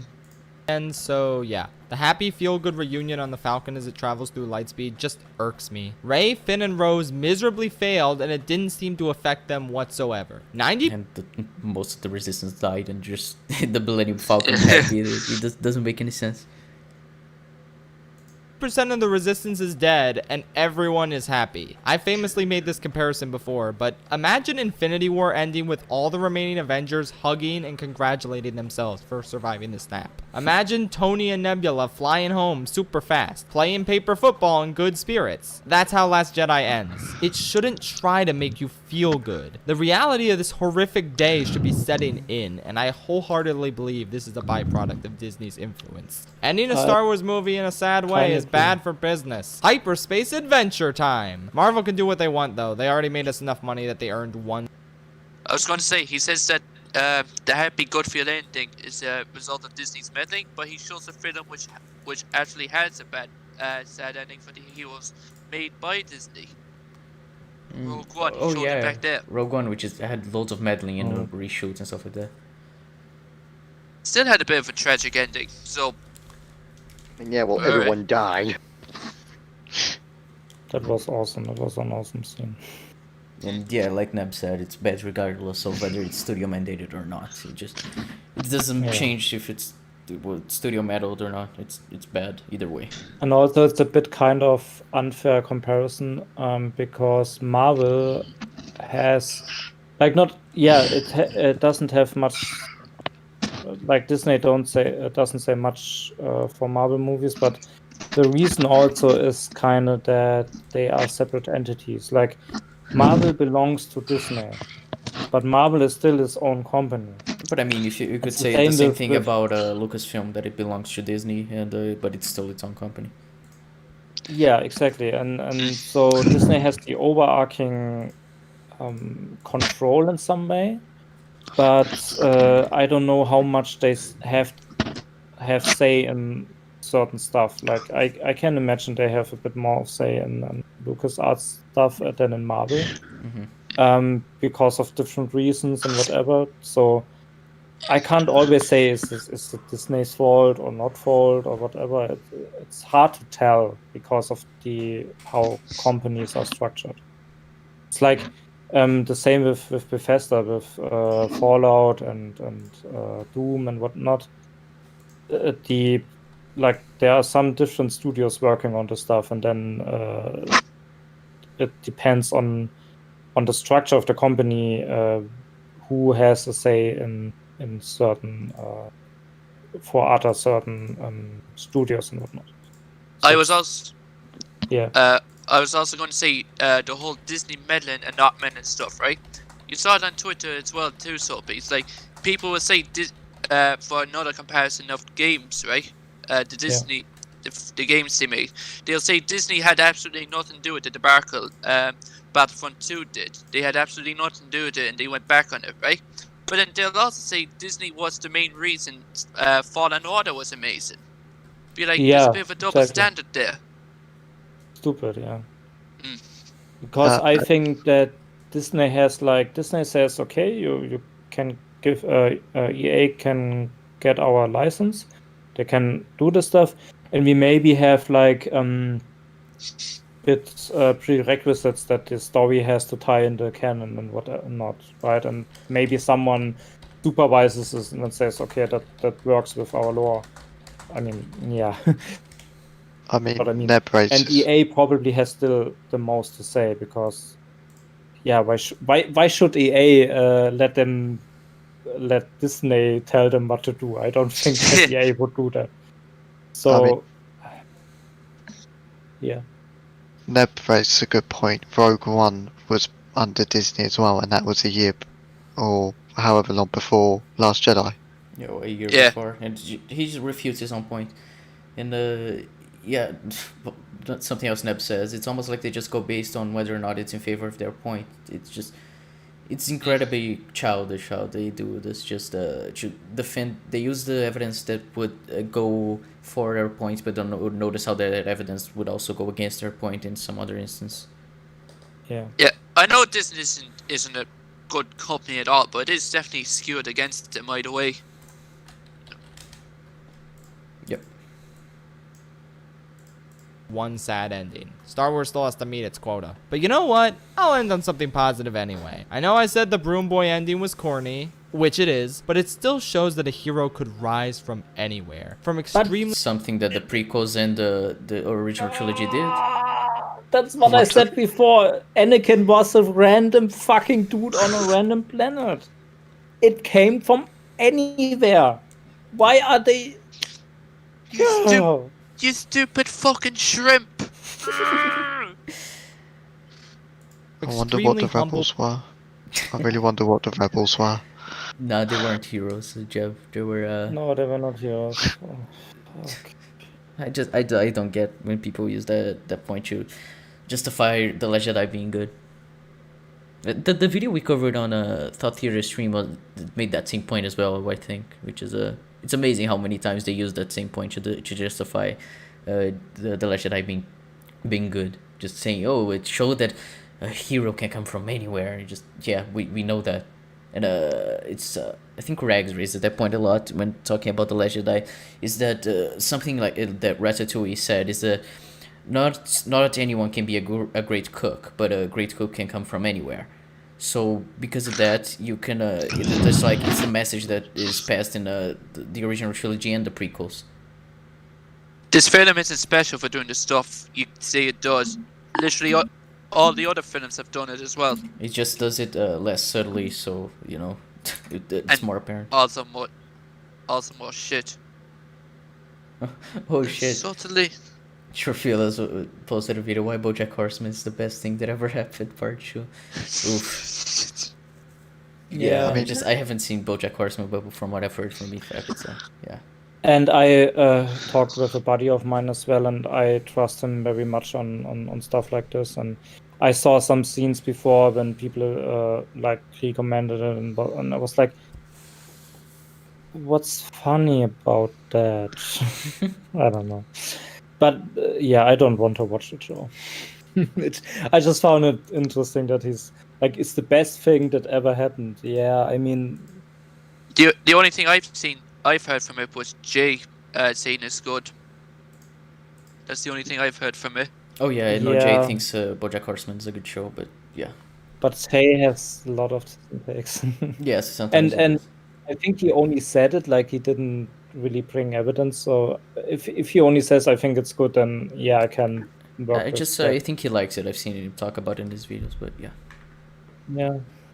I have to point out one thing about the sequel trilogy. This whole it could come from anywhere. The sequel trilogy was the one to make it more hereditary. Yeah, because of the Rise of Skywalker. So it's just and even Force Awakens and the Mandalorian now as well. Oh yeah, Mandalorian. I forget that is a show. I hate Mandalorian. Mando is a bad show, guys. I watched it with a few people, and like I was prepare for right? That will be bad, the show, and they like, yeah, we'll watch it. Okay, so we watched it together, and I was constantly like, what the fuck is happening? It's as bad as Efab said. So, and when the show was over and we talked about it, they were like defending it, and I was like, are you fucking kidding me right now? There was so many. The whole season finale, those both episodes are even worse. I have to talk about Mando at some point, maybe. So we should talk about it. Let's go on with this shit. I want to go to bed. Yeah, It let's finish this begins video. much like Rey. It's a great idea, but a not very good execution, which is a consistent admits the theme throughout execution the isn't perfect. entire movie. I want to love The Last Jedi. Over the course of the past It's not the only thing I want to execute it, right? Oh, sorry. By the way, he just said, "I want to love The Last Jedi." Yeah, it's basically Why just do you want to? because it's a Why Star do you Wars want film, to I force guess, yourself? or because it has some Yeah. neat ideas, but the execution prevents. I him from fucking loving it. hate the prequels.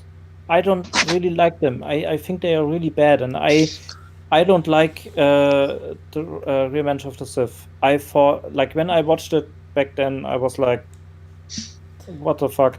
And I tried to rewatch it, and it was so boring for me. Sorry, but and I don't have this like ambition to love something just because it's part of a franchise.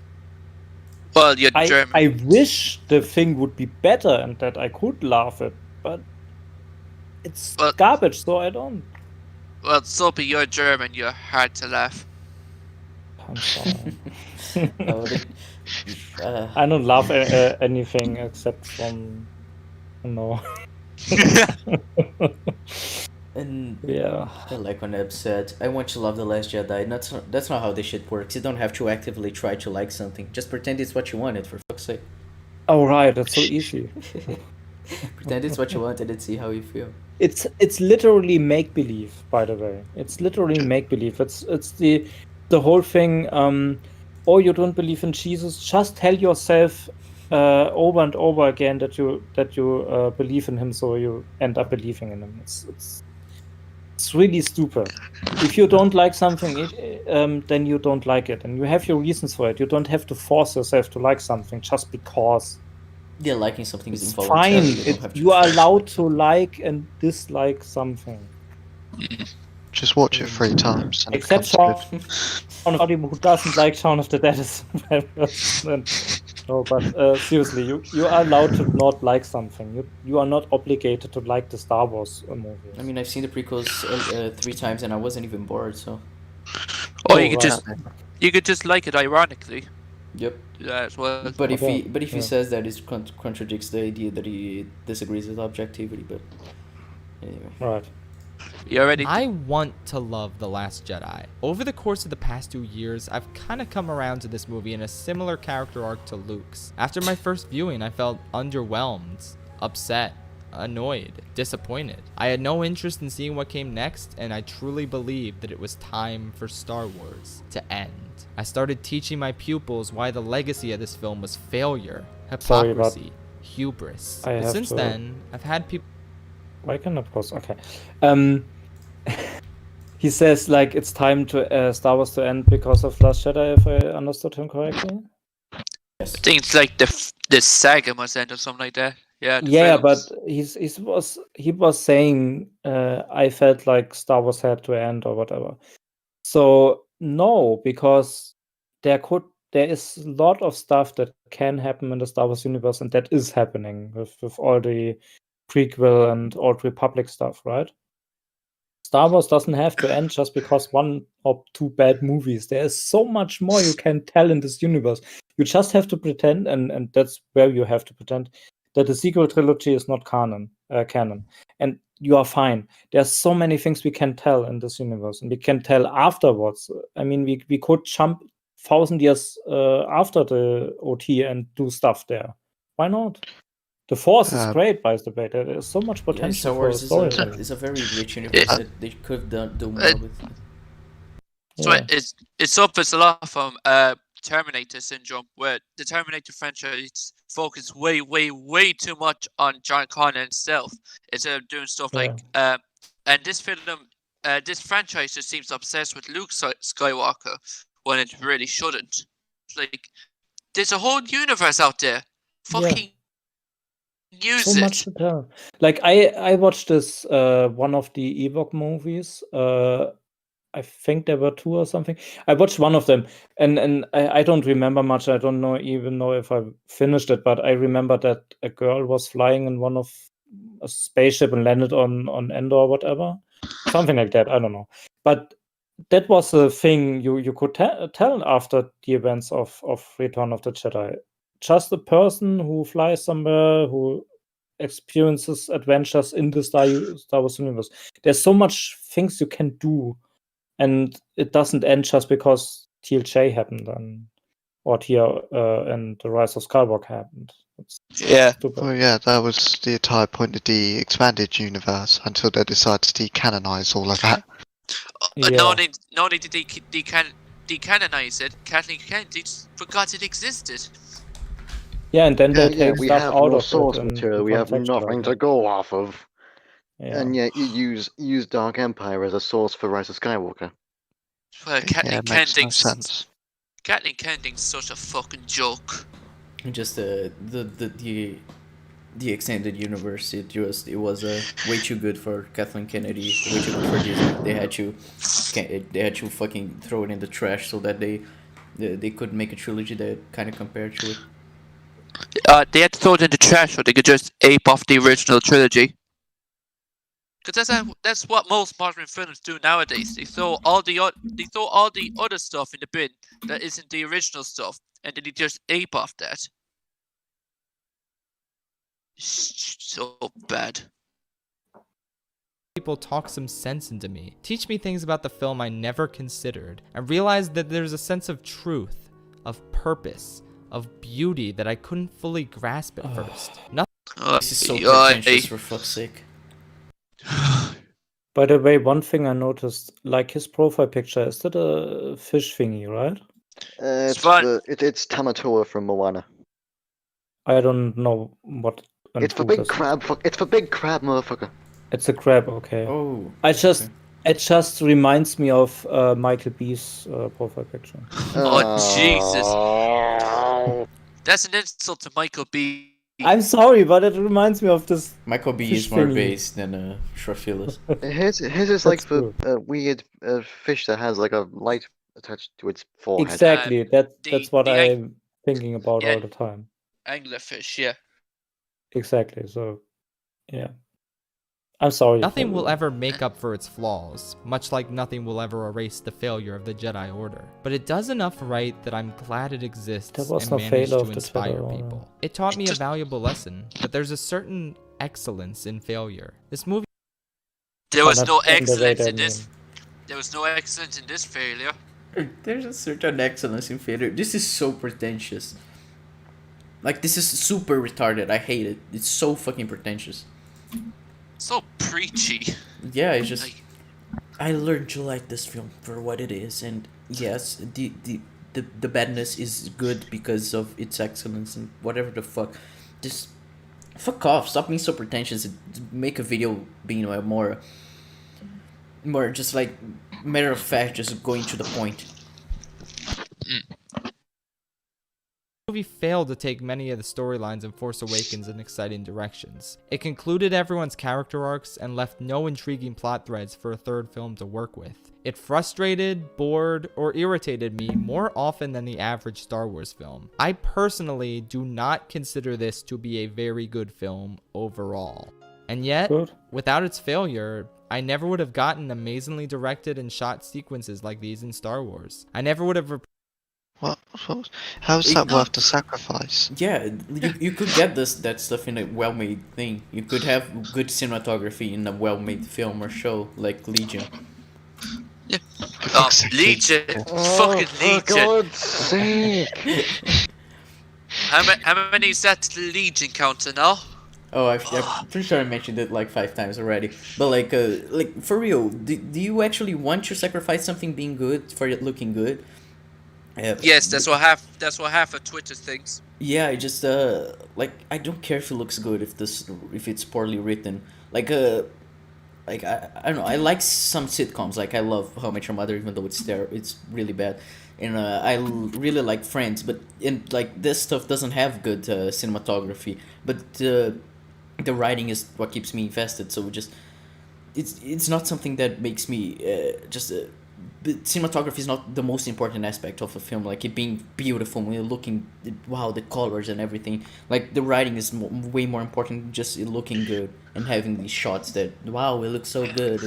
That's so surface level. appreciated seeing Mark Hamill's tremendous acting chops in live action. I never would have been intrigued by Rian Johnson as a filmmaker and seeked out his other works. Isn't that film meant to be god of? I only watched Knives Out because of I knew it was a Rian Johnson. I was curious, and now I regret it because it's actually a really bad film. Yeah, it is. And I regret saying that I liked it, and I thought it was pretty good. At first, after I watched it, and I watched EFAB and Trinker's live stream, and I was like, ouch! How fucking bad is this movie? And then I thought about it more, and I was like, fuck. Yeah. But I was tired, to be fair, so I have a defense for kind of liking it. I did like Knives Out at first as well, but when I rewatched it, I was like, oh my god, this is so terrible. Yeah, it is. No, AVCP Knives Out wasn't pretty good. It was very, very, very bad. Yeah, really bad. Oh shit, the Brits here. Would have seen some incredibly bold, risky, and ultimately brilliant storytelling that pushed. How do you go it's flawed time and time again and then say it's brilliant? They're contradicting statements. I think what I think is that he likes the ideas, but he doesn't. But the execution is bad. But he's in love with the ideas. But then there's stuff like the prequels where the ideas are good as well, but the execution is bad. But for some reason, he just continues shitting on the prequels. I was going to say, he says ideas are good, execution is bad, but he loved almost every bit of Luke and Rey. So that's a bit contradictory. I have no idea what his standards are, like what he actually considers to be good. Boundaries of what Star Wars could accomplish. I would not have reconsidered my feelings on this movie had Rise of Skywalker not left me so empty, so devoid of investment in any way. I found its filmmaking sterile, its storytelling baffling, its ideas uninspired, and its essence hollow. And aside this is so pretentious, and its essence hollow. Like, fuck off. Just say stuff that actually means something. Like, these words you're using, they are themselves hollow. Just saying, oh, the essence is hollow. Like, do you have any idea what that means? He's just saying it's this, is this, and this, and this, and this, and this, and that, and that, and this. Yeah. Just get straight to the fucking point. It was a bad film. I just want substantiation to the points. He made a 40-minute video. You'd think he'd actually use arguments that are good, that are actually at least substantiated, where he has evidence to back up, but apparently not. Nope. Aside from the baffling storytelling, I can't say any of those things about Last Jedi. It's a mess on so many levels, but it's a beautiful mess. One that... How's it beautiful? It looks pretty. It looks very, very pretty. It is a very gorgeous film. It breaks all fundamentals of Star Wars that came before it. How is that beautiful? It's basically it's like a giant pile of shit, but you just dump a bunch of gold paint on it.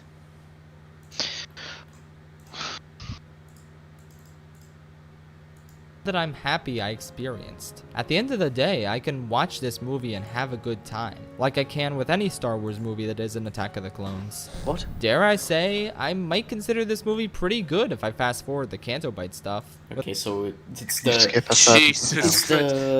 that old saying, it's really good if you disregard the bad stuff. He's contradicted himself so many times, like, it's good, it's bad, no, it's good, no, it's alright. It's a mess, no, but it's bad. a beautiful mess, but it's pretty good, but you have to fucking just skip past Canto Bight, so I don't really know what he wants to do. The Timeless Children is good if I ignore the entire episode. Yes. What? Did you just say Timeless Children is good? If I ignore the entire episode. But you still said it's good. Don't go there. Yes. Yeah. What are this guy's standards?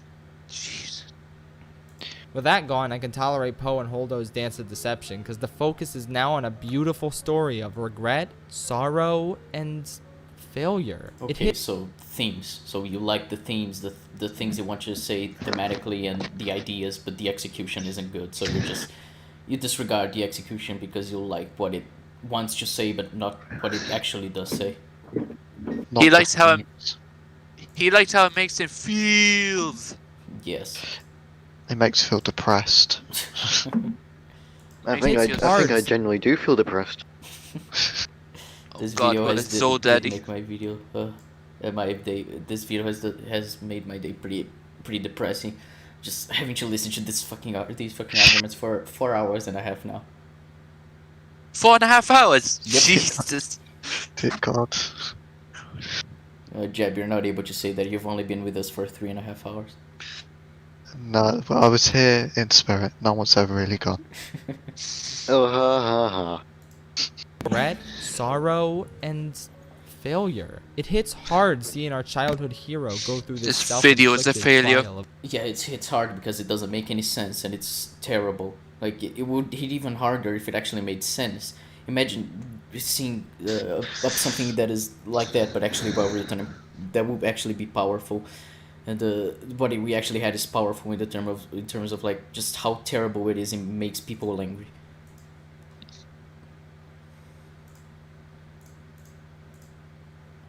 Oh fuck. Okay. of will. Maybe not what you wanted from him, and that's okay. But I'm happy I got to see this. It was beautiful. Feel free to disagree. Feel free to feel any way you want about this movie as long as you don't harass anyone. Because at the end of the day, it's just a movie. Arguing about Star Wars is what we grow beyond. It's not just a movie. Is he really Jesus pulling that fucking bullshit argument? Christ. It's just a space wizard. It's just a film about space wizards for children. We don't need to argue about it. I want But- people. But First off, we it's an entertainment form. Second, it has a lot of Star Wars has a lot of fans. People are attached to it. Thirdly, it's a product, so it is being produced and makes money. And a bad product shouldn't make money. People are paying money for this shit instead of paying for something better, and people who like would deserve getting money because they are actually good writers and stuff don't get it. Instead, Disney gets it. So it's not just a movie. Yeah. I was going to say, right? He says we're not out. We shouldn't be arguing over all this stuff, right? But then it's the kind of film where people are going to say very different things on it. So naturally, there's going to be conflicting thoughts in it. So obviously, there's going to be arguments on it. Or what? We're just going to say one person says this good, other person said this bad, and they're not allowed to say anything to each other. That's the thing. Do you know the channel Capital O Opinions? He did some, or they did some great stuff. I think that's two guys, and they had like a little snippet video, 10 seconds or so, where it's like if art is subjective, and then two people are like, I liked it, I didn't like it, okay, and bye, and so it would be if you are not allowed to argue about this movie. It would be really boring.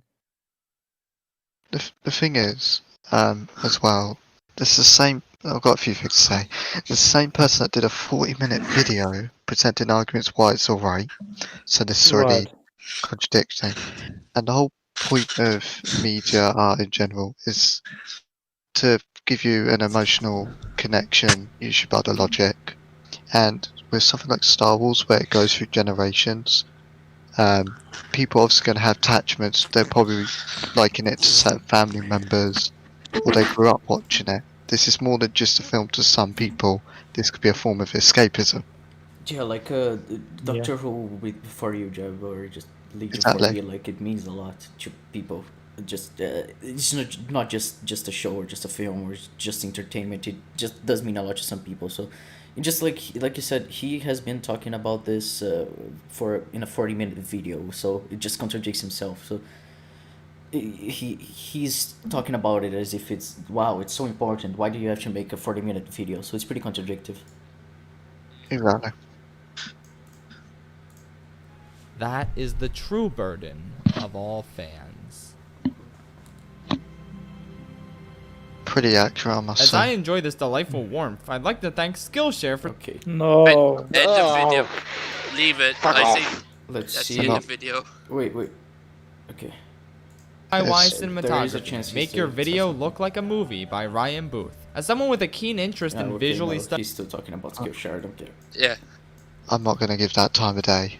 And I have to say, like, different that's it. people edited the video, but I have to say the editing was mostly shit. Yeah, And I don't want to shit on the people. I think they didn't have any knowledge. material How to can you work say with. no to I'm just But- just seeing if there's anything else because I saw he and said something. explore at the your end. creativity? Okay. Written by. Oh, does he actually want? And I need why does he use the scene? I'd be pretty embarrassed if I was if I had written this video, but okay. And Yeah, like I said, I don't really hold it against the editors themselves because I think they didn't have really any material to work with. Oh, CGF movies, I know this one from Twitter. Yeah. Who gave him $100 for that? What the fuck? Why does he get Someone gave $100. I hate it. I hate Okay, it so much. we are actually done with the video up video. next. It only took us 4 hours and 38 minutes. We've done it. Oh fuck! I'm not tired. I'm just exhausted in some way. Like My I brain, don't it's care. tired. My brain genuinely feels fried and honestly burnt. At least with Ed's videos, he was like, it was so bad you could rage the time and you could really talk about more. And this one is just.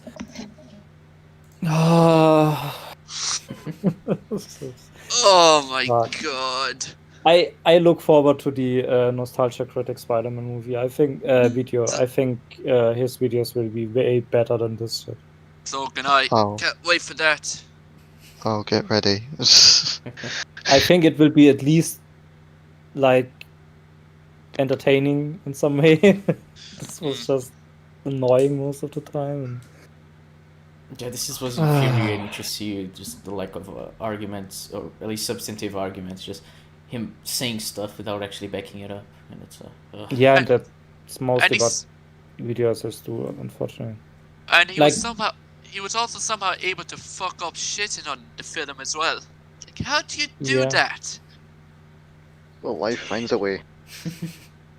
Like, people criticize Mauler all the time for its long form content, but the problem is, like, he says something and then he backs it up. That needs time. And all the other video essays, almost all of them I saw, are like, oh yeah, let me say this retarded statement and then move on. And like, why didn't you prove it at least in some way? Why didn't you show anything, like substantiate your fucking claims? And it most often don't. yeah.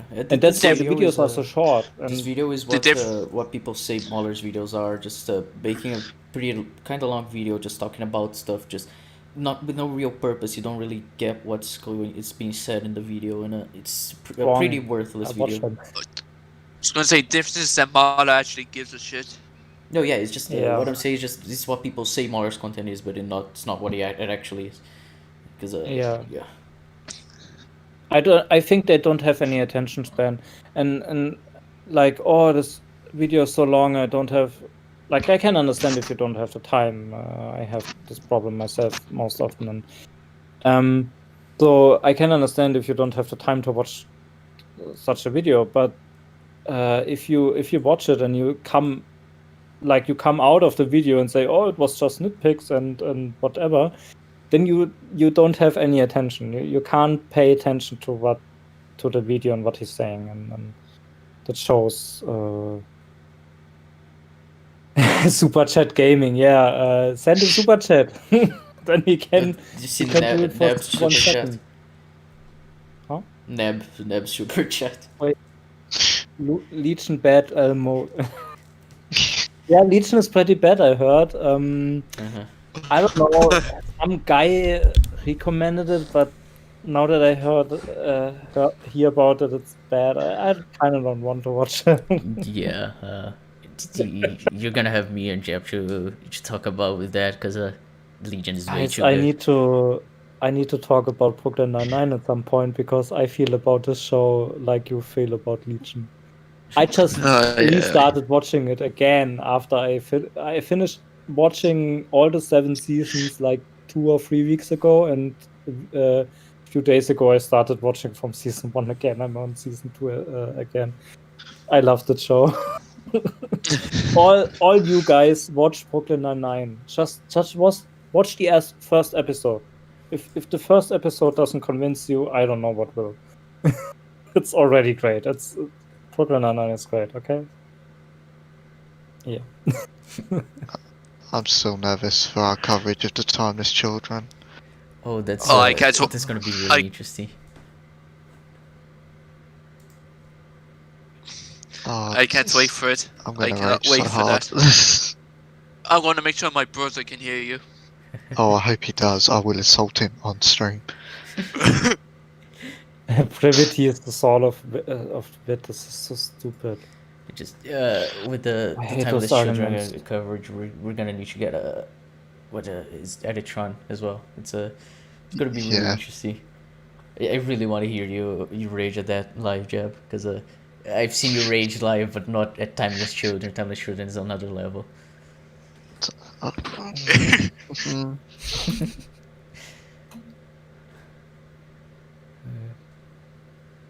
I hate that episode with every fibre. I can't even speak English. It's that fucking retarded of a shit show. It's so bad. Should we end up now, or? Yeah, I think so. Let's see. Do you guys want to plug anything? Jeb, you can start going from left to right. You could. I'll plug my Twitter. It's at Jeb Phoenix Bush. Yeah, it's gonna be in the description in the video version. I'll put it in the description so you guys can follow him there. Joe. Twitter at JoeStamp99. Hopefully sooner or later I'll be doing a rage video on Jaws the Revenge, because someone really needs to take that film down the peg. Other than that, none else. Yeah. It's also gonna be in the description. Tin, your channel's already in the description, but anything you want to plug? I guess I'll plug my Twitter, which is at man underscore under of underscore under. Fuck. my brain is all frazzled. It's a man underscore of underscore tin, right? Yeah, that path. Yeah, I'm gonna leave my brain hurts so much right now. I Please, imagine can it's someone been genuinely almost 5 shoot it? hours. It's been almost 5 hours since we started covering this guy. It's stuff. Soapy, you. Yeah, I have a Twitter as well. I post sometimes stuff there and get into stupid arguments with stupid people. I have a channel. I guess we link it. I have 13 subscribers already. Yay. And yeah, I stream occasionally now. Like, I play Resident Evil 4, and I will start playing Life is Strange next week on Wednesday. It's planned to stream there. Because I work on a video regarding Life is Strange. I won't say any more than that now. But yeah, check it out if you want to, and I hope I can, in one of next episodes, I can finally say that I produce content. I don't know. Yeah, so it's gonna be on the description, as well as a studio's Twitter, which Neb. Good thing that he reminded me to plug him. But yeah, studio's Twitter is also gonna be in the description, and yeah, my channel. You guys can check out my videos there. Me fucking gushing over Legion all the time, and yeah, that's pretty much it. Thanks for watching, guys. Bye.